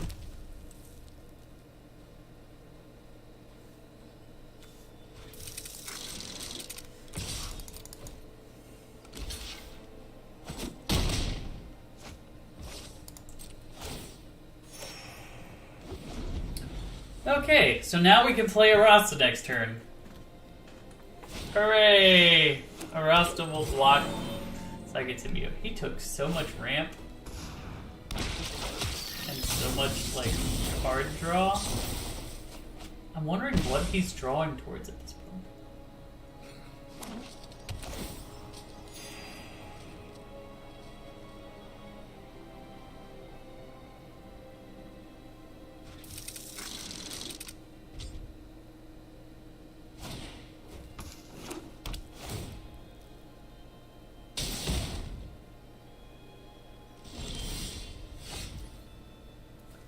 Okay, we'll attack with our Lurking Roper.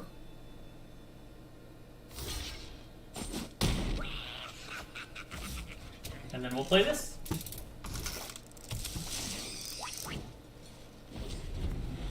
We're on 4 lands. This guy has every land. He's drawn all the cards, and we're still in this game. I don't know how. Like, he plays a 5/5, and I'm not super worried about it.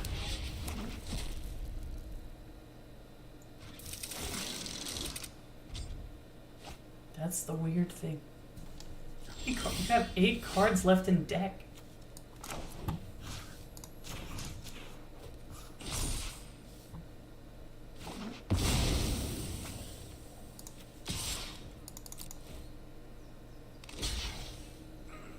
Don't you see that it's his first strike?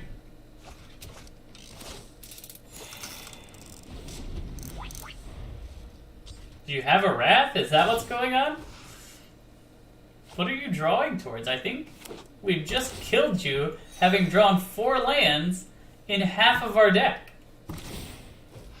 That's kind of nutty. You've got 6 cards left.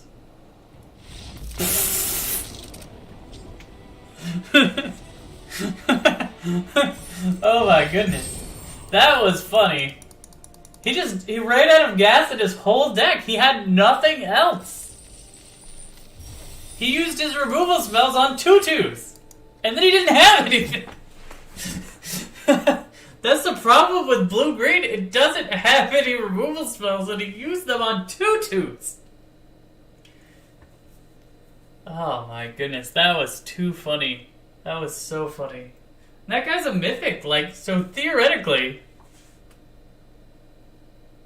I guess he's trying to get to the late game. He's like, I have the late game locked up.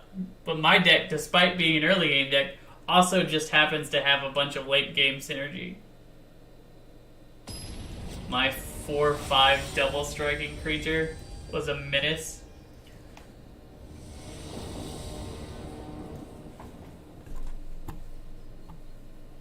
I'll keep this. We'll start with this, and then we'll play this.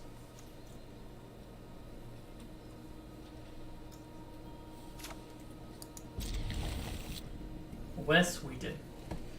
Is that like Wesley from, Wesley from... What is the show? Star Trek. Wesley from Star Trek was played by Will Wheaton, so Wes Wheaton is the name. I imagine that's an homage to that.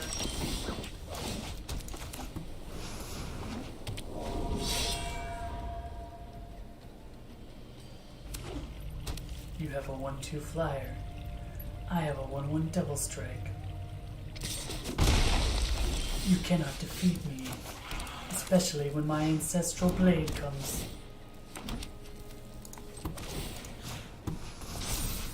Now I will attack you before.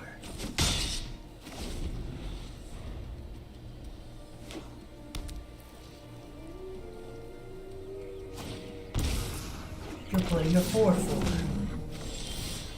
That's scary. I don't like that one bit. I'm gonna prevent all damage that it deals. Make everything you do cost more. Boxes are made to be thought outside of.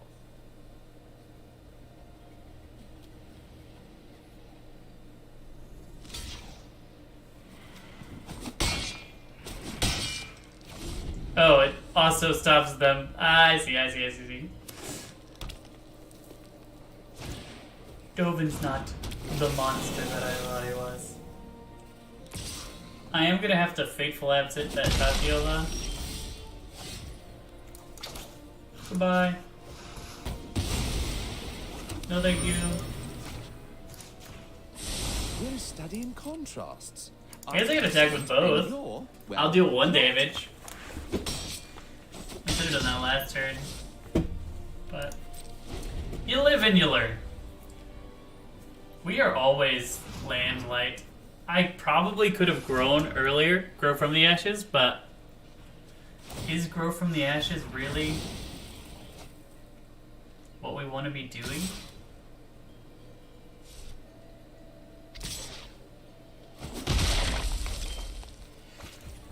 I think I play for Voting Statue, and I'm not going to... If you want to trade your Symmetrist for my Twin Blade Geist, I will do that this turn.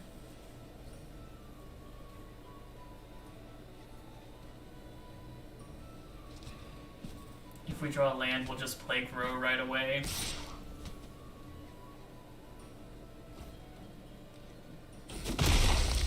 These results are an anomaly, not to be repeated. Well, that was not a land that does what we want it to do. Do we have any other warriors? Humans, that's a spirit. Let's just play this guy.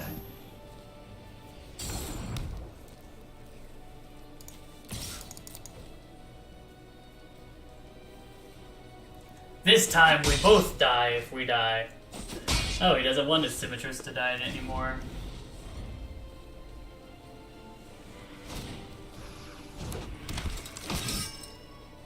Interesting.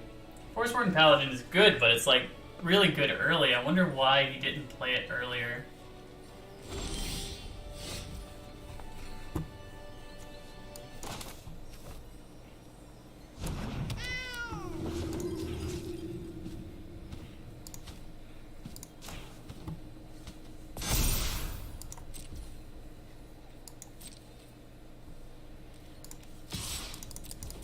Infiltrate is Symmetrist?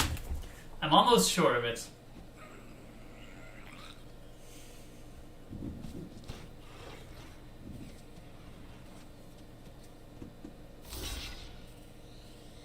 Or not?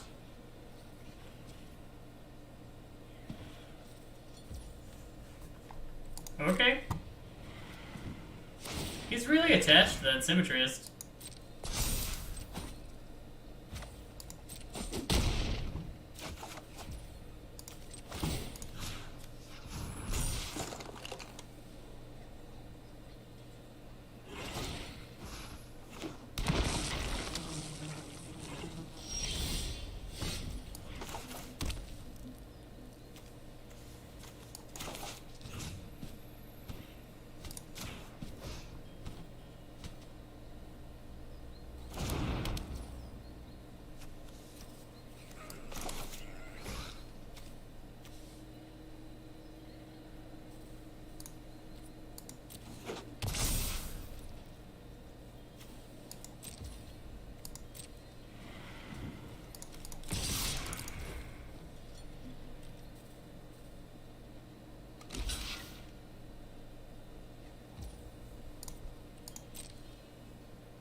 Yep, you don't have the death touch yet.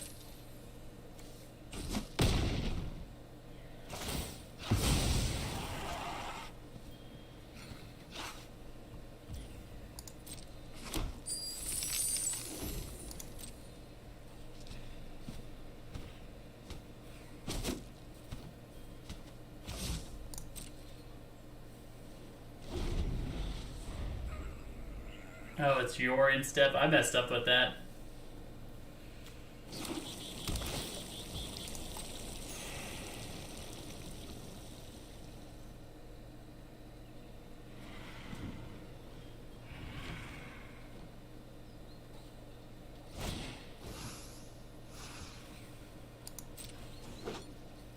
Ah. He found a way to stop me.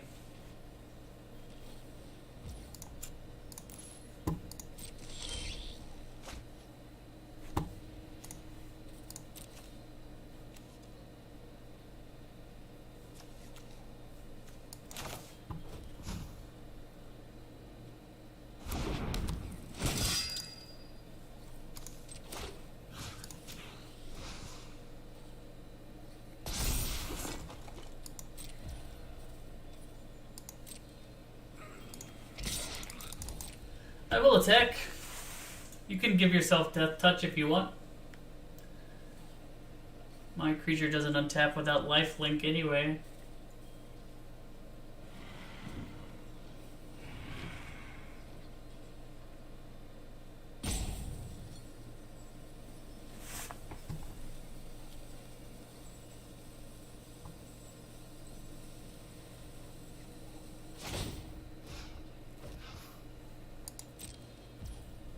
Why would he do it like that? That doesn't change how any of it works. That was just weird. Since it untaps anyway.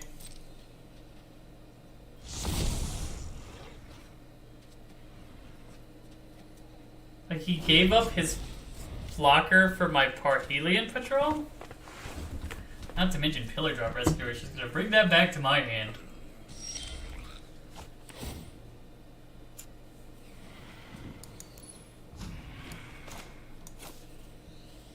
We'll do it for 4. Neat.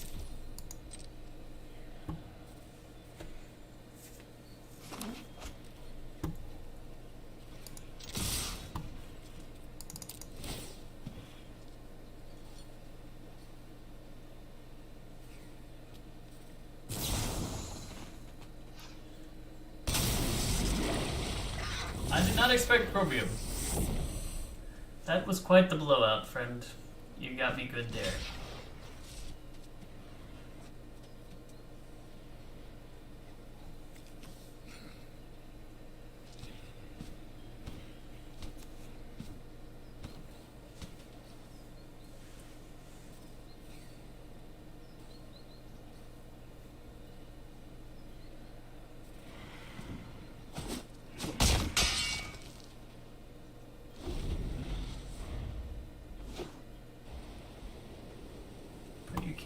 attack.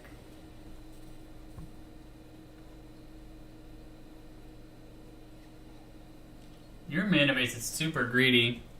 Incredibly, incredibly greedy. Here's what I'm gonna do. I'm gonna kick this thing.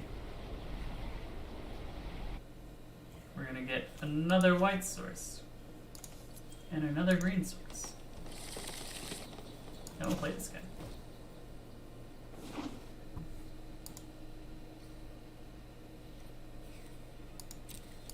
We'll build up our forces. Oh, he's playing a bunch of flash things. That's interesting. Interesting, but not necessarily good. I'm fine with you playing interesting things. As long as you're not playing good things, right?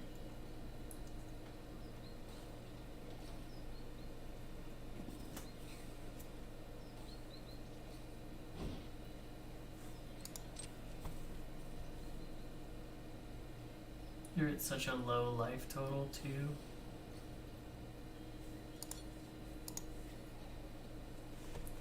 Why does it feel so quiet? Have the game sounds gone completely for this game? Is that what's happening? Hey, look, it's a land. But it's a land that gains us a life. And then we can play you.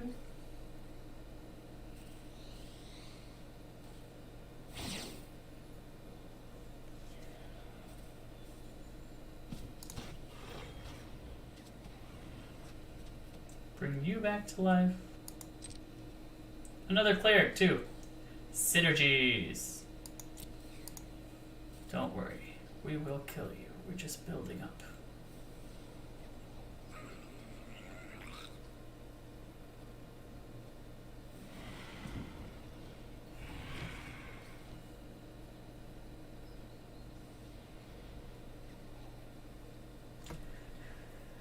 Yeah, the music has completely gone away.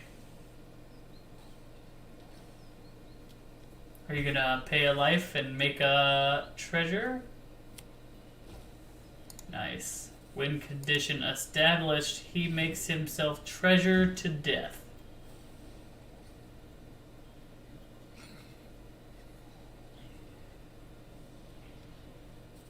Why are you saying oops? Okay. Is it because now... What do my attacks look like?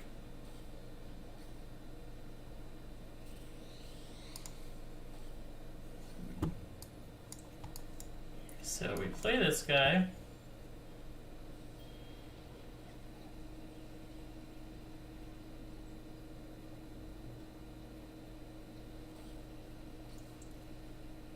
Play this guy.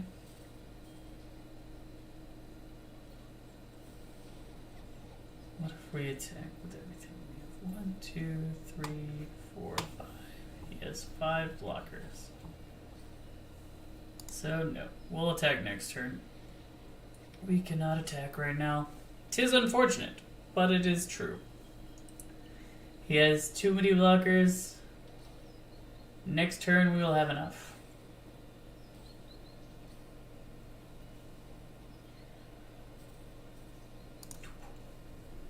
Okay, you got it, Chief.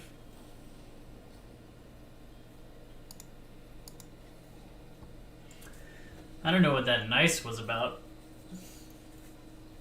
We're in this weird position where our red said, I'm gonna mill out before he does, but if he ever stops drawing creatures, I'm just gonna attack all out and destroy him.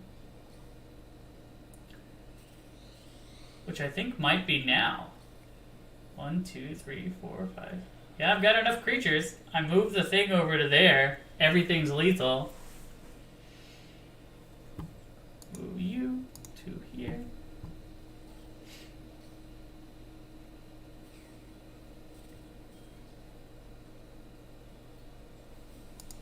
Go to combat. Attack with everybody.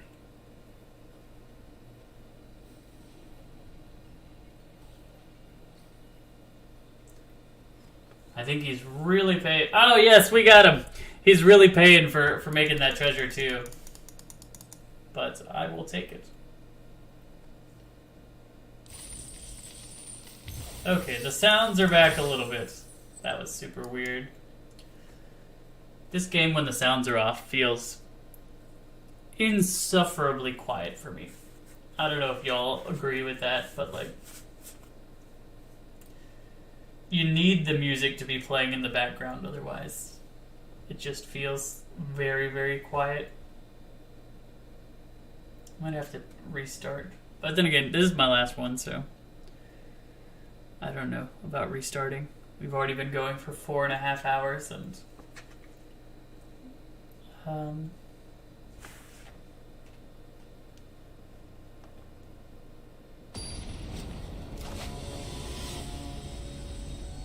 New Jersey Cuban. That's a cool name. I like it. Yeah, we'll keep this. We have the lands to cast our spells. Obviously, if we draw one of our bazillion 2-drops, this hand gets better. So here's hoping we draw a 2-drop. Otherwise, we're going to start climbing socially. Ooh, my stomach is growling. I am hungry. Hey, we drew one of our 2-drops. There we go. Sometimes you ask and you receive.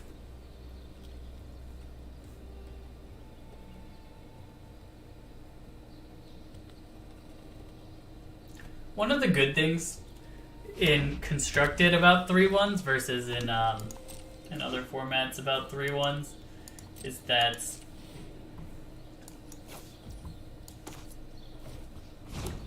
your opponent is incentivized to put good creatures in their deck, right? They don't want to play bad creatures. So most of the time, you will get in with 3/1s. We're having a really hard time attacking right now, though. The good news is we keep getting stronger while we fail to attack, but the bad news is we still fail to attack. I will offer the 2-for-1. If you want to trade both of your creatures for my Social Climber, that's fine. I didn't think they would. This is really good. Next turn we attack with everybody and have the Master's Rebuke.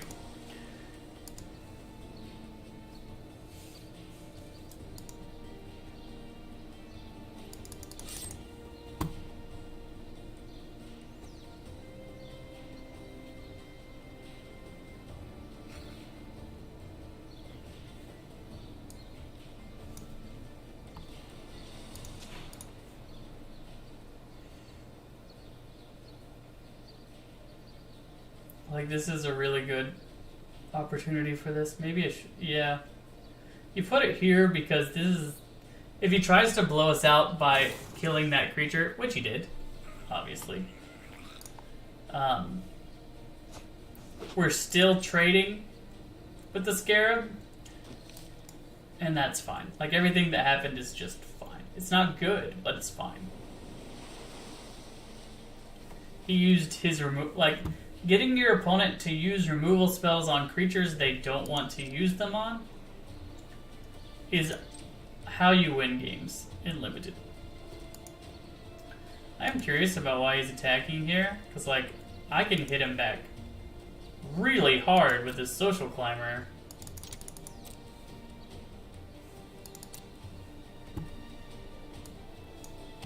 I imagine he's got some sort of counterspell. Or he's just...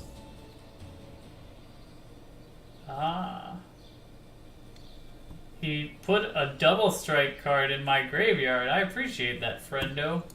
He got rid of my Fateful Absence, though. Some good, some bad there. He's done a pretty fantastic job of playing at instant speed. The Dryad is actually very annoying. Hopefully, he does not have a way to kill this.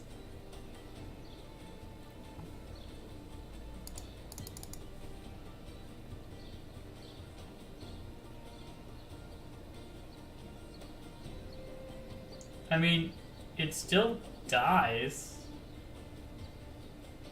That's kind of weird to me. I'm not sure why he did that. Unless he has a bounce effect also. Because it's like... He just gave away his 1-2.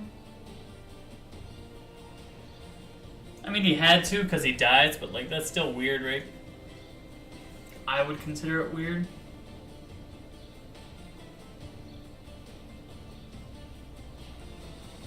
At least we get to see what he reveals so we can play around it. Like, that's one of the best things. Beacon of Hope deals damage to the instant and sorceries. Okay, so you got us. You got us, you got us. We're not in the best position. I think we go you, and then we go you, and then we say that you don't damage us anymore.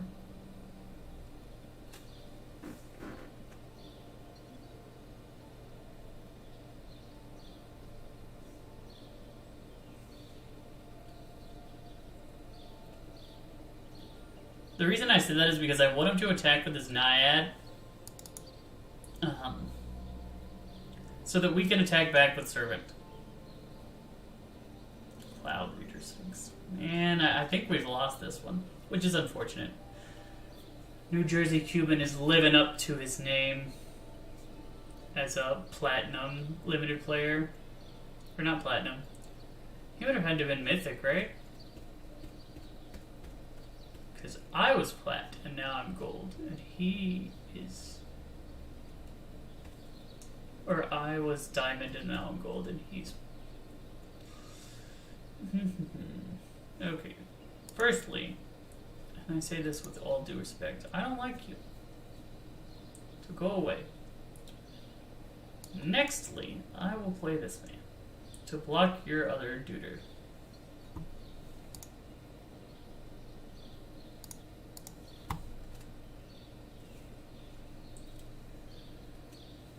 Please tell me he's nearly done with all of his good cards. Not all the way done, just nearly done. That's all I'm asking. It's for nearly done. I don't think that's too much to ask. But man, it's annoying to not have the sound. I apologize. Not having the music on here is rough. Audio, music. Maybe if I put around. Music. Nope, not coming. Whew, that's annoying.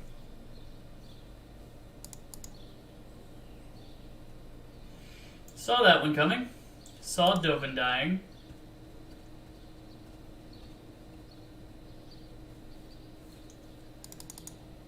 The good news is, I can actually attack through the Sphinx. But I'd rather just play this guy. That is like one of my best draws. Arastra of the Endless Web.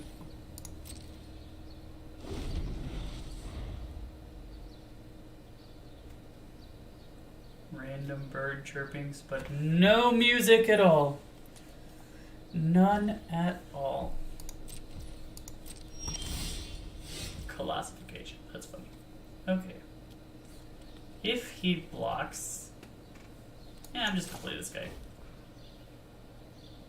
If you play an instant, my arrest will give me this. And every turn that I can play a creature that he doesn't play a creature, just adds to our coordinated charges effects.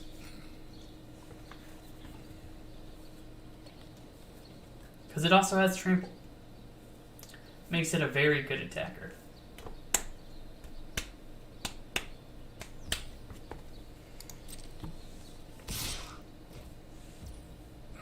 No blocks. I'm going to try and kill you next turn, so I really don't want my Arastra dying.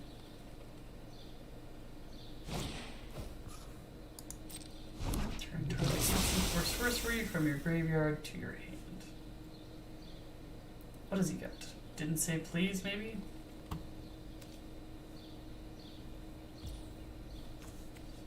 Heated debate. 4 damage.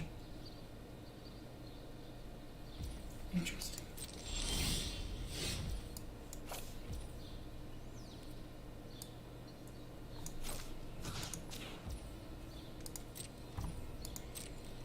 gonna go to combat and swing out.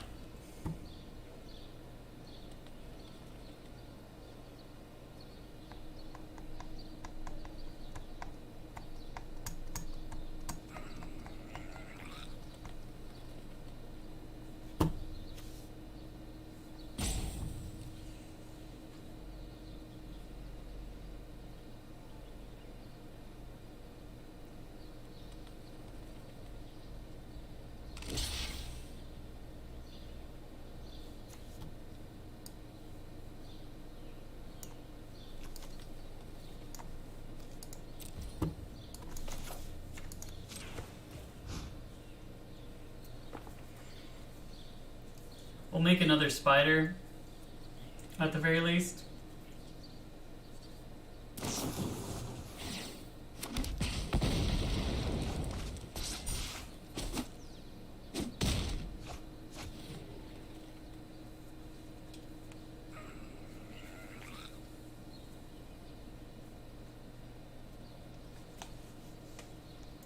We have the food. This is a tough game, though.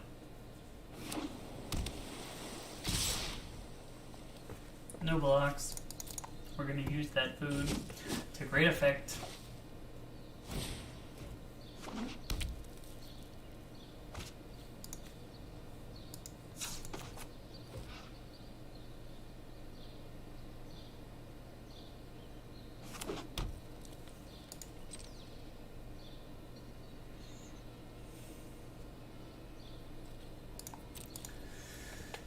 Ah, man, we are so close.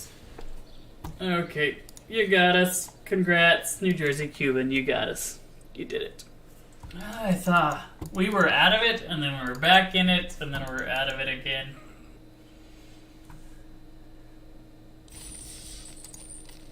One more win. Come on, let us get to 5 wins. Let us do our absolute best with this here, the last deck. What's sad is I was probably going to try and cut off this last section for a whole video, and then the sound cut out. Now it would be very annoying. I'd have to go through and get my own sound. Which, I mean, I could do, but annoying.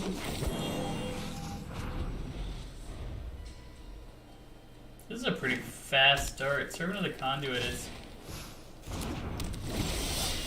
a very solid creature.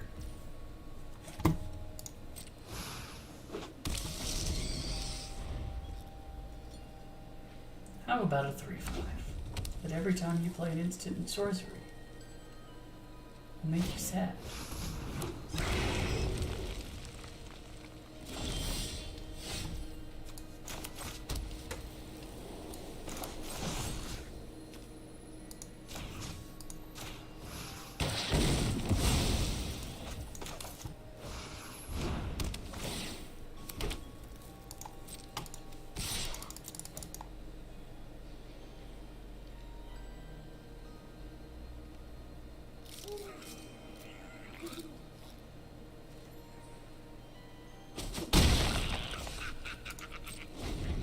We'll see if that comes back to bite us, because I did exactly what the other guy did in the last game, which is I used a removal spell on a creature that's not that good.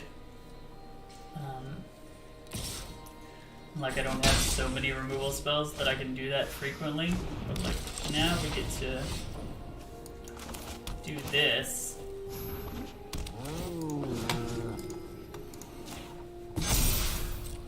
And attack like that.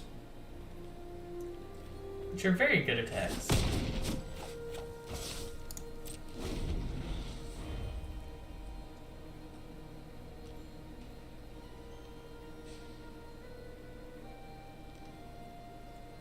And we get spiders every time plays a non-creature spell.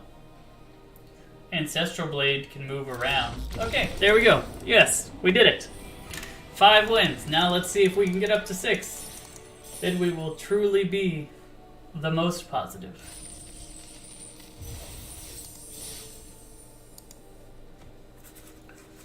We'll finally gain back a couple of gems from the fact that we have lost all the gems so far today.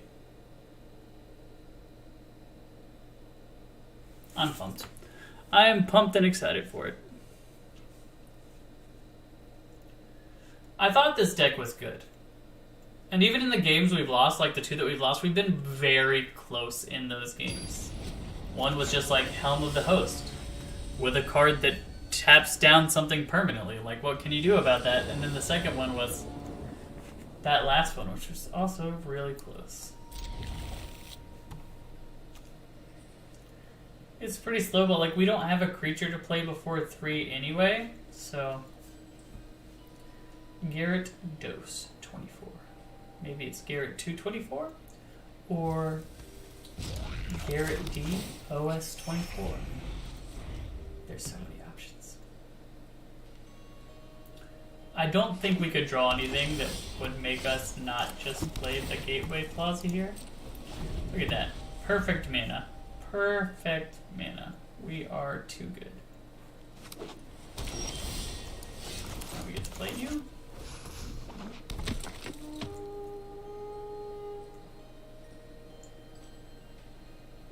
You're gonna bounce into my hand?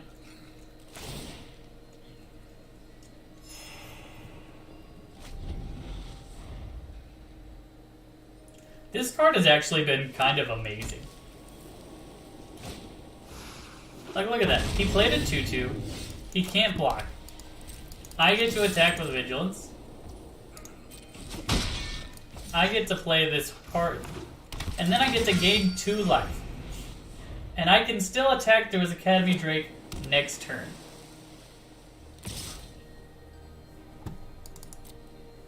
Why on earth would I block?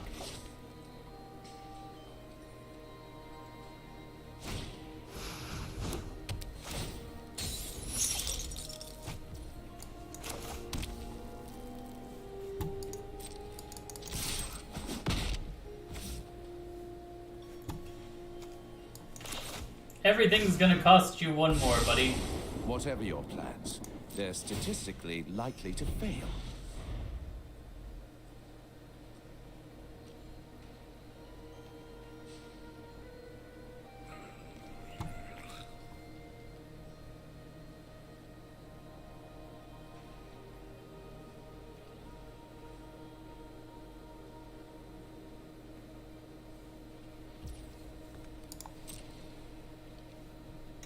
I think I will try Rebuke here.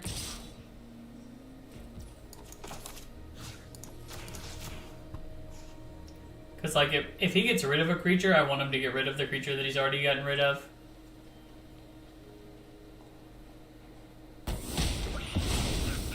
And if Dovin stays around, it just taxes everything that he does and makes his next plays not good.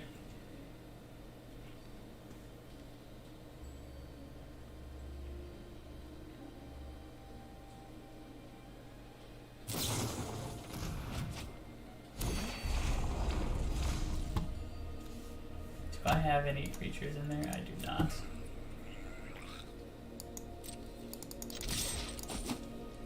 I guess I just play this guy.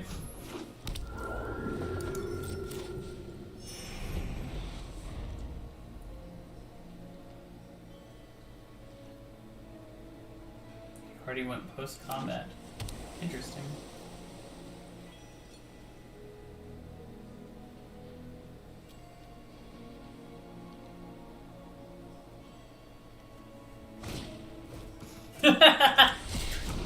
Wow, he doesn't like that guy. He doesn't like that guy one bit.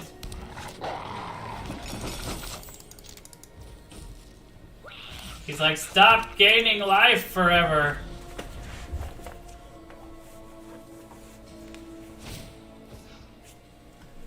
So 3, 4. He passes. Do I want to destroy my own creature? Yeah. Yep, I do.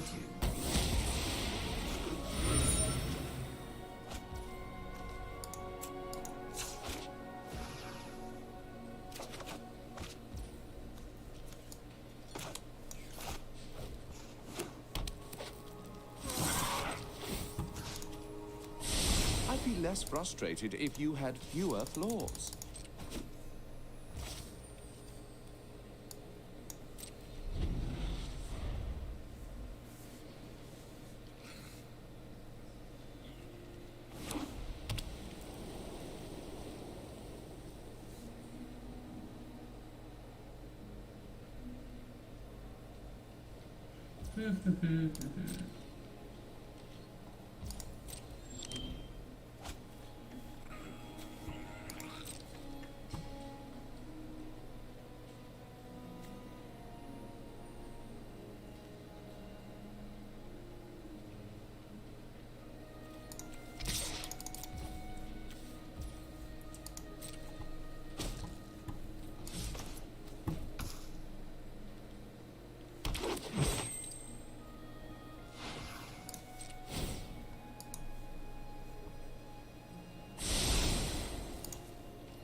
Next turn I can do it pre-combat and attack with everything. I just figured he had to have something. So I was leaving my options open. Rambunctious Mutt. Destroy target artifact or enchantment. How dare you try and destroy my food?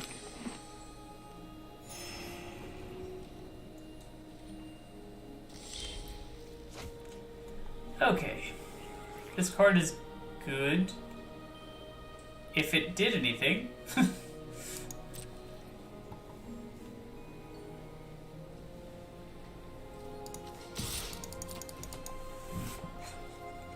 We're in this unfortunate position by which... Okay. Boxes are made to be thought outside of. Our opponent has the added benefit of us having a bunch of weenies.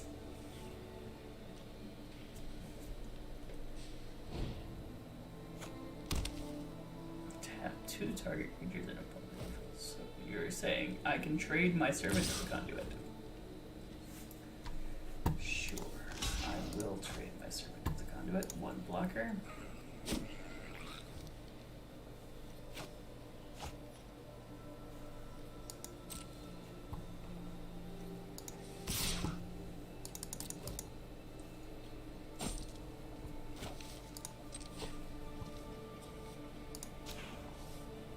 No mutts.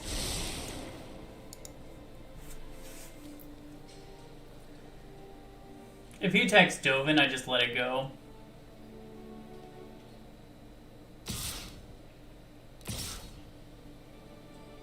Because it would die anyway. Goodbye, Dovin. Clearly, You did a great job, Dovin. Everything we could have asked from you. Neat.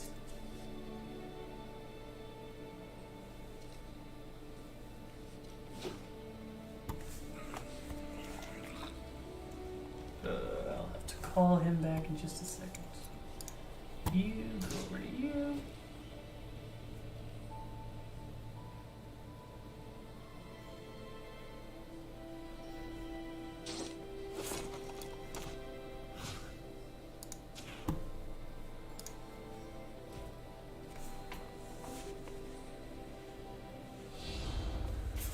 Oh no. Wait, actually that's pretty good for us. I don't know that you wanted to do that, friendo. Now we get to get back a creature. If you have a counter spell, I guess it's alright, but like...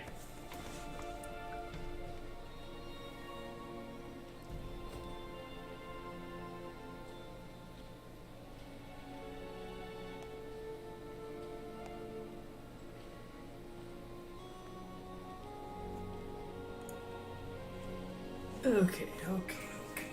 He attacks with everything. I'll block your Vigilant Man.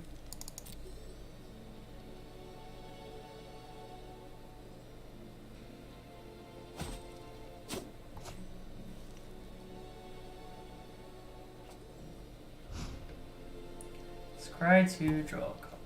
Bottom, and draw. Okay, let's hope he doesn't have a counterspell. He does not, which means we get to get back this guy.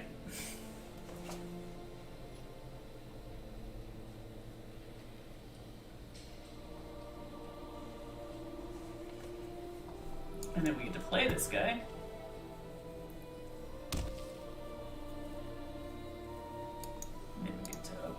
this guy.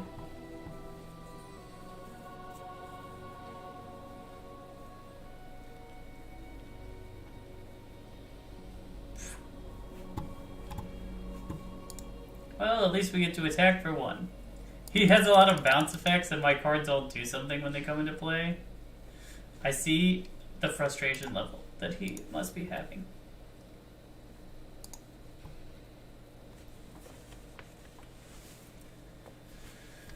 Oh, he's going to do that to stop me from untapping. This game could take forever until I draw another flyer or my fractal summoning. Unless he keeps attacking, then he'll die.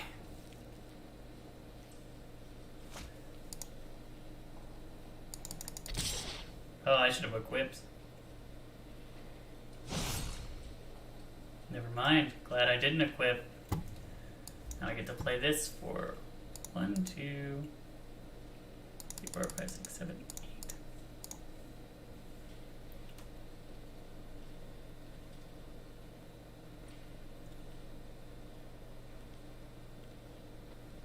Wouldn't it be nice if you had a way to stop both of them?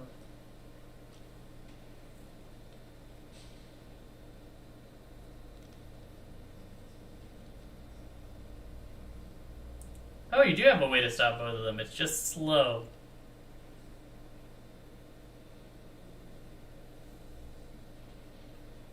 So, I want you on this man. And next, I will attack you with an 8-8. Give me your mutt to death. And then we'll play this guy. He's a first striking 3/1. I'm actually going to move the blade over to him, if you don't mind.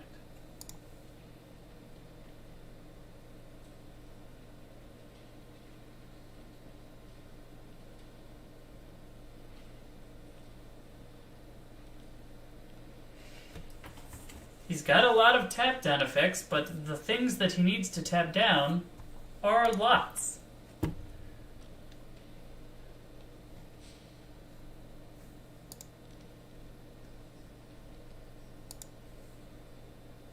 Ooh, nice. Nice.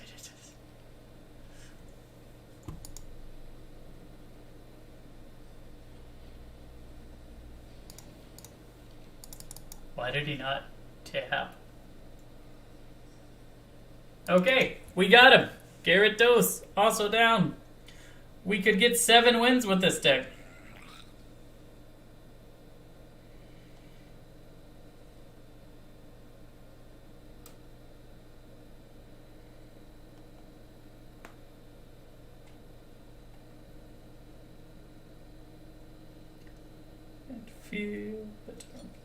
Sorry that I'm having to text.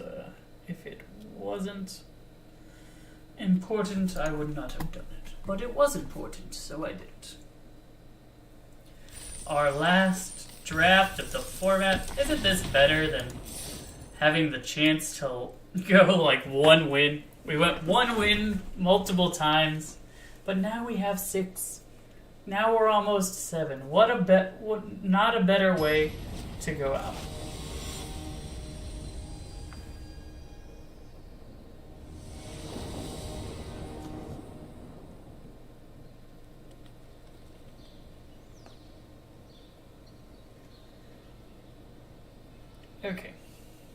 Okay, back to it. Servant of the Conduit start. Seems good to me.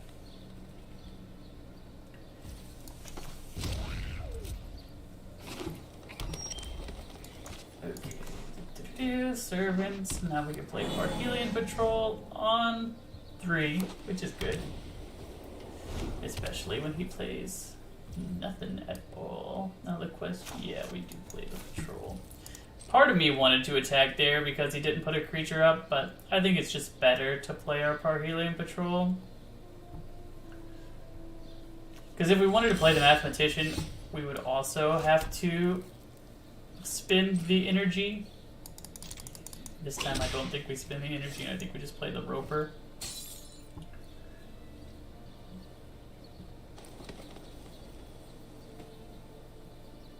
Man, that guy's a veteran. You see, this is the card that I think is bad. It's a 3/4 scry one. Unless you consistently have a way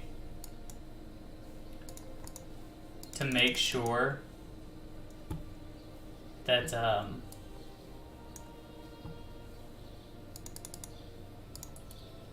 unless you consistently have a way to make sure that you go into the dungeon, it's not doing anything. Why did I did attack with Parker's Inventory, right? Right? I did. Does that make him go into the dungeon? Create a treasure. I'm not gonna block. I'm all about attacking you. Why would I block? Maybe he's missing a third color. But still, like, he played a 2/1 and a 3/4. It doesn't bother me. We will pay using the last bit of our Servant of the Conduit stuff. Go to combat, attack with you, attack with you.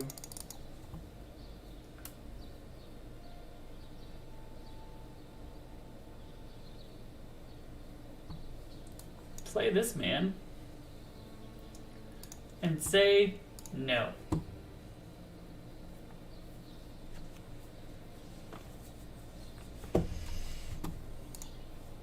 And we will absolutely block with Biomathematician because Pillar Trap Rescuer will bring it back.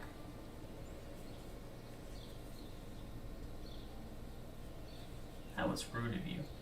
I dislike that. Did you expect that? Probably not. But when I play this, will it make sense to you?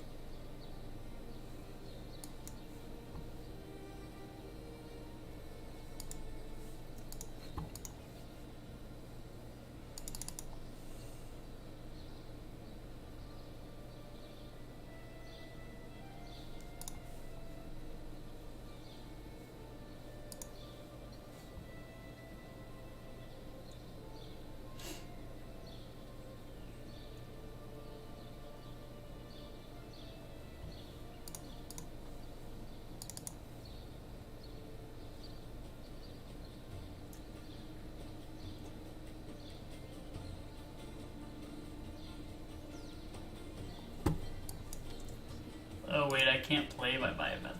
That's annoying. I forgot that I didn't have any blue mana. The good news is, unless he plays a flyer, he's dead. And, he might just be dead.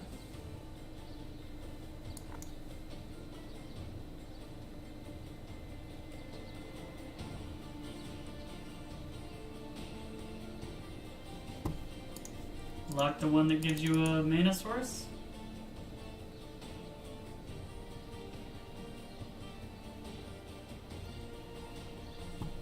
Say he doesn't deal damage and attack with both of my flyers.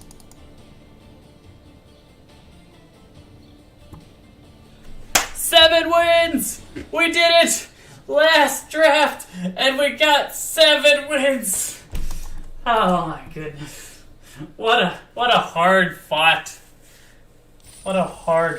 series we just had. 7 wins. We got there. And all of it I can't even put as a YouTube video because the sound is bad and it's just so quiet. Unfortunate. But like, the other benefit is you get 6 packs of like all the different things. How did we get 2 rares? Oh, it's an alchemy. They changed the card for alchemy. I see.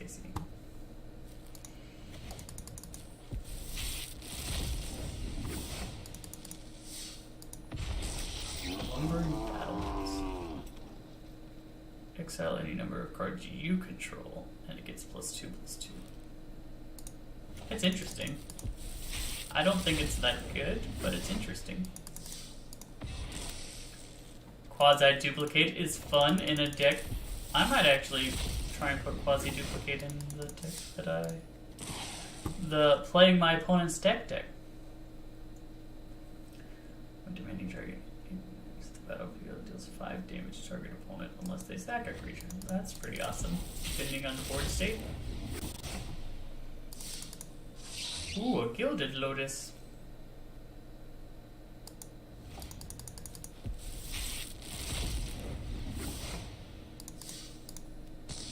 Dead Man's Chest. Enchant creature and opponent controls. When the creature dies, exile cards equal to its power from the top of its owner's library.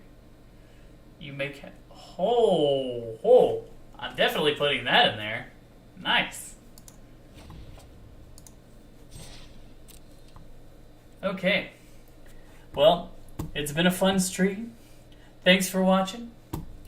I'm a Flyer Power, and I'll see you next time. Peace.